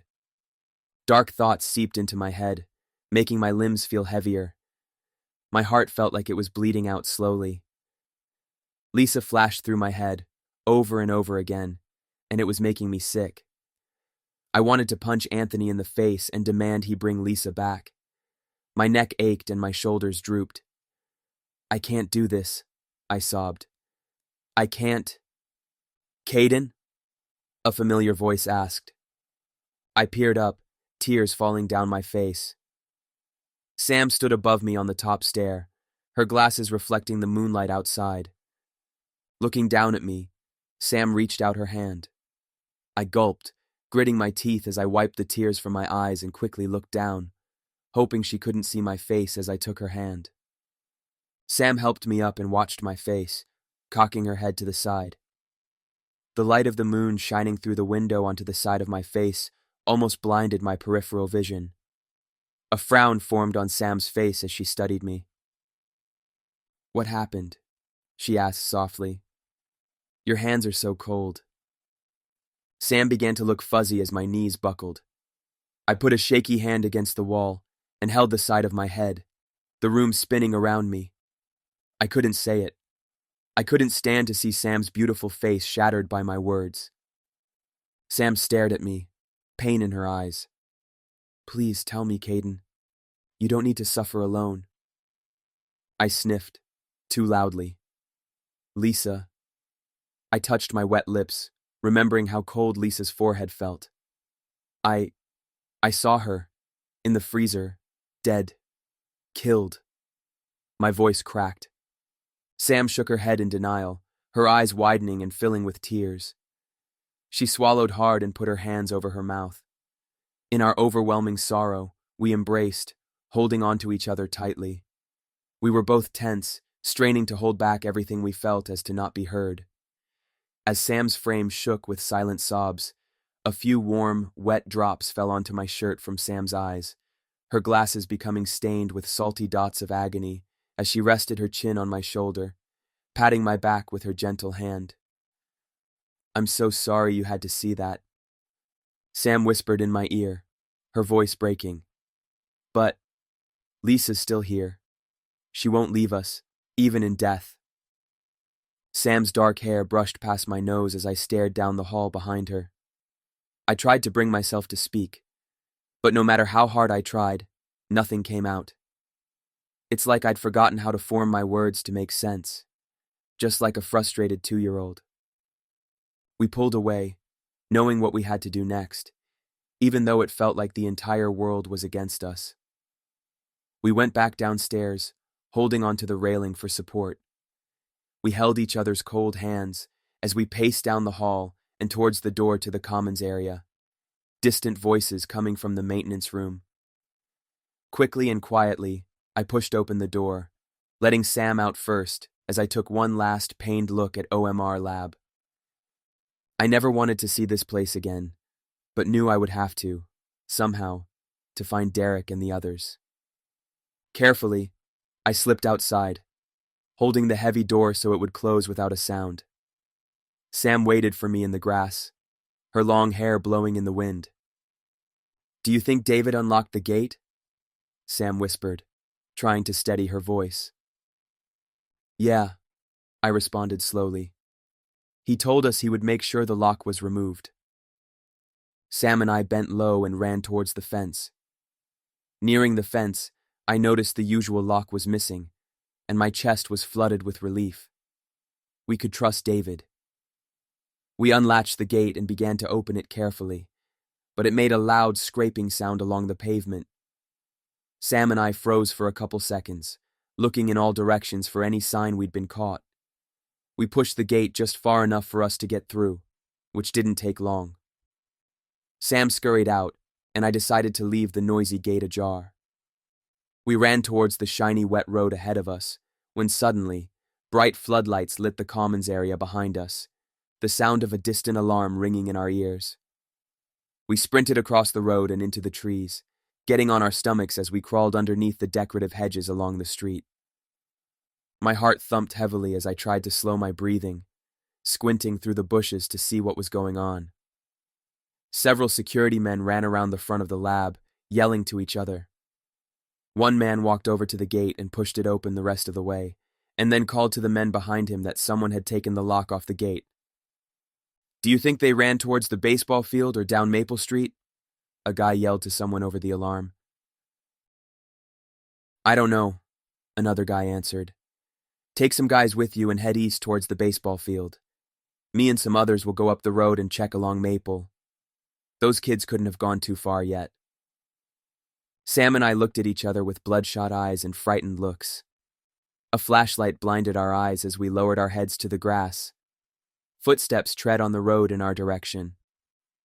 "Tuck your feet in," I rasped to Sam. "We'll have a better chance of them missing us." Sam followed my order and we curled up, looking as small and still as we could. It was a good thing Sam was dressed in all black, while my gray shirt stood out in the dark more than I thought it would. The voices of the security men got louder and louder as they got closer. The sounds of their feet stepping in the grass felt so close. I squeezed my eyes shut, hoping with all the hope I had that we wouldn't be seen. I opened one eye. The light from the moon cast shadows of the security men upon the spots of grass in front of me. A shiver ran down my back when one of the men stopped right next to us. My eyes froze open as I held my breath, biting my tongue to keep from making a sound. The young man held himself stiffly, and the gun in his holster sat at an awkward angle. He began to bend over when one of the men up the street called for him to keep up. The young man quickly stood up straight and ran after his group, heading south. I let out a breath and quickly inhaled. The voices and footsteps began to fade, but Sam and I waited there for another 3 minutes, listening as the distinct alarm coming from the commons area gate rang. We slithered along the bush line, trying to stay out of sight as we reached the road. Adrenaline and anxiety pumped through my veins, keeping me ready to run. I didn't know what was pushing me on. I felt so heavy and depressed. Maybe it was Sam's faith, Lisa's prayer for us to escape, or because I feared for my own life. Obviously, there were many things that kept me moving through that cold, wet grass, but I couldn't help but feel in a fog. My ears were ringing from the alarm coming from the lab. My brain was fried and my muscles were weak. I tried my best to focus instead on making it out of here. "Cade," Sam said. "Yeah." I looked over at her. "Let's move." She gave me an encouraging smile. "Oh." I rubbed my irritated eyes as we got up on our knees. I must have been stalling. "Sorry." "That's all right," Sam mumbled back. I could hear the tension and fear, but also the strength and courage in her voice. We ran through the damp grass, hunched over until we made it to the road. We glanced both ways before bolting up the street, staying in the dark of the trees. We raced forward, the cool night breeze floating along our skin. Suddenly, a wonderful sense of freedom filled my veins as the imposing facade of OMR faded into the distance. I picked up speed a little, and Sam did too. Soon, the city came into view, a white cloud from the recent storm blanketing the buildings. The stars above us glowed and twinkled, the full moon following our shadows. We ran due north, jumping over to the sidewalk as cars whooshed by. Above Sam and me, a sign loomed to our right. The hair in my eyes blew back as I squinted to see the print on the sign. "Maple Street," Sam read, looking up. "We're on the right path." She let out a sigh of relief. "Maple and 9th." We turned right and continued slowly down the sidewalk, anxiously searching for a vehicle to rescue us. A white Suburban with dark-tinted windows came up the street from the direction of the city and slowly pulled up next to us. Sam and I glanced at each other as we cautiously moved closer to the car. The person driving rolled down the window and stuck their head out. A man with dark-framed glasses, gray with white hair, and a short beard smiled at us warmly. "Get in, quickly," he urged.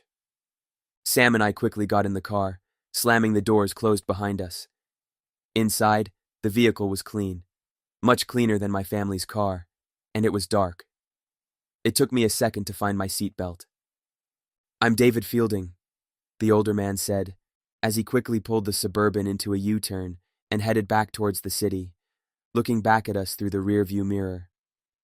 "I'm guessing you two are Sam and Caiden?" We nodded in unison. "Yes." David looked over at Sam. "Happy to meet you, Sam. Caiden and I have met before." David stared back at me for a moment. He looked very familiar with those glasses and hazel eyes, but I didn't remember him having any facial hair. All the memories that David had mentioned in the file notes came back to me, and he suddenly didn't seem like such a stranger to me. David gripped the steering wheel with both hands, letting out a quiet breath as he waited for the light to turn green. The pleasant smile on his lips couldn't hide the anxious furrow in his brow. The only sound to be heard was the clicking of his signal to turn right again. "My, you've grown, Cade." David winked at me through the rearview mirror. "You're 15 now, right?" "Yeah, I'll be 16 in a couple months," I said. David looked over at Sam through the mirror. "And how old are you?" he asked. 15, Sam answered quietly, fiddling with the strap of her seatbelt. 16 in about a month. David smiled at her through the rearview mirror. Sam smiled back. Once it was safe to go, David pushed on the gas pedal and began driving faster towards the almost empty freeway on-ramp. "So, how far away did you move?" I asked. "In one of the files you said you had to relocate to a safer place." I lowered my voice. "A little ways," David answered. "Just a little outside the city." "What about you?" "We moved to an apartment in a small town near the city, about a month or so after I turned 10, I informed him. "Ah, we must not live as far apart as I thought." David thought for a moment, before he glanced back at Sam. "What about you, Sam? Where are you from?" "I'm from Wisconsin, but my family moved here about a month ago." Sam looked over at me. "Caiden and I go to the same school, so we must live in the same town." "It must be nice." David switched on his high beams. "You two ending up together at the same school? Then you're both in the lab? It's a miracle that you found someone you knew and who shares your same adaptation. I'm sure you've become great friends." David grinned. Sam and I smirked at each other. "Yeah," I replied. I'd never looked at our experience of becoming friends in that kind of humble light. It was nice to think about, because I knew this friendship was something I was never going to forget, even if we parted ways someday. Silence filled the car as we continued down the freeway. About 20 minutes later, David turned left off the freeway, and the familiar lines of my hometown came into view. In the distance, I could see rows and rows of apartments. Some lights inside were lit, while most were out. It made me frustrated and deeply homesick, knowing how close I was to home, but not being able to go there now. I sighed and looked away from the window, in fear of losing my composure again. I peered over at Sam through the corner of my eye. She just played quietly with the watch on her wrist, her hair blocking her face. I was sure Sam felt the same longing as I did, and was trying to hide it too. "There were more kids in the same facility with you." David sounded a little stern now. "Do you know how many?" "Maybe a dozen, but I'm not sure," I recalled. "One of my friends from school was there. Just a week ago, I never thought I'd call Derek my friend ever again, but it seemed silly now. He said there were many others from our school there as well. He was drugged and not really present in his mind, but he said they were trapped and being put through tests. I promised him I'd get them all out, but I don't know how." I shrunk in my seat a little. There was a flicker of sympathy in David's clear eyes as he glanced at me through the mirror. You two are the bravest children I know. You've done all you can, and have made a wise decision to inform me about this. I will help you in any way I can. I promise. He smiled again. A feeling of relief washed over me at his reassuring voice. David took a road away from town again. As the lights from my hometown dimmed behind us, David turned right down an obscure paved road, and we traveled another mile or so. He slowed in front of a black and white smallish house, hidden almost entirely by the tall trees surrounding it. David turned into the driveway and parked in the garage. We got out and followed David in the dark towards a door up some stairs. Before we stepped inside, David hit a button that closed down the garage doors. He opened the door leading inside and ushered for us to come in. Warmth filled the room around us as David closed the door, the smells of fresh baked bread coming from down the hall. The golden lights above were calming compared to the bright blue lights in the lab. David led us through the hallway and into the living room, where a pleasant-looking woman with long, wavy silver hair and bright blue eyes greeted us. She wiped her hands on a dish rag and flashed us a bright smile, the corners of her eyes crinkling. "Nice to meet you," she said. "I'm Kira, David's wife." She gave us a hug. David and Kira glanced at each other, smiling, before David walked up behind Sam and me and put his hands on our shoulders. "I'm sure you're tired. We will discuss everything I have to tell you tomorrow morning. Kira will show you to your rooms." Sam and I thanked David. Kira led us through another hall and up the stairs, a dim light on the side of the wall providing some light. At the top of the staircase, there were 4 doors. One of the doors was open, revealing the bathroom inside. Kira opened the closest door and switched on the light. "Here you are." Kira motioned for me to follow her. "There should be a pair of pajamas and clothes inside the dresser that might fit you, although they may be a little loose." I stood in the doorframe. At the end of the room was an open window with cool air drifting through. The walls were a dark, navy blue. To the right was a side table with a lamp, and a bed about the same size as mine back in the apartment.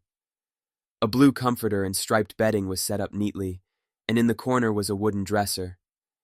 To my left, a wood desk and chair sat against the wall with nothing on it.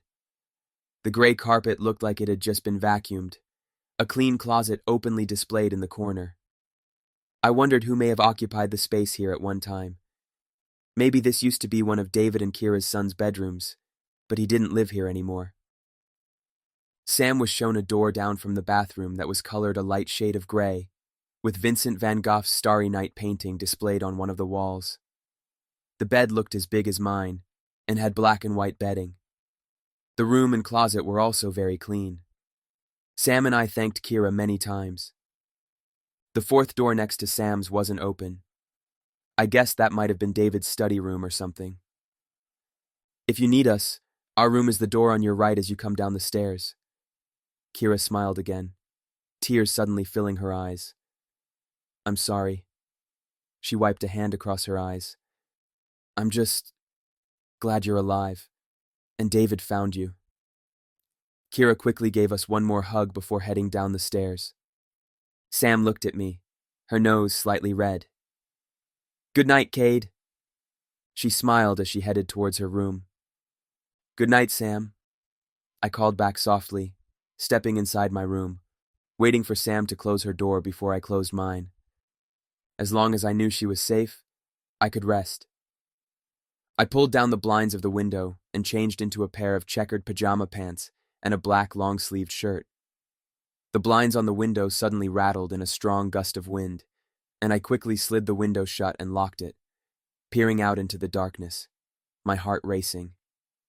Letting out an exhausted sigh, I felt like I was going to collapse. I climbed into bed and switched off the lamp. The last thing my tired head thought about was Lisa, and she lingered in my dreams. Chapter 18. "Lisa," I croaked in the darkness, pressing my forehead against Lisa's, squeezing my eyes shut. Tears fell down my eyes and landed on the cold floor. I couldn't stop. The tears kept spilling from my eyes like gallons of water. Suddenly, the sounds of water rising reached my ears. When I lifted my head away from Lisa's face, my heart skipped a beat. I was knee-deep in the warm, salty liquid from my own tears. The water around us kept rising, even though I'd stopped bawling. Soon, the puddle began to engulf Lisa's body on the tray. "No!" I tried to scream, but it only came out as a raspy whisper. I hit and splashed the water away from Lisa's delicate face. "Stop!" I tried to yell. "Don't touch her!" The water continued to bubble and fill. The liquid at my thighs had gone from a lukewarm to cold from the temperature of the room. The water began to flood through the door of the lab room behind me, my only escape. I reached for Lisa, but she couldn't be moved. "Please, Lisa, you're going to drown!" My throat hardened. "She's dead, you silly boy!" A cold, deep voice rumbled from up behind. "Cannot be drowned." I spun around, almost slipping into the water. In the doorway, Anthony stood grinning, his hand on the door handle. "Anthony," I pleaded, "help us." Anthony looked over at Lisa, then back at me. "I'm afraid whatever you do, you'll end up drowning in something." He stepped back. "Good night, Caiden." Instantly, Anthony slammed the door shut. I swam over to the door through the deep water. I tried pushing down on the handle, but the door had been locked. "Anthony, don't do this!" I pounded my fists on the door with all the strength I had. "Please, let us out."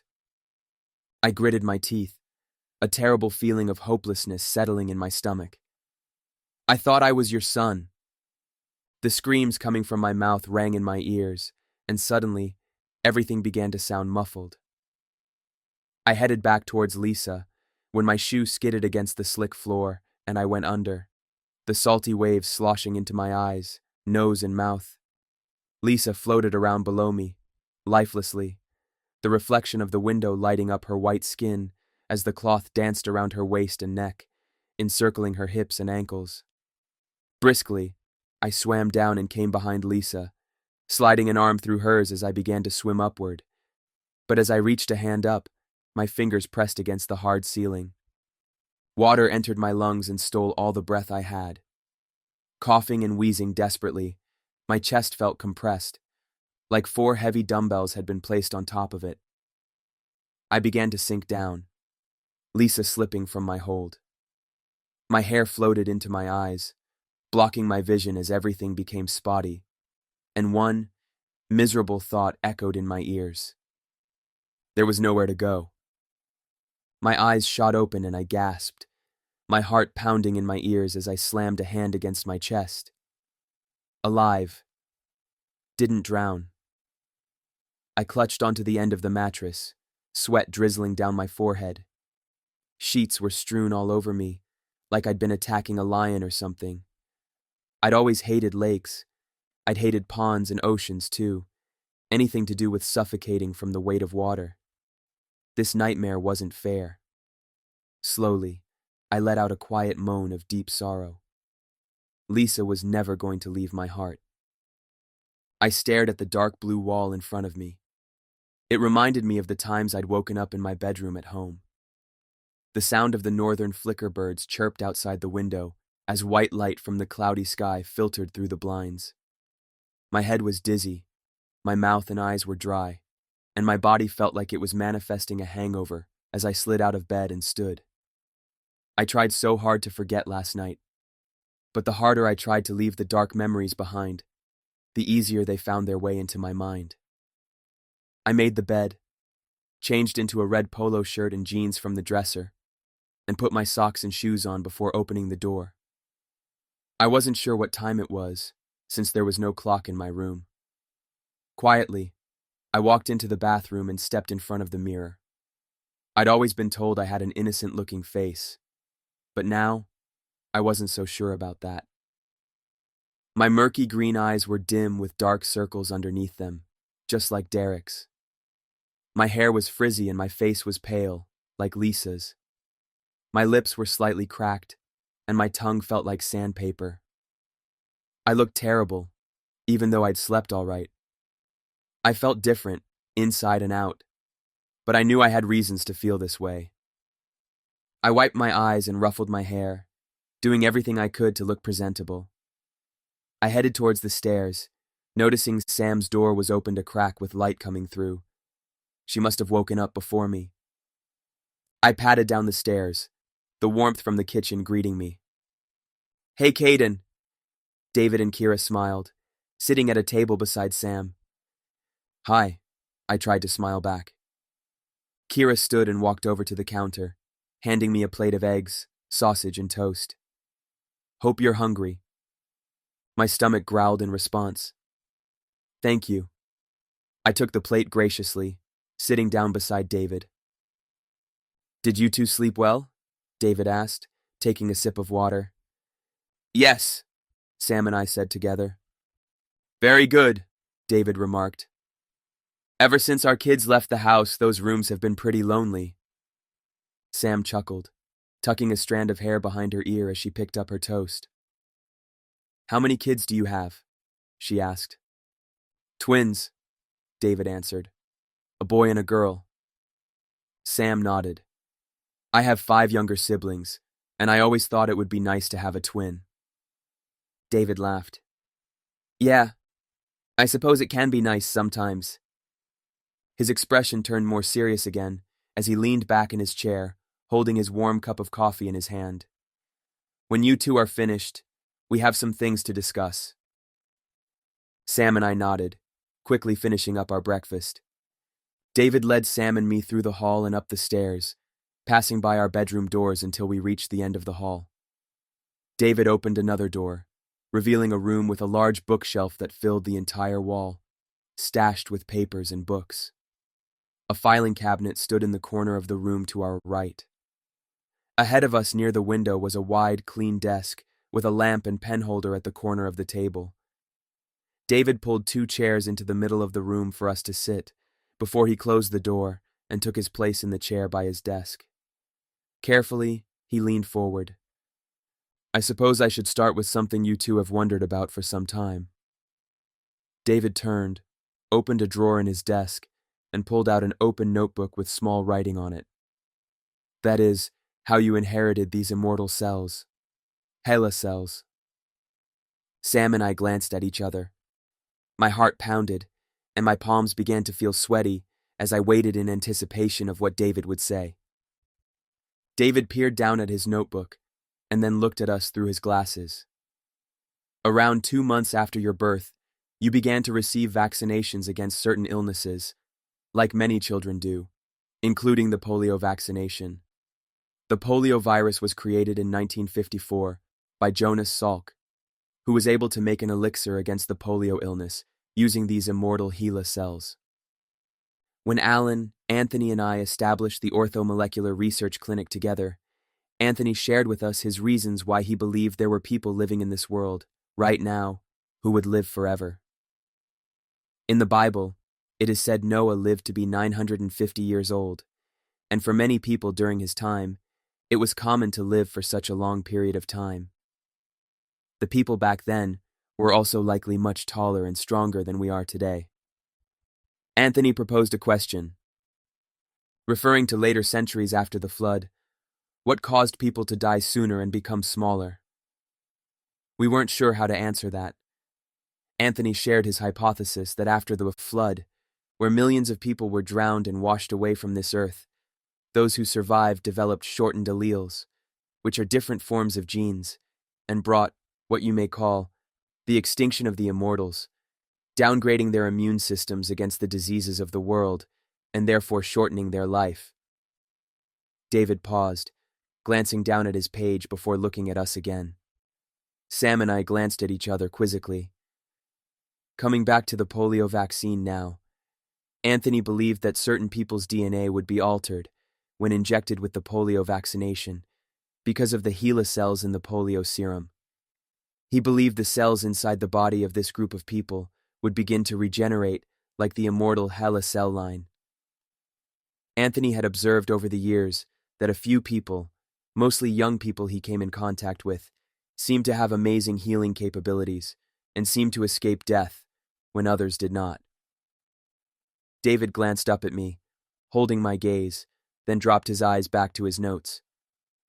According to Anthony's hypothesis, the only logical reason for this unique reaction to the HELA cells through polio vaccination must be because of the person's family line.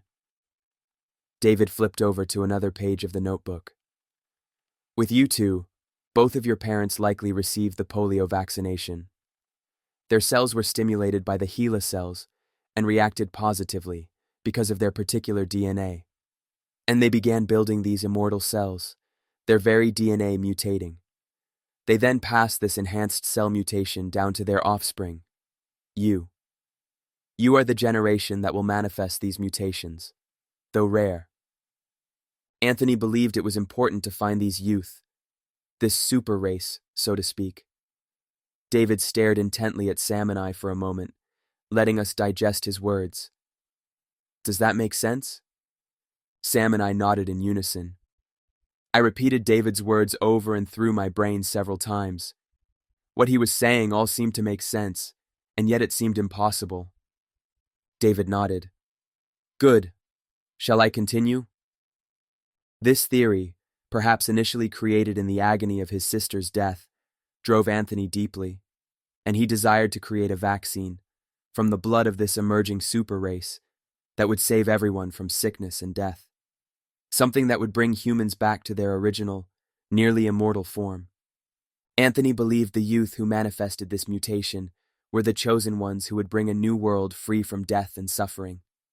The three of us began to research all we could, trying to find connections and answers. Within our workplace, we had access to hundreds of vials of blood from young people who came into the lab to get routine blood work done. We began to take their blood and run tests on it, trying to find signs of altered cell mutation. David stopped and took a sip from his mug of still steaming coffee. This brings me to the darker side of our work. You see, we understood that HELA cells are cancer cells. We were unsure of how to make a serum that would not create cancer in the host. Also, we discovered if the elixir was injected into the wrong DNA line, it would trigger an accelerated cell apoptosis, killing the host within a matter of days. But, if the host had certain DNA markers, they would respond well, never showing accelerated cell apoptosis, and would recover almost instantly from injury.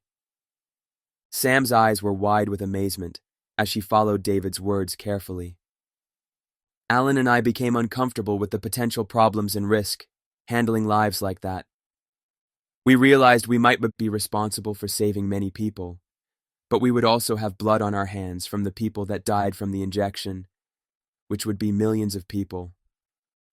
The potential side effects would not be worth the positive result many would have from the vaccine. David sighed, lowering his eyes, a pained expression on his face. Anthony came to the conclusion that all this would serve a great purpose. If the ill, injured, and disabled were somehow able to survive and become strong from the vaccination, all the collateral damage would be worth it. If they died, it would be out of necessity to help shape this great, impeccable race he so desperately wanted to facilitate. David narrowed his eyes on us. We disagreed with Anthony, and that's when he betrayed us. One day, the morning I'd talked about in the letter to your mother in the file, Anthony brought a testing rat from the clinic into work and smashed it out flat with a mallet before our eyes. As I said, I never could figure out what Anthony used to bring the rat back to life in a matter of a minute. He had said he'd been working on something for a while, but never told us what that something was. A thought finally occurred to me after a couple hours of deep thinking, that Anthony had to have taken blood from someone he knew had accelerated healing abilities and a strong immune system. He must have taken the blood from that person, synthesized a type of vaccine, and injected it into the rat, knowing the rat would respond. Suddenly, a chilling realization shot through me. David, you said Anthony must have known someone who seemed to hold this accelerated healing ability. Could that person have been me? Sam caught her breath, and David flinched. Silence filled the room, and my stomach twisted. I could feel the color draining from my face. That's what I figured. David drew in a breath. And I didn't want to share my suspicions, because I wasn't sure how he might have gone about that. But it is possible Anthony could have taken some of your blood sometime when you began to manifest the signs of an immortal at around age 8 and on, from what I saw. Maybe Anthony observed your resilience to sickness, or had seen a cut or bruise on you heal abnormally fast before I had. David swallowed. We can't be absolutely sure what Anthony used to inject the rat with contained your blood, but my head was spinning, trying to access memories from my childhood. Anthony must have injected the rat, knowing it would react to the blood of an immortal, and his plan succeeded. In the letter to my mom, you said the rat had a seizure and died a few hours later, though, and that earlier Anthony said whatever he'd used on the rat hadn't been perfected yet. I said. David nodded slowly. Yes, Anthony did say he hadn't mastered the serum yet. So, Sam started, looking at David and then me. From what you've said, it sounds like Anthony wasn't going to change his plan, no matter what collateral damage it caused. If Anthony is still determined about going through with his strategy to clear out the weak and save the strong, and his vaccine is finished, then why is he holding kids captive to be tested on still? My heart skipped a beat as I remembered what Derek had said. Tests. Cages. David was quiet for a moment. It could mean that Anthony is using these children held at the clinic to see what could happen. To expand his options. Maybe he has some hope left that there's another way to save the weaker ones. Sam nodded. Anthony told us he plans to broadcast his new vaccine locally tomorrow, but I'm not sure how he's going to do that. He would have to have some kind of proof of the benefits and power of the vaccine to show. Sam thought for a moment. If Anthony's able to do that, he would be famous overnight, and everyone would be desperate to get their hands on the vaccine. It would especially appeal to those with life-threatening illnesses or permanent injuries. Yes, Anthony would want to cover the potential dangers of the vaccination. Perhaps someone who might be average, sick or disabled may manifest the signs of immortality and feel like a completely different person until the cell apoptosis sets in. David said. Maybe that's what happened to Lisa. I wondered aloud. Sam and David looked at me. My face flushed. I snuck into the testing room last night while the power was out, I said. I saw someone I knew in one of the refrigerators that had been opened during the storm, and she was dead. I looked down at my hands, a hard lump forming in my throat.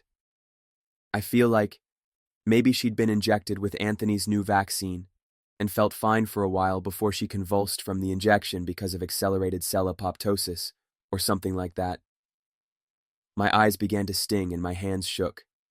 Pure anger pumped through my veins. The same terrible rage I'd felt last night poured into my heart again. In the corner of my eye, I realized Sam was watching me closely.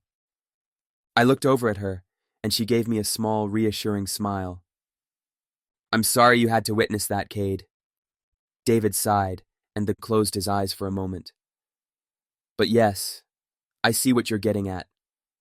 Anthony is testing the children, as well as the girl you knew, and I believe he is injecting them with his vaccine, and then killing them to see if they may come back to life. Or maybe killing them, and then injecting them to see if they'll come back that way, disposing of the ones who never wake up again. We were all quiet for a few seconds, the horror of what Anthony was doing coming together in our minds. It was beginning to make sense. Anthony had told me on my second day here, he was alerted of all the high school accidents in the Seattle area.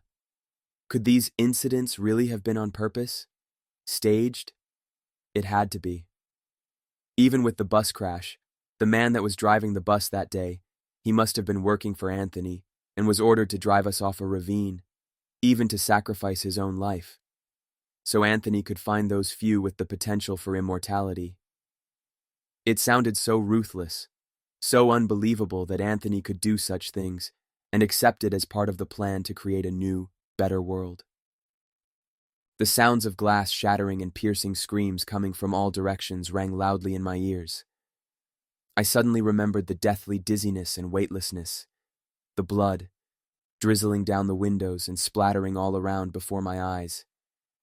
Jacob's terrified face as we grasped each other's hands. Blinding pain. Darkness. Caiden. David's voice echoed in my ears. I swallowed, averting my gaze from nowhere to him. Are you two handling all this okay? David asked gently.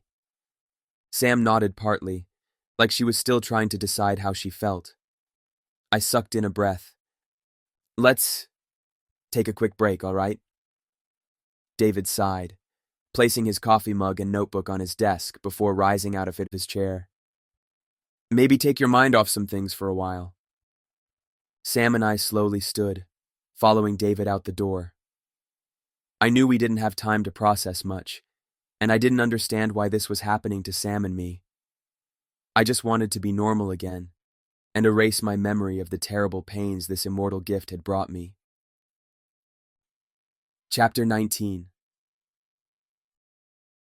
A round, furry bumblebee hummed past my ear, buzzing lazily from flower to flower. The refreshing smell of roses hung heavy in the air around us as David and Kira led Sam and me through the garden and towards the backyard. As much as I loved being outside, something continually nagged at me that we weren't safe. I kept craning my neck back to see if someone was following us, seeing shadows of the security men out of the corner of my eye between trees and bushes. This place is beautiful, Sam spoke, breaking the silence. The aromas of nature give you a new, refreshed feeling of life.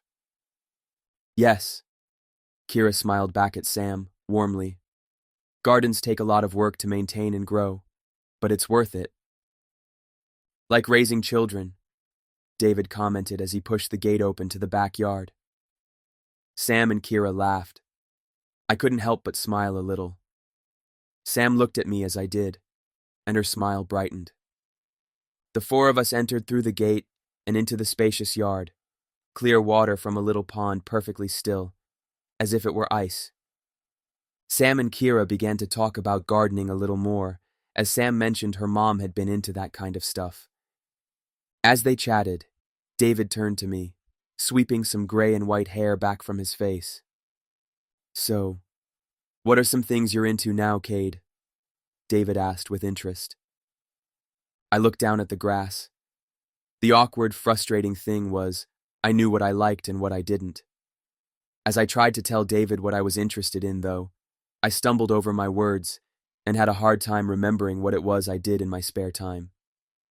I guess I felt bad, worrying that David might think I'd forgotten him, while he still remembered so much about me. I like to write short stories. Playing catch or basketball with someone is fun, or just hanging out with my friends. Jacob flashed in my mind. He was the first true friend I'd ever had. If and when I came back to school, who would save me from the judging looks, walk by my side and just talk and talk, do and say silly things to get me to laugh? I averted my gaze from the ground over to Sam, a sudden feeling of reassurance washing over me. Well, maybe there was someone who could do that. That's nice, David smiled at me. We'll definitely have to play some catch or basketball sometime, huh? Yeah, I nodded, letting out a quiet sigh. What do you like to do in your free time? David smirked, and I could feel myself blushing. He was an adult.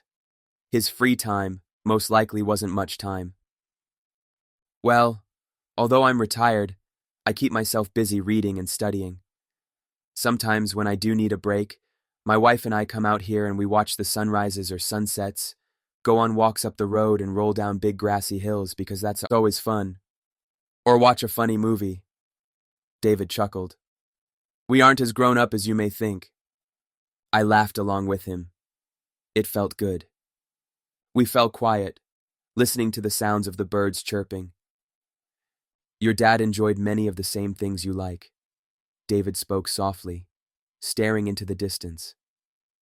He was very determined. There wasn't a day I saw him sitting around doing nothing. On the days he'd stayed up late, his eyes showed his exhaustion, but his smile radiated, giving everyone he worked with energy and hope. Another smile tugged at David's lips. Alan was like my older brother, and all I ever wanted was to be like him from the day we'd met back in 9th grade. I'm sure he had many admirers. David glanced at me. One early morning I'd come to work before everyone else. I was 28 at the time, and trying to earn enough money to support my wife and 2 3-year-old children was difficult. That morning my wife and I had spoken about our overdue bills, and that maybe we needed to think about selling our house. I was frustrated and down, feeling helpless as I slid my card into the door of the clinic. The doors were already unlocked, though. I guessed someone had already come in, and once I stepped in, someone called my name. Alan stood in the corner of the main hall, writing some things down in his journal as he waved to me. I suppose Alan could see I wasn't feeling the best, because he came over to me, slapped me on the back, and asked how I was in a more concerned tone than usual. Of course I told him I was doing all right, but it was hard to lie to someone who heard what you didn't say. David slid his hands into his pockets. Alan came behind me, put his hands on my shoulders and led me down the hall and up the stairs to the basketball court. He told me we had some time to play, so we got a basketball and took some shots. It was nice to go back to the old times for a while. It reminded me of the times Alan, Anthony, and I ran around for hours, shooting baskets and talking about things that happened at school. Alan suddenly passed me the ball, and upon taking the shot, I thought back to the stress I'd felt earlier, which distracted me, making me miss the hoop. Alan caught the ball and threw it back to me, smiling. "You've got what it takes," he said. "You just have to give it everything you got." At that moment, his words were encouraging, but I didn't feel any less worried. Alan jogged towards me and wrapped his arm around my head, ruffling up my hair with his fist. "Come on, my brother. I know you've got it in there." I laughed quietly, but I was surprised. I was surprised that Alan called me his brother. For years I'd looked up to him, but sometimes I felt like maybe he and Anthony were closer, and that I was the third wheel. I told Alan I wasn't feeling the greatest, and promised him I'd feel better soon, even though I wondered about that. Alan let me out of his headlock and stared at me. "You know, I've always wanted to be like you in many ways, Dave," Alan said.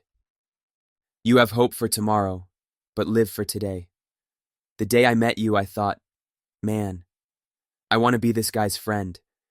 He could help me with my homework." And then, it became more than that. It came to the point where I wished you and I had been brothers since birth. The thing is, I've always wanted to be like you. Smart, gentle, kind, loving, and someone I could count on to share my troubles with. Alan grinned at me, the lights above reflecting in his clear green eyes. "You're my best friend, and the brother I never had, David. Hope you never forget that." David cleared his throat and blinked a couple of times, his eyes glossy. A lump formed in my throat as I thought about how great a friend Dad was. Alan's words still echo through my mind like he's just spoken them. He is the reason I keep searching for the light in everything. I can feel him beside me, encouraging me to go on. David lowered his eyes. I just can't help but feel suspicious about his death. There has to be something. Should we head inside?" Kira touched David's shoulder, looking up at the sky. I felt a few raindrops. Suddenly, a downpour of rain hit. We quickly ran across the yard and through the gate, laughing. Thunder boomed overhead as David closed the door behind us. Sam wiped some drops of rain from her forehead, taking off her glasses to clean them as she stared out the window. "I'm sure your garden gets plenty of water," she chuckled. David and Kira smirked. "Do you need any towels?" Kira asked. "I'm good," Sam and I said in unison. "Have you been having any power outages lately?" I asked. "We had one happen during the night about a week ago, And then it hit again last night, David said. I've heard these storms are causing power station difficulties, but it's a blessing these surges have been happening, as you two were able to escape easier that way. David glanced at his watch. Let's go have some lunch. Then we'll discuss our plan to rescue the children at the lab. We sat around the table, rain dancing against the window, and thunder roaring as Kira took our plates over to the sink. David wiped his hands as he continued to sketch something. He placed the page down in front of Sam and me, and I recognized it was a drawing of the Orthomolecular Research Clinic. David had labeled each room name, which was helpful. This is the first floor of the lab. As you can see, the building has a T-shape to it. David pressed his finger down onto the sketch, starting at the front entrance doors facing south. You come in through the main entrance, and right ahead of you is the cafeteria. If you take the hall down on your left, it leads you to the commons area.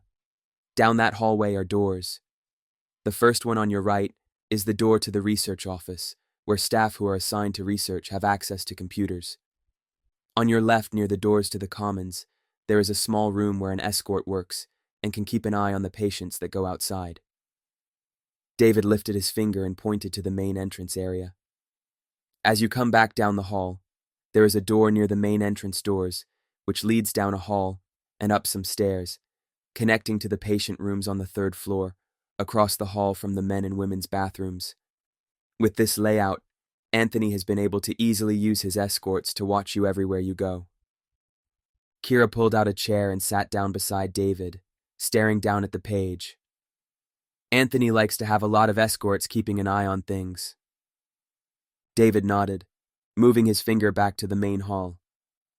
If you continue past the cafeteria, on the hall to your left is the maintenance room, and on your right are bathrooms. Continuing down further, you reach the elevator, and the testing room is beside it on the left. There's also a hall on your right, and if you go down there, you reach the staircase which leads to the patient rooms as well. David's calm expression darkened, a shadow crossing his face, as he drew another square on the same side of the hall near the testing room. I forgot to add this room next to the testing room. As you come towards the lab room, on your left is a small room where new test subjects are taken to. Inside there is a desk and 2 chairs. When you two were taken into the lab, you were led into that room and asked to sit. Anthony came in and introduced himself to you and told you why you were here.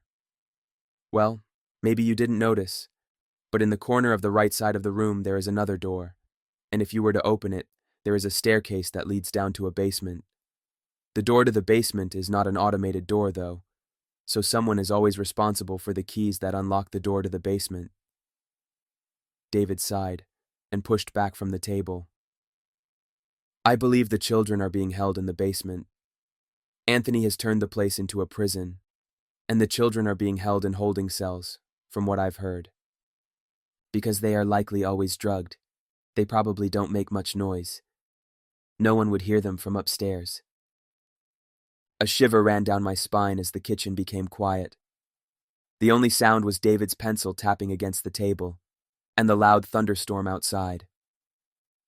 It is a sad thing indeed, for such young minds to suffer this torture. David frowned, thinking deeply about something.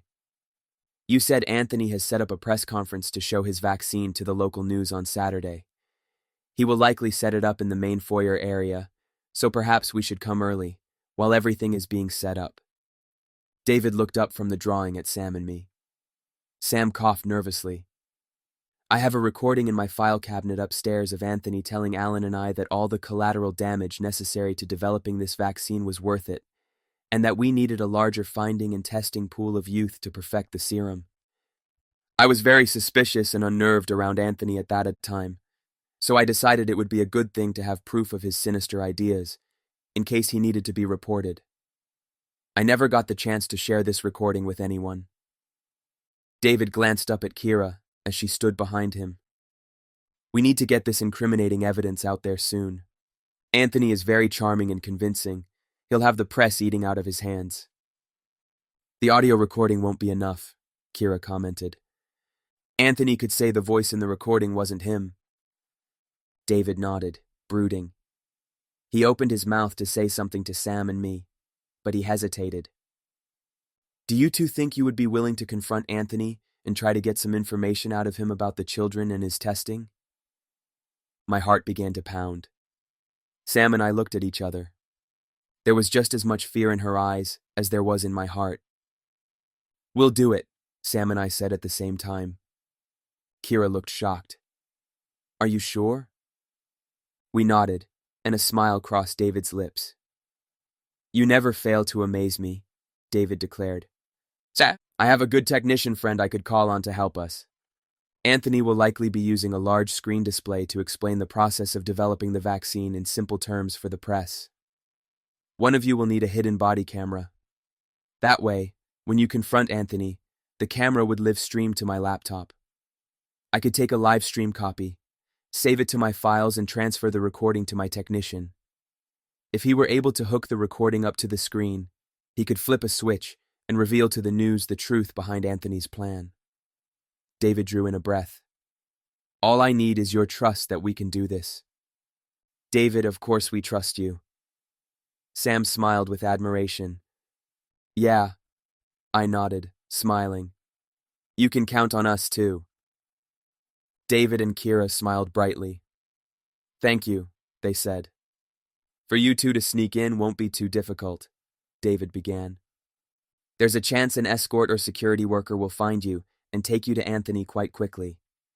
As for the children, we will have to wait until Anthony's speech is interrupted by the video recording and he is arrested. Without Anthony's orders, his security will be forced to free the kids. We all looked at each other and knew what we were going to do was crazy. Anthony was going to get what he deserved. Chapter 20. Sam and I slumped into the chairs on the back porch of the house, needing a break. We'd been working with David all afternoon and past dinner practicing our confrontation and recording, as well as figuring out where we should hide the body camera. Since he had several button-up shirts I could wear, David thought it would be a pretty good disguise if he flipped the camera upside down and inserted it into one of the buttonholes. I would just fasten the top button near my neck, and it would blend in. David told us we could take a break and go sit outside while he called his technician friend, so of course we took up his offer. Beyond the tree line, the storm was clearing. The thick, dark gray wall of clouds overhead slowly turned to a lighter pink color.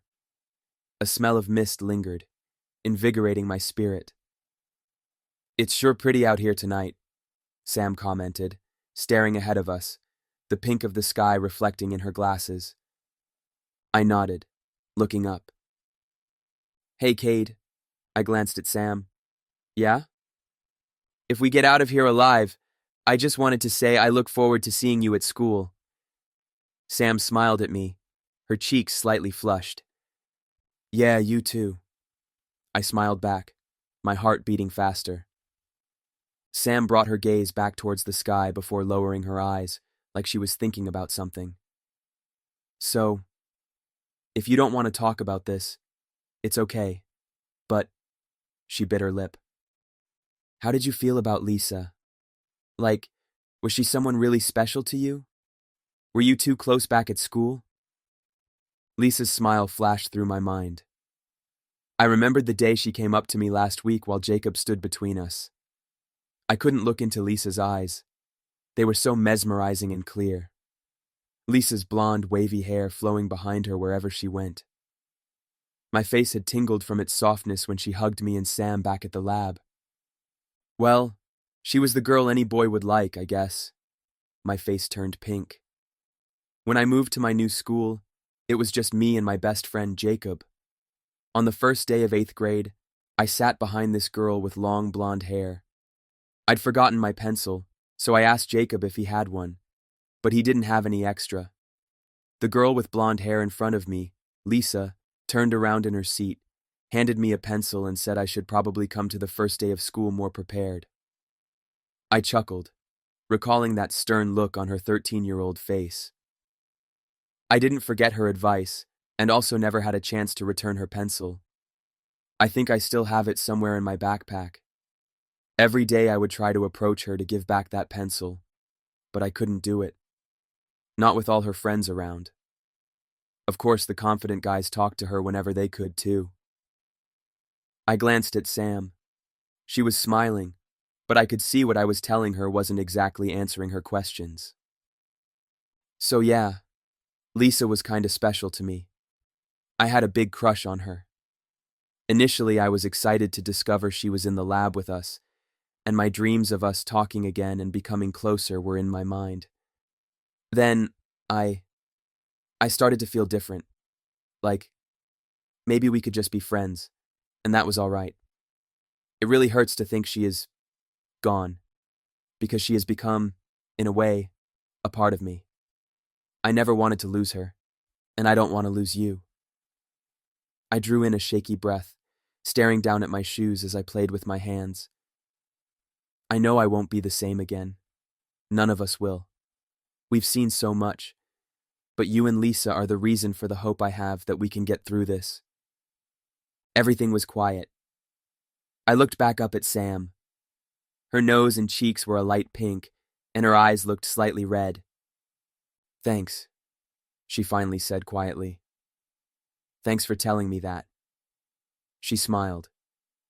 "You're the reason I'm still smiling too, you know. You do that.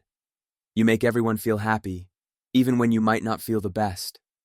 Just like your dad." I overheard David tell you what a great friend Alan was earlier outside today. Your smile and your laugh and the silly things you say just make my day. And I've never met anyone else who can make me smile like that. Maybe it's because, well, I like you. You're the greatest friend I've had, and knowing you don't want to lose me, and that I'm also the reason that keeps you going. Sam sniffed, her chin quivering as tears suddenly rolled down her face. "It makes me feel like I actually have something to offer this world," she cried, desperately trying to wipe away her tears. My throat tightened, watching her cry like that. The power in Sam's last sentence made my heart skip a beat. I could hear all the agony, anger, and loneliness Sam had ever felt in the rhythm of her sobs. I scooted my chair close to Sam's and slowly reached my arms around her. Sam leaned into me and continued to cry, her long, dark hair falling into her face. Her entire body shook, and I was stunned. I'd never seen her in this kind of state, and it only made me want to hold her even tighter. "I'm sorry," Sam mumbled into my shirt, clenching her fists. "I'm sorry, It's okay," I whispered, putting a hand on her thin shoulder. "Sometimes we just have to let our hearts speak, remember?" I remembered breaking down in front of Sam last night, clinging on to her for comfort while she whispered into my ear, trying her best to reassure me. "Just let it happen, and you'll feel better after." Sam sucked in a breath as her frame began to relax. I wasn't sure what else to do, so I just sat there with her, listening to her breathing until she began to sit up straight. Sam took off her glasses, her bright blue eyes glossy, and her fair face stained with red blotches from the tears. Her lips were darker than the usual pink they were. Slowly, Sam rubbed her eyes and smiled. "She looks so beautiful." Compliment her on her beauty sometimes, too. Sam really is a pretty girl. "You're beautiful, too," I blurted out, my heart pounding in my chest. There was an almost shocked expression on Sam's face, like she'd never heard the word beautiful before, which was kinda sad to think about. As her face lit up, though, it made me smile. "Thank you, Caiden." Sam stared into my eyes. "No one's ever said that to me. Well, ever since I was a little baby." "Uh-huh." She looked away, grinning. "You're pretty good looking yourself." "Thanks." I tried to think of something else to say. "Thanks." More silence passed between us as we listened to the sounds of the trees rustling in the wind, watching the sky fade into night. "Were you able to call your mom while we were at the clinic?" Sam asked as she slid her glasses back on. "Anthony gave me a phone to text my mom, but I found out the number I was texting was tied to Anthony, so he or one of his assistants must have been pretending to be my mom that was texting me back." I frowned. I just wish I could hear her voice again. I turned to Sam. Have you been able to get hold of your dad? No, Sam sighed. But you still have Lisa's phone with you, right? Maybe we could call our parents tonight. Yeah, I thought about that. The same strong temptation to call Mom came back to me, but something made me hesitate. Still, maybe we should just wait. I know our parents are going crazy right now, but there's something telling me it just isn't safe to contact them now. They may try to come after us, and that might put them in danger. Sam nodded slowly, resting her chin on her hand. I wish the vaccine Anthony has developed was as he says it is. I wish we could heal our loved ones. I spoke quietly. A picture of Annie appeared in my mind. Yes, it would be nice, huh? No one in my family is really sick, but if my mom would have had access to such a vaccine, she would still be around. She was fearless, even when looking death in the eye. Sam looked at me. Why do you wish the vaccine could heal your family? I have a 12-year-old sister, Annie. She was diagnosed with diabetes type 1 when she was 6, and while that doesn't hold her back from making friends and being active, I can tell she gets depressed about her health sometimes. She doesn't like the shots of insulin she has to take every day, and I can't imagine the kind of fear she must feel, knowing one slip-up could cause her to go into a coma. I furrowed my eyebrows, remembering the worries I felt while taking care of her. Annie deserves better. She's always smiling and trying to get me to laugh, and I would do anything to see her completely healed with Anthony's vaccine. But knowing the truth about Anthony's serum makes me realize my sister could be one of those that react poorly, and she could die, and that there are many others out there who are in danger if this vaccine is used. That's why I'm fighting to stop Anthony from releasing this vaccine, for my sister and everyone else who is seen as weak. In Anthony's eyes. That's a very good reason, Cade. Sam smiled with sympathy towards me. Annie sounds like a great sister to have. Yeah. Nervously, I stood in front of the mirror of the bedroom I was staying in, trying to straighten my shoulders back. I tried to appear taller and larger than the short, scrawny kid I was, but it's not like it mattered much.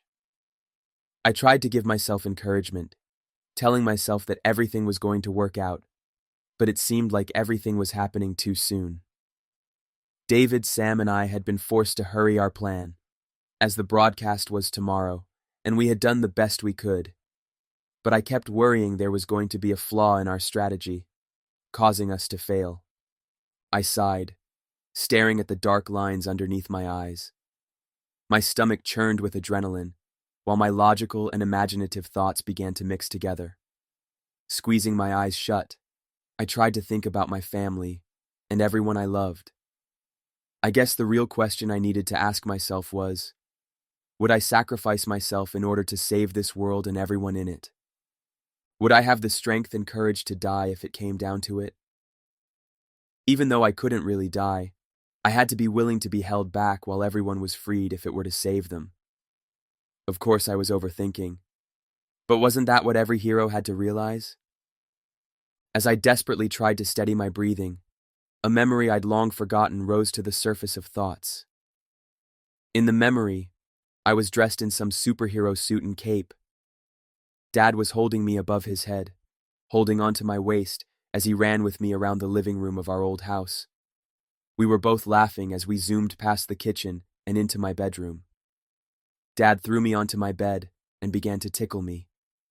Just then, I stopped laughing and pushed him away, saying I couldn't be a superhero because I wasn't big or strong enough. Dad sighed and picked me up, placed me on the ground, and brought me over to the mirror. He crouched down beside me and pointed to my chest, then towards the reflection of us. "Who do you see?" Dad asked, smiling. "Me and you," I answered glumly. "That's all?" Dad made a funny face in the mirror. "Well, what I see is a boy who dreams bigger than life wants him to sometimes. Caiden Murphy, a 6-year-old boy who wants to save the world from evilness and green beans." Dad brought me in front of him, positioning one hand on my hip and my fist in the air. I couldn't help but giggle. Look at yourself, just for a moment, like how I see you. Dad squinted at the mirror. You see a boy, that won't be a little boy for long, who grows into a tall, strong, handsome young man. He is confident, thoughtful, nice and caring. He always smiles, even though he has some bad days. He goes through life saving everyone by making them feel loved and protected. He has a great wife and kids and some pretty close friends. Dad glanced at me. You know how that little boy got to be such an awesome person?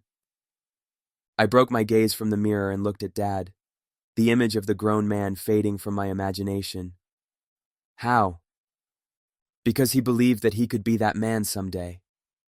Dad grinned. And he also ate his green beans.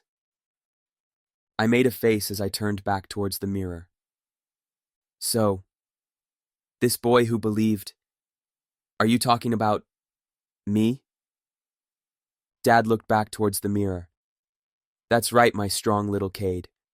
You're gonna be that man someday. You just gotta believe it. He grasped my shoulders tightly. Well then, I looked at Dad in the reflection of the mirror. I'll be like you. Dad seemed a little surprised, but he looked pleased. I really appreciate that, son. But you also need to be yourself. Dad smiled and pulled me into a hug. Please, don't ever forget who you truly are, and never stop believing that someday, with enough determination and work, you'll be big and strong to be able to save the world. Was Dad still proud of me now, after the times I shut him out and excluded myself from the light? Did Dad know the turmoil and disbelief I'd go through during this life? Maybe he did, and knew that one day everything would work out if I had the strength to keep moving forward. I hit my fist against my chest as I watched myself in the mirror. Dad, I spoke clearly. I'll become that strong, caring man. Just please believe in me that I can save the world tomorrow, and with that, I can do anything. Chapter 21. I stood stiffly, fumbling with the buttons on my blue shirt, while David checked the body camera. Looking back at myself in the mirror over the piano in the living room, I could see in my posture how tense I was. My fingers shook fiercely as David asked me to unbutton the top of my shirt. It was awkward, as he and Sam watched me try to do such a simple thing. But as I finished unfastening the buttons, David gave me a reassuring smile. Carefully, he flipped the camera upside down and slid the small, black and slim body camera behind my shirt, its cold, smooth texture touching my skin. David pushed the lens into the first hole where one of the buttons would go. Hold this. David motioned to the camera, and I held the top of the recorder as he buttoned the top of my shirt. Slowly, I let go of the camera, hoping desperately it would stay in place. Luckily, it stayed from the thicker fabric surrounding the buttons, and felt snug enough between the fabric and my chest that it wouldn't fall down. David asked me to walk around the room a little, just in case the lens moved from its spot. I even jogged around a couple times, and the camera didn't move. This is good. David nodded, watching me. When you record Anthony, try your best to stand straight. You will start the recording as you come into the lab by pressing the play button, since the camera is already on. I nodded, taking a breath. Were you able to contact your technician friend? Yes. David dug in his pocket and pulled out his cell phone. He was very glad to be of help. Sam cleared her throat. So is he already at OMR? David stared down at the screen on his phone. It's 7:15 right now, and it will take us about 30 minutes to get there. I told my friend to be at OMR by 7:30 this morning, as I was informed through my inside source last night that the press conference begins at 9 Sawe. The technicians usually come an hour or so before an event to set everything up. David opened up the blinds to let some of the morning rays into the living room. I have the camera connected to my laptop, so it will transmit the conversation you two have with Anthony off-site to me. Kira walked out of the kitchen, holding a tray of fresh cinnamon rolls. I was hungry, but felt like if I tried to eat, I'd throw up. Would you like one? Kira looked at each of us, glancing down at the rolls. The wonderful smells of the food overcame us. Sam, David, and I grabbed one, the soft dough squished by our stiff hands. I took a bite into the appetizing roll, the flavors filling my mouth. As I chewed, my jaw began to sag. I swallowed, and a sharp pang of anxiety pinched my stomach. Thanks. I looked at Kira. Her eyes were full of concern, but she smiled reassuringly. David and Sam ate slowly, lost in thought. I know you can do it. Kira stared into my eyes. Fear can be stronger than the ocean and as powerful as the sun. It's hard to defeat, I know. But if you believe you can do extraordinary things, you can win this battle, and 1,000 more. She smiled again, nodding to Sam and David. And while you guys are saving the world, I'll probably be here binge-eating these cinnamon rolls, or running around the house like a crazy lady. We all chuckled quietly. It was difficult to muster a laugh, or even just a smile. Everything felt so hard to do, but I tried my best to not show it. Just believe, I told myself. Just believe. Well, we need to be on our way. David checked his watch quickly before stepping over to his wife, embracing her before they parted with a kiss. David and Kira looked at each other in a way only those truly in love did. Tears began to fill Kira's eyes as she hugged Sam and me tightly, stepped back and watched us walk out the door to the garage. As I grasped onto the door handle, I peered back over my shoulder and gave Kira the best smile I could. Strangely, the smile felt real. A tear drizzled down Kira's face as she waved to me. I could see the worry in her eyes, as she knew the danger her husband and all of us faced. I closed the door as a hard lump began to form in my throat. Getting in the car beside Sam, I turned towards the window and tried to hide the fact I was a little misty-eyed. I understood Kira's pain when it came to fearing the loss of someone you loved, and Sam and David knew that feeling too. The car ride to the lab was quiet, except for the hum of the vehicle and occasional sniffles and wiping of the eyes. I stared down at my hands, my heart pounding in my ears. I examined the veins in my arm. If I'd been born average, I wouldn't have to go through this right now. Then I thought about that for a moment. But then someone else would have to save everyone. I wasn't going to be selfish about this anymore. I had to embrace the fact that this was happening, even though I hadn't asked to save the world or receive immortal life. Maybe there was a reason why Sam and I were experiencing this. Because of this experience, I had learned about the great man my dad truly was. Anthony had helped me find worth and confidence. Lisa and Sam had become my best friends and taught me to smile in the darkest moments. Derek showed me not everyone was as tough as they appeared, and that everyone needed a hand sometimes. David and Kira made me feel loved and reassured. I'd come to realize the importance of caring for others and how special my family was, and that Jacob and Lisa were still here beside me. David slowed the car and parked under the trees along the side of the road.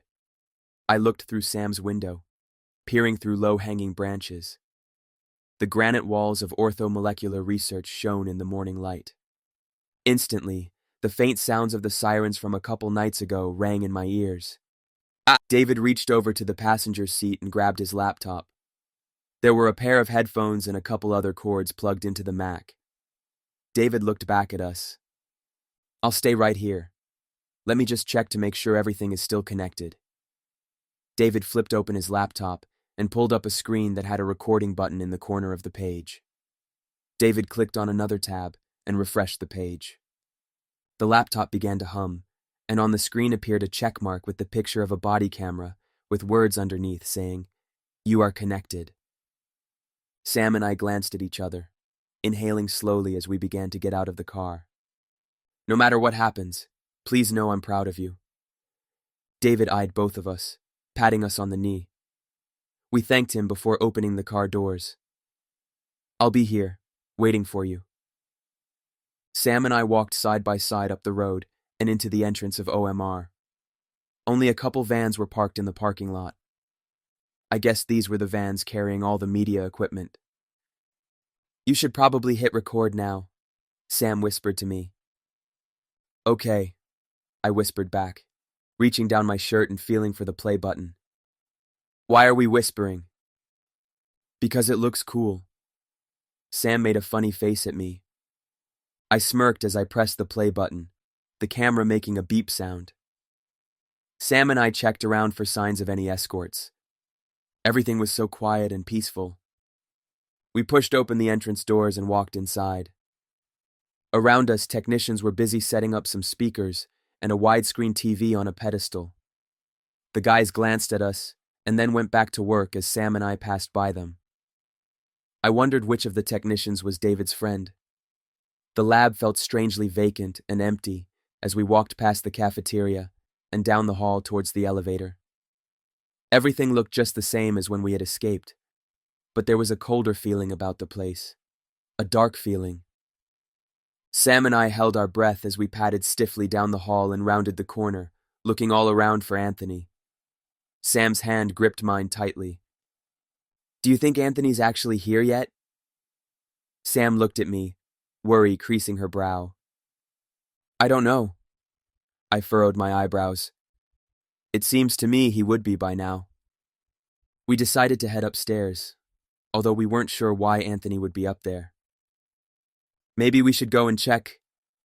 Sam froze mid-sentence, staring ahead of us with her eyes wide. Fearfully, I followed her gaze. Down the hall from where we were standing near the stairs, a tall, slim figure stood, the morning light shining through the windows creating a silhouette. "Anthony?" I called in a shaky voice, squinting into the light.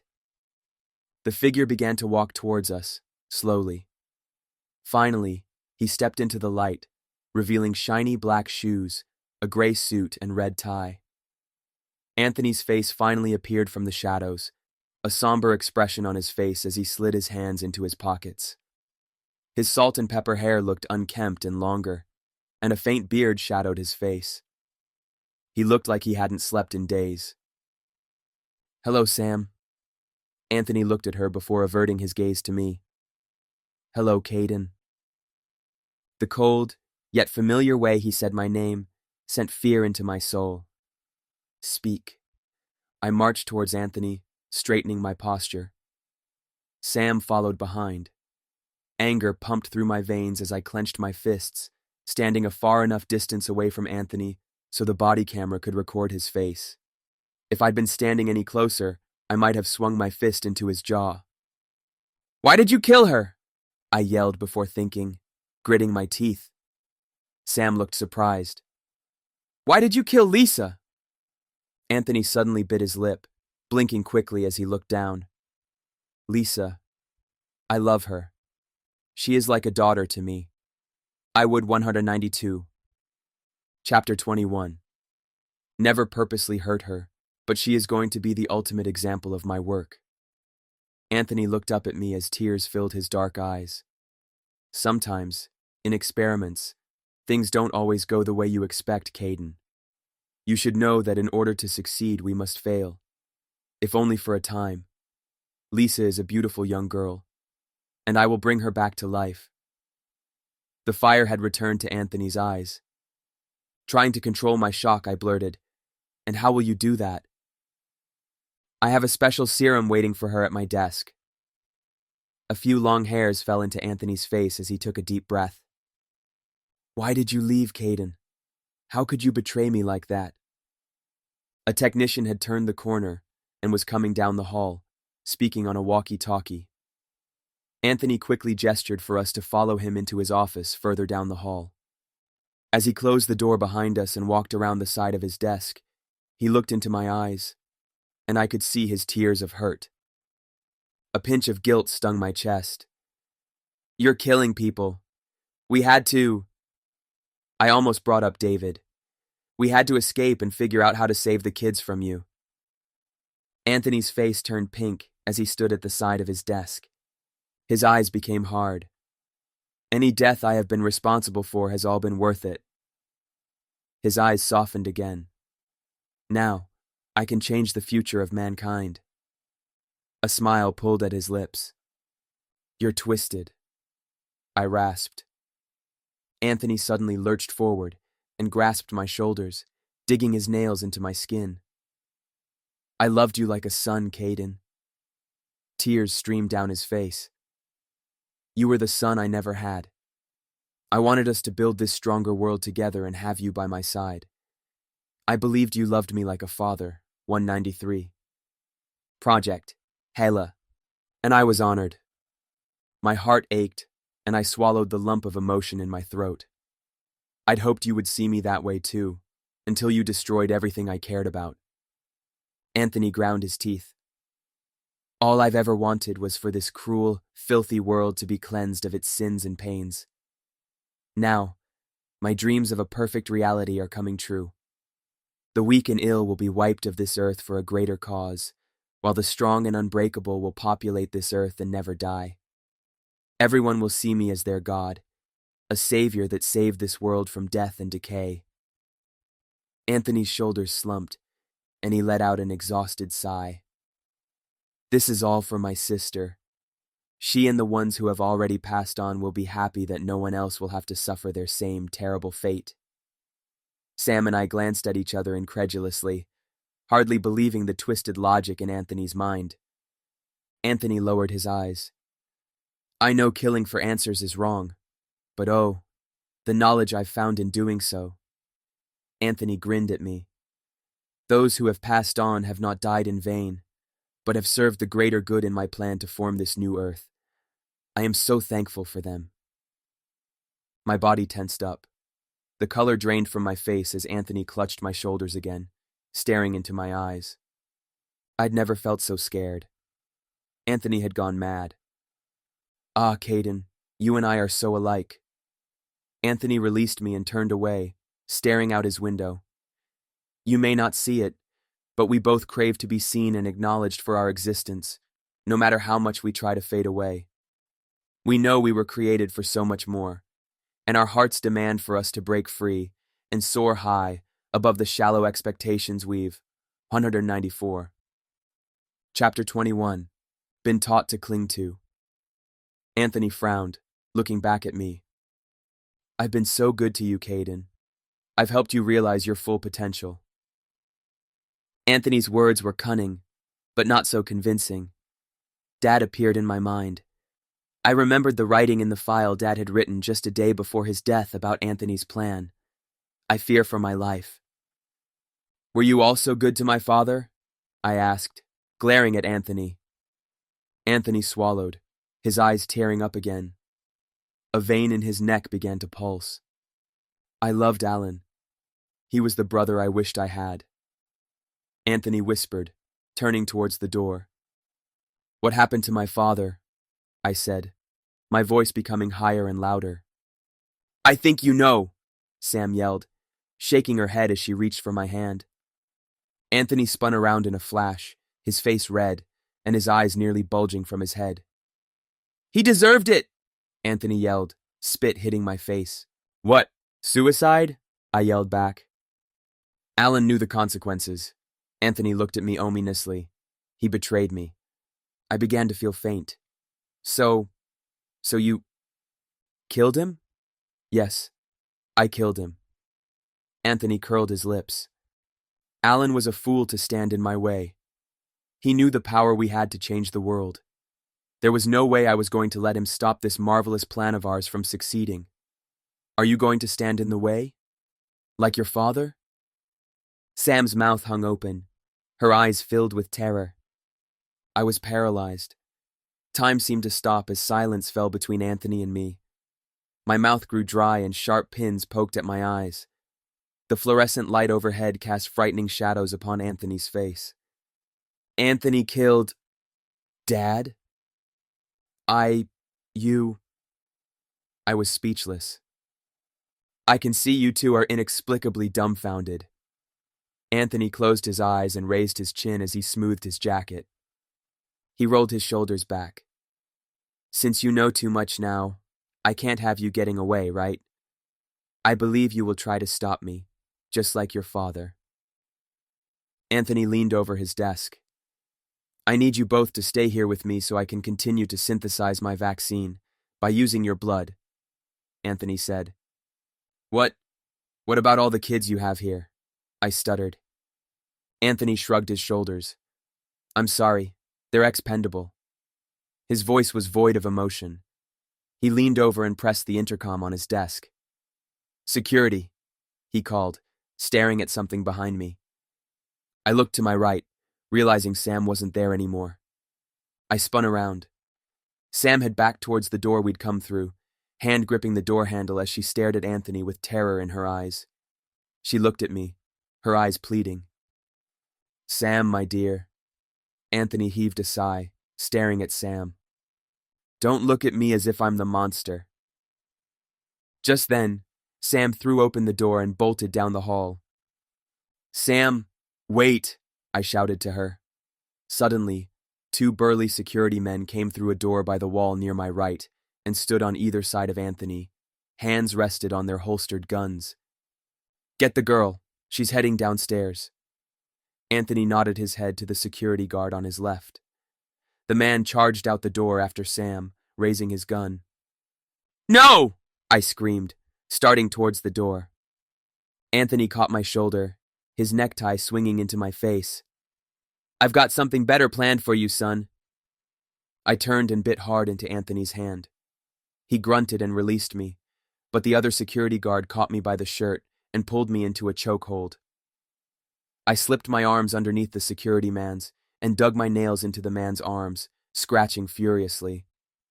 I tried to reach forward and bite when a gunshot coming from the commons area pierced my ears.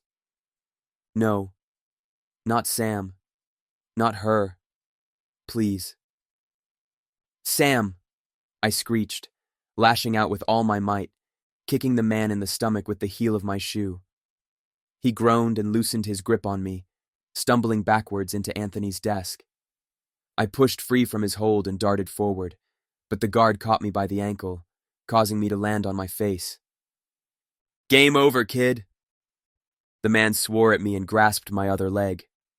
I sniffed, blood drizzling from my nose as tears blocked my vision. I clung to the carpet ahead of me. It's not over, I croaked. I had to get to Sam. The security man leaned down and grabbed my hair, yanking my head up. I called him something my mom wouldn't be too proud of, and he angrily jerked me up to my feet. Just as the man lifted me to my feet, something slammed into the side of my head, and everything faded black. Chapter 22. Muffled voices echoed in my ears, the sounds of papers turning and cameras clicking startling me out of a deep sleep. I blinked, trying to regain focus. A shiny marble floor was beneath my feet, my gray and white tennis shoes stained with dried blood spots. Hair poked at my face as I raised my head. Where was I? My heart began to pound as I scanned the room. Everything looked unfamiliar. I hadn't been in this room before. There was a door against the wall in the corner to my right. On my left, a clock ticked loudly high up on the wall. Underneath the clock was a desk with a couple empty graduated cylinders on it. The sounds of voices reached my ears again, and I looked to my right. A small TV screen was set up in front of me to the side. On it, I could see Anthony was standing behind a pulpit in the main foyer, smiling brightly while cameras flashed. Men and women dressed in business clothing sat in rows of chairs, asking Anthony questions about HELA cells, his credentials, and exactly why and how he created his vaccine. Anthony was in his element. I noticed a blue sticky note stuck to the bottom corner of the screen. In plain, neat writing, the note read, "Watch closely, Caiden. We are making history. Anthony." Suddenly, everything came back to me, and my head began to throb intensely. Anthony killed Dad.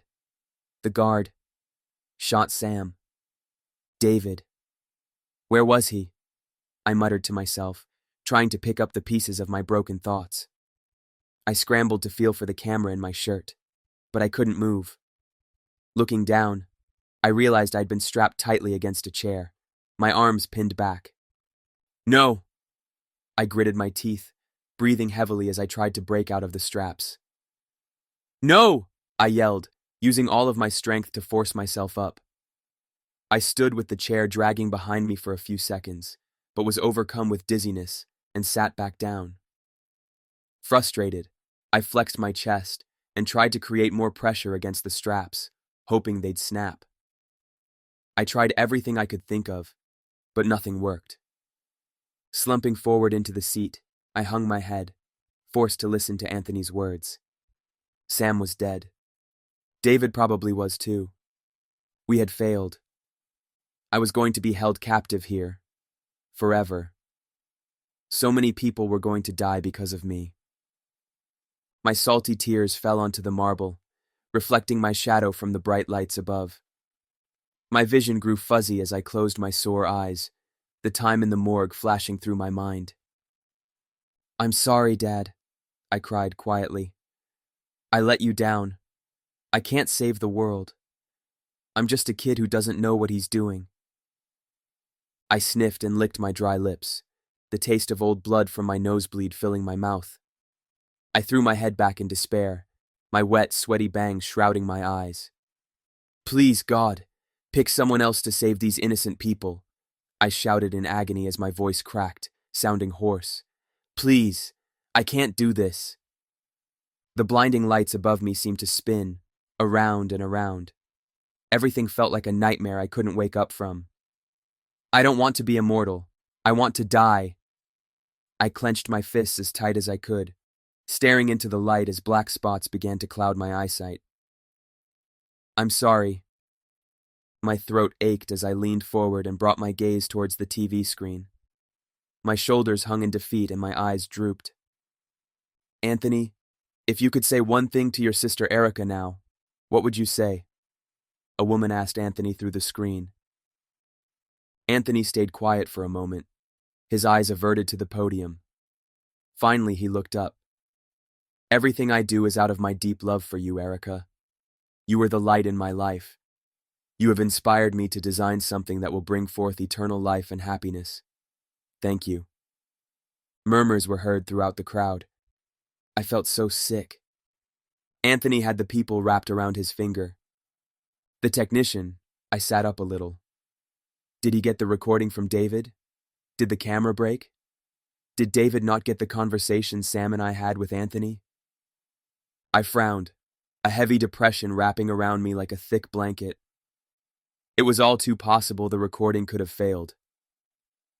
Anthony steadied himself, placing a hand down on the pulpit in front of him, adjusting his blood-red-colored necktie with the other hand. He looked as if he was going to cry at any moment, but within a few seconds the tension in his face faded, and he assumed his composed, mysterious nature, the light from the cameras reflecting in his deep brown eyes. "There is an impeccably strong emotion that almost overcomes me as I stand here in front of all of you." Anthony swallowed, searching the crowd. "This world deserves so much greater, and for all of you, I am willing to do the best I can to ease your suffering. It is my honor to have been able to complete the vaccine you have come to see." Anthony lowered his eyes. "We must understand that death is part of life. It releases us from the pain we feel." Anthony lifted his stare from the ground. "But it passes our pain onto another poor soul. We can conquer death and create a new future full of life and joy. I am humbled as I present to you my finished product." The camera zoomed in, filling the TV screen with Anthony's image as he leaned down and pulled something out from a drawer in the pulpit stand. Carefully, Anthony held up a sharp, long syringe. The syringe broadcasted onto the screen beside him, bright red inside the glass tube glistening in the light. A hush filled the room as every eye was upon the promise of life clutched in Anthony's hand. Even I felt captivated by the vaccine, like it was some sort of magic, unable to take my eyes away. There was something so attractive about it. Once injected with this vaccine, A person experiencing any sort of illness will almost instantaneously begin to manifest great healing capabilities and regain full health. The screen changed to a video clip of a young boy in a wheelchair being injected with the vaccine. He was able to stand within 10 seconds. The boy broke down in tears as he hugged onto his parents beside him. Tears filled the parents' eyes as they watched their son walk. I have many more videos like this from patients that have volunteered to test this serum of mine. These clips are 100% real. Anthony gulped, his voice growing a little shaky. The feeling I get when I see this is so amazing, so satisfying. Cameras clicked and flashed several times. I turned away, more tears stinging my eyes. That boy in the wheelchair probably died hours later. Just then, a loud glitch from the TV made me jump. I looked back towards the screen. On the screen near Anthony appeared a door. The door opened and closed, the figure of Anthony walking over to his desk, tears filling his eyes. "You're killing people. We had to."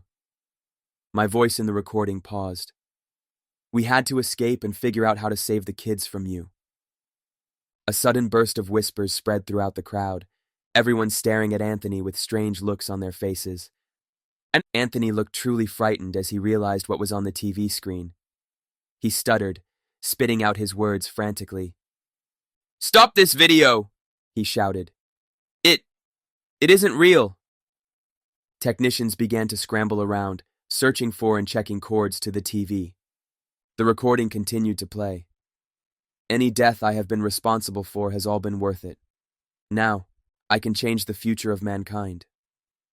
"You're twisted." I spoke in almost a whisper. Anthony jumped forward, his angry face magnified in the camera's view. "I loved you like a son, Caiden. You were the son I never had. I wanted us to build this stronger world together and have you by my side. I believed you loved me like a father, and I was honored." Anthony raised his voice.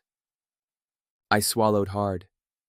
Seeing this moment again was shocking, and I couldn't believe what I was seeing.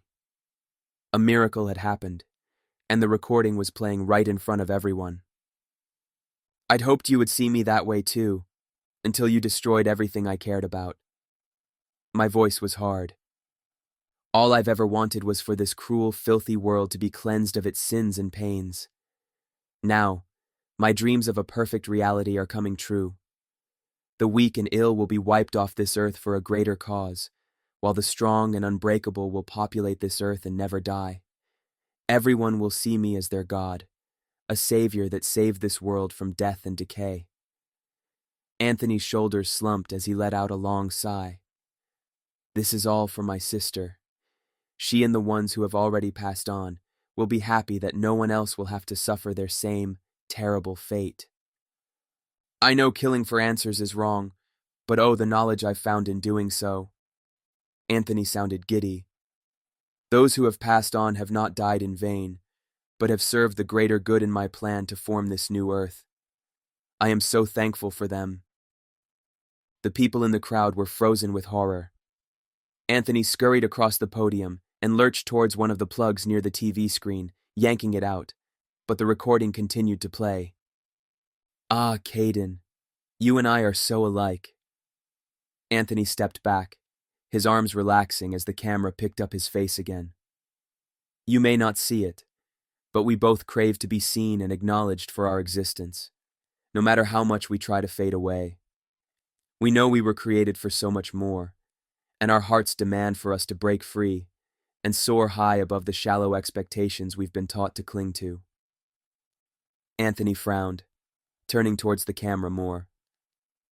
"I've been so good to you, Caiden. I've helped you realize your full potential."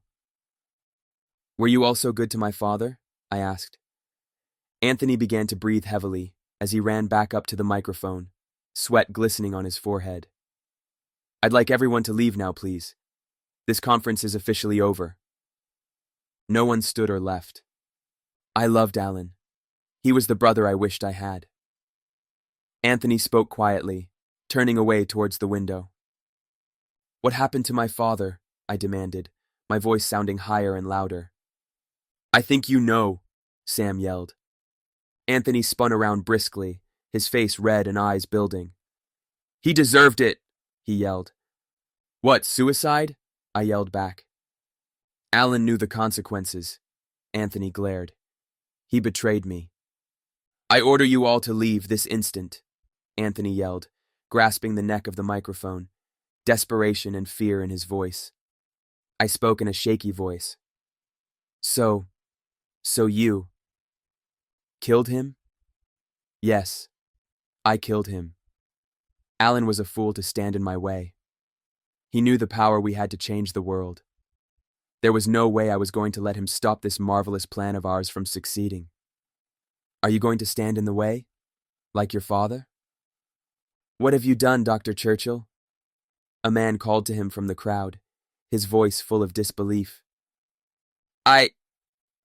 I can see you two are inexplicably dumbfounded. Anthony closed his eyes and raised his chin as he smoothed his jacket.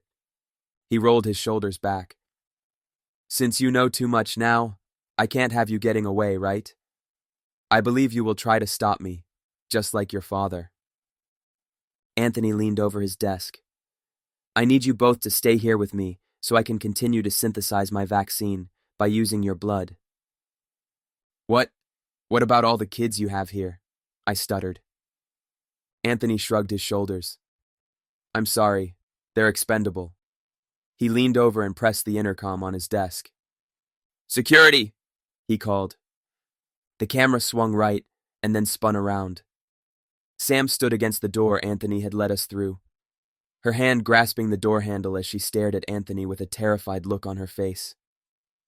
She looked at me with those pleading eyes. Sam, my dear. Anthony heaved a sigh from behind me.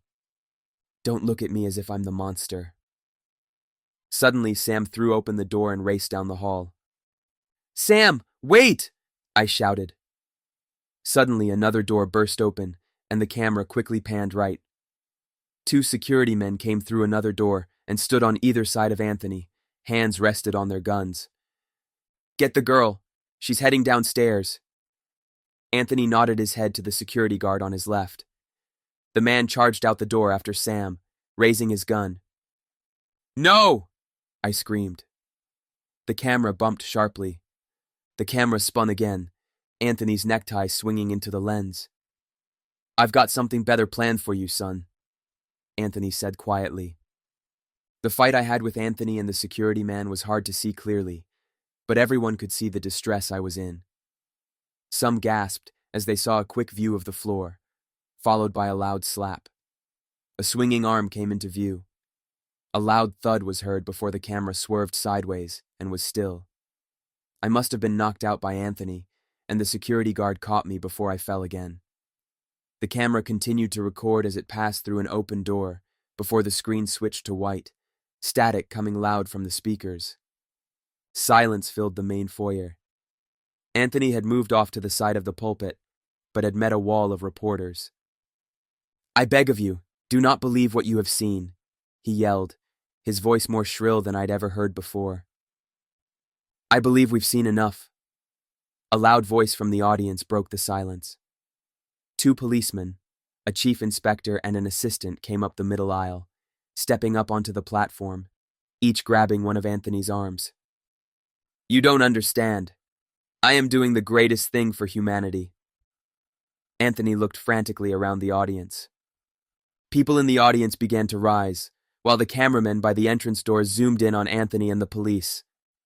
The chief stared at Anthony with a stern look, keeping a tight grip on Anthony's arm. Anthony Churchill, you are under arrest for first-degree murder and aggravated kidnapping. The officer turned to the younger policeman and nodded towards him. Alert the others outside. The younger policeman nodded and stepped off the podium. The inspector looked back at Anthony. I've heard you've not only kept 2, but dozens of children captive somewhere on the grounds of your lab. I order you, sir, to... I know where they are, a familiar voice called. Anthony looked stunned, frozen, as he stared through the crowd. All eyes were on him now. I watched intently. The camera view swung right, and to my great relief, I saw David pacing through the crowd towards Anthony, an angry look on his face. This facility has a basement storage area. I believe you will find what you are looking for down there. David had not taken his eyes off Anthony. Anthony looked as if he was seeing a ghost. Where have you been all this time, David? Anthony's voice was shaky. You killed Alan? David exclaimed, balling his hands into fists. How, Anthony? How could you? Anthony's face turned pale. David stopped at the base of the podium, staring up at Anthony. Alan was a brother to us. David's voice broke with emotion. I never believed Alan committed suicide, and now everything makes sense. David took a breath, pointing his finger at Anthony. Alan was my brother. Tears streamed down his face as he screamed. He was my brother. A tear fell from Anthony's eye as he glanced down to the floor. You just don't understand. Anthony's soft voice became hard and angry as he glared at David. You're still the foolish, fearful, naive boy I always knew. I frowned, squeezing my fists. I wanted to punch Anthony through the screen. David looked hurt and angry, but instead of fighting, he dropped his shoulders and sighed, his hand quickly wiping the wetness from his eyes. Erica must be extremely proud of you. Anthony gritted his teeth, his eyes lighting up with anger. Don't you dare speak of my sister that way. Anthony clenched his fists. She was a goddess, and the only person who understood my heart. Then, why do you serve her by killing others? Someone like her believe this is the way you should go about changing the world? Anthony growled. Sacrifices must be made in order to justify the greater good. I love her. I'd do anything for her. This is what she wants. You don't care for anyone but yourself, Anthony. David narrowed his eyes. Anthony lunged forward, slipping from the surprised police chief's hold. In a flash, Anthony had his hands gripped tightly on David's throat. The crowd stepped back in horror. The officer pried Anthony's hands off David's throat, pinning back his arms. Anthony leaned up close to David's flushed face. I don't care about anyone but myself. The day of my 16th birthday, all I wished for as I blew out my candles was for Erica to come back. That night, I dug up her grave. Yes, that's insane. Sometimes, though, you've got to get to the root of your problem, right? Anthony's low, gruff voice went high. I had to bring her back. Did you really think I was going to let her leave me? With just a shovel and hands, I took up the flat stone on the ground with her name engraved on it and spent the entire night in that graveyard, digging, sweating, crying, aching, until finally, I hit something hard. Anthony grinned, and the camera zoomed in a little closer, panning to the right to get a better angle of Anthony's face. David looked startled. The feeling that flooded through me during that cool summer night, it was breathtaking. It was wonderful. Anthony smiled. I hauled that heavy casket up, dragged it out onto the grass and grasped the lock. Clicking it open, I lifted up the top. Inside, my beautiful, loving sister Erica laid peacefully, the moonlight from above shining down on her. She looked beautiful. David and the officers' faces turned white, and so did mine. I'd been experimenting with some things, Anthony said, a crazed look in his eyes as he narrowed his eyes at David. I dug into the pocket of my jacket and pulled out a syringe. I gently placed the needle near her collarbone, sliding it underneath her soft, flat skin as anticipation filled my veins. Anthony's eyes grew wide and distant, like he was seeing the memory play right in front of him. I waited, just staring at her. I waited there for so long. My legs felt as if they were going to fall off with the next step I took. Tears streamed down Anthony's face as he looked back up at David. She never woke up, David, Anthony cursed.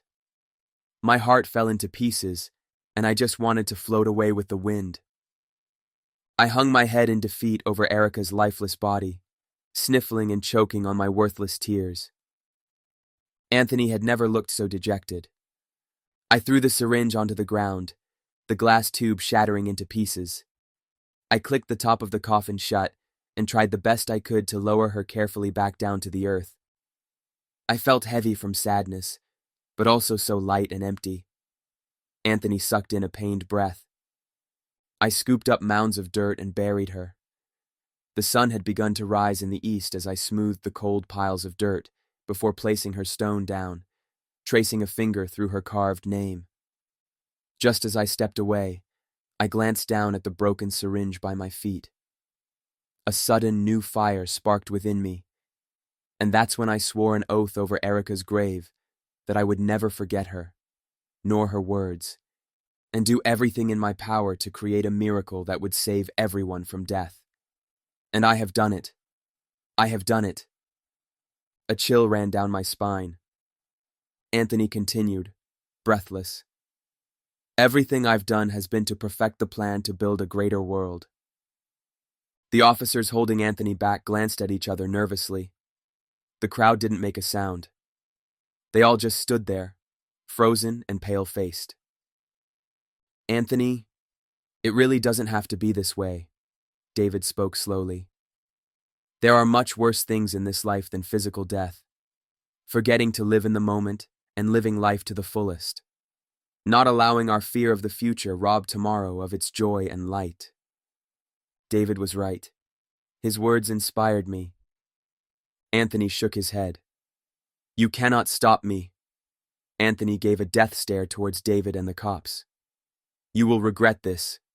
The world will rot and everyone will die because of you selfish people. Anthony gritted his teeth, turning towards the angry crowd with bloodshot eyes and shaking hands. He spit at the audience. You will all die because you have rejected me as your savior. That's enough, the chief grunted, pulling Anthony closer to him. Looks like your sanity left a long time ago. Anthony growled at the officer as he was dragged across the carpet and towards the entrance doors. I am your savior, he screamed before being pushed through the doors and outside. David frowned, a pitiful expression on his face as he looked down and turned away. People stood stiffly, alarmed by what they'd all witnessed. Just as they began to move around, whispering and shaking their heads, the broadcast streaming to the screen I was watching shut down. The blackness of the screen reflected me and the chair I was strapped to. My face looked shocked and pale from everything I'd seen as I sat there in the silence, Anthony and David's words echoing in my ears. I was startled by a clicking sound from behind the door ahead of me, the lock twisting and turning. Suddenly the door burst open, 4 policemen flooding into the room. They quickly surrounded me on all sides and unstrapped me. One of the men leaned down slightly and slung my arm around his neck, which made it easier for me to walk without feeling faint. Relief and gratitude flooded through me. I was greeted by the sounds of hushed voices as I was led into the main foyer. Most of the news stations were still there filming everything. Kids were being carried on stretchers from down the hall and out to the ambulance cars parked near the entrance doors. I searched frantically for David. At that moment, I saw Derek being carried out on one of the stretchers. Rushing over to his side, I tried to catch my breath. Derek's face was tight and pasty-colored, like he was in pain. Derek, I called softly. He's still pretty out of it. The nurse beside him looked at me. You'll be able to see him soon. I nodded and stepped back, watching Derek being carried out the door. Young girls and boys my age continued to pass me on stretchers. Most of the kids were unconscious, but some of them were crying hysterically, their eyes puffy and wide as the nurses tried to calm them down. Another wave of vertigo hit me, so I leaned against the wall. Caiden, a low, gentle voice called. I looked up from the ground. David walked up to me, his eyes red with tears as he put a hand on my shoulder. I'm sorry about your dad, David sniffed, a crease in his brow. I'm sorry. I tried my best to be strong around all the cameras, but suddenly my throat felt hard and tears started falling down my face. David pulled me into a warm, tight embrace as I looked down, trying to hide my tears. I could feel David's own tears landing in my hair. Teardrops landed on the carpet beneath us as I began to feel dizzy again. I shut my eyes, thinking about Dad. "We're taking you home, Caiden." David spoke softly in my ear. "You're going home." I nodded, wiping my eyes. "Where's Sam?" I tried to speak. "She's outside being stabilized." David let out a shaky sigh. After hearing a gunshot across the street, I ran towards the commons area where I'd heard the shot. Sam was climbing over the fence, so thankfully I was able to help her over the side. We bolted towards the car and got inside. The guard had run back into the clinic and come out the entrance doors, but he couldn't find us, as my car was pretty well hidden. David and I slowly parted from our hug. Only then did I notice his blood-stained hands. Sam had been clutching her arm, and that's when I saw blood leaking between her fingers. She had been shot, thankfully in the arm instead of... David pressed his lips together. "After you and Sam went inside the clinic, I alerted the police to park near the lab and listen to your camera recording with me. The police ran into the lab once they heard what Anthony had done. I called the ambulance, briefly telling them the situation with the children. I had wrapped Sam's arm with her sweatshirt tightly. Once I saw the paramedics coming, I came in here." David let out a tired sigh. "I was pretty worried about you, seeing you get into a fight like that." David put his arm around me, smiling, although his eyes still remained sorrowful. "You're a brave kid, Cade. You know that, right? You did well." I chuckled as we headed out the front entrance doors. I was just thankful to be near someone who really cared. "Here's the camera." I unbuttoned my shirt and pulled out the body camera. "Sorry if it's a little cracked." "Thank you." David glanced at the camera before sliding it into his pocket. The press was being asked by police to clear out, and that now was definitely not the time for questions, but cameras still flashed throughout the room and outside. News reporters speaking quickly about the missing children and Anthony as the rest of the kids were taken away. Sam sat in the back of the ambulance, a paramedic talking to her and nodding her head, a reassuring smile on her face. They both looked up as David and I neared. Sam looked stunned, but happy. Quickly, I ran towards Sam, reaching out to embrace her. Then I stopped, remembering her arm. "Are you okay?" I swallowed. Sam looked at me, smiling slightly. "The bullet passed clean through. The wound should heal pretty quickly," Sam said bravely. Her eyes were irritated, and her voice was rough, like she had been crying. "Are you okay?" "Yeah," I sighed. "I'm all right." David stood behind me. "I'm sorry for running out like that," Sam sighed. "When I realized that Anthony would never let us go, I thought I better take my chance to get help. I guess it was stupid of me. I'm sorry." She shook her head. "It's all right," I said. "You're the only one I know who would have the guts to do such a thing." I hugged her close, smelling her fresh hair. I was so thankful she was alive. I saw Anthony being taken into one of the police cars. They drove away about 5 minutes ago. David looked out towards the road. "Good." "I'm sorry about your dad, Caiden." Sam's face suddenly looked murderous. "If I were you, I would have strangled Anthony." David and I smirked at Sam. "What?" she asked. "Nothing," I said. I was trying my best not to think about anything. "We need to find the serum Anthony was saving for Lisa," Sam blurted out suddenly. She began to stand up, but the paramedic gently pushed her back down. Sam promised she'd be careful, so the paramedic finally decided to let her go as long as she was back in less than 10 minutes.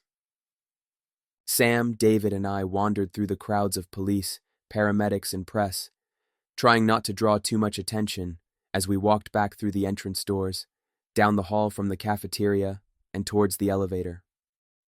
I clutched onto the bars in the elevator car, trying to stay balanced, as I was still unsteady from my hit on the head. Sam also stood close to me, her arm around my waist. David smiled and winked as he caught my gaze. We reached the 3rd floor and padded down the hall, trying to find Anthony's office. Every door in the building had been unlocked by the police, so we were able to step into Anthony's working space without much problem. I scurried around the corner of his desk and pulled open the top drawer. There in the middle of the top drawer, lined with green velvet, was a sharp, long syringe. The liquid inside the syringe looked like the blood, but the color seemed lighter, like it had been mixed with something else. "This must be the one Anthony spoke of," I said, carefully picking up the syringe. Sam and David searched through the rest of the drawers. There were no other syringes. "Do you think Lisa's still in the freezers?" Sam almost whispered the last word. "If Anthony was preserving her, then yes, I believe she would still be there," David said. We walked out the door, even though I wanted to run. We quickened our pace as we rounded the corner to the lab. My heart began to pound as David gestured for me to use Lisa's card to open the lab door. At the familiar beep, I pushed open the doors. What if Lisa wasn't there anymore? What did she look like now? I gulped, trying to push away my thoughts as I followed Sam and David into the lab room. David walked forward and stopped in front of the door, turning the handle to the freezer room. Instantly, that same cold air blew over us. The terrible memory of finding Lisa flashed through my mind. I closed my eyes for a moment. "Hey, if you two need to step out, I can do this," David spoke softly. "Oh," I opened my eyes. "No, I'm fine." I didn't sound so sure about that, but I had to see Lisa. We neared the first freezer on our left. David pulled up the 2 locks and the door opened up. There was a body underneath the cloth inside. Okay, she's still here, I told myself. David slowly rolled the tray towards him and looked up at me. My heart skipped a beat as I quickly turned my head away out of fear. I hoped Sam and David couldn't see how nervous I was. Gently, David pulled back the sheets. Sam caught her breath. I looked back. Lisa didn't look much different than when I had last seen her. Maybe her skin was a little gray and purple. Her eyes were still closed, hair framed around her face just how I'd positioned it. David swallowed as he glanced over at me again, gesturing towards the syringe. Slowly, I placed the syringe in David's hand, my own hands shaking fiercely. David removed the cap of the syringe, almost reverently, and pulled the fabric away from Lisa's neck. Sam and I watched breathlessly as I clutched Lisa's hand. The tears. The pain I felt seeing Lisa like this 2 nights ago. It all came back to me, clear as day. My heart thumped in my ears as white spots began to cloud my vision. I tried to look away from Lisa's face. David put the syringe against Lisa's bare skin and began to press down. I almost opened my mouth to say there was no way this was going to work.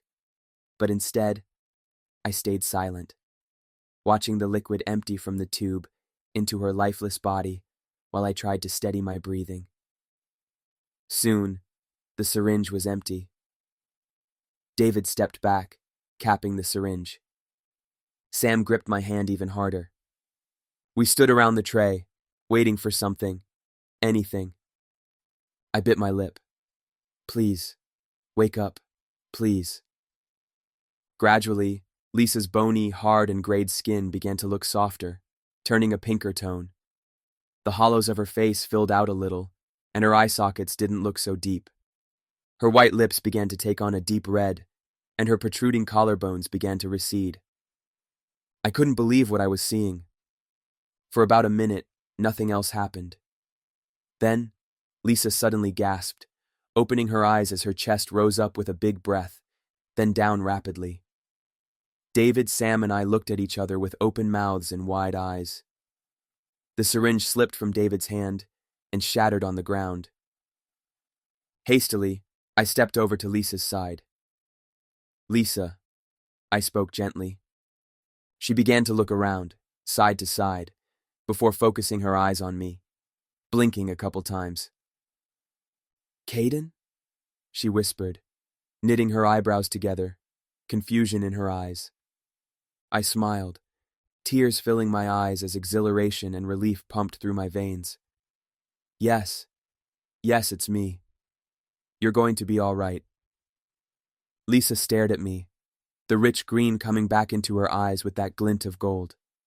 She studied my face for a moment, before finally, a smile formed on her lips. "Hey, Cade." "Caiden?" I swallowed a hard lump in my throat and nodded. Tears spilled down Mom's cheeks as she put a hand over her mouth. She lurched forward and embraced me tightly, sobbing. "I thought we'd never see you again. I thought you were dead," Mom said through tears. I heard your name, mentioned on a news alert just now, and we were just getting ready to go find you. But you're home. You're home." "I'm home," I whispered. Warm tears rolled down my face. I was at a loss for words. "I love you." David stepped into view as we pulled away from our embrace. "David!" Mary exclaimed, wiping her tears as she grabbed him in a bear hug. "Kira and I have missed you so much," David whispered, hugging Mom tightly. "Let's go inside. We have a lot to talk about."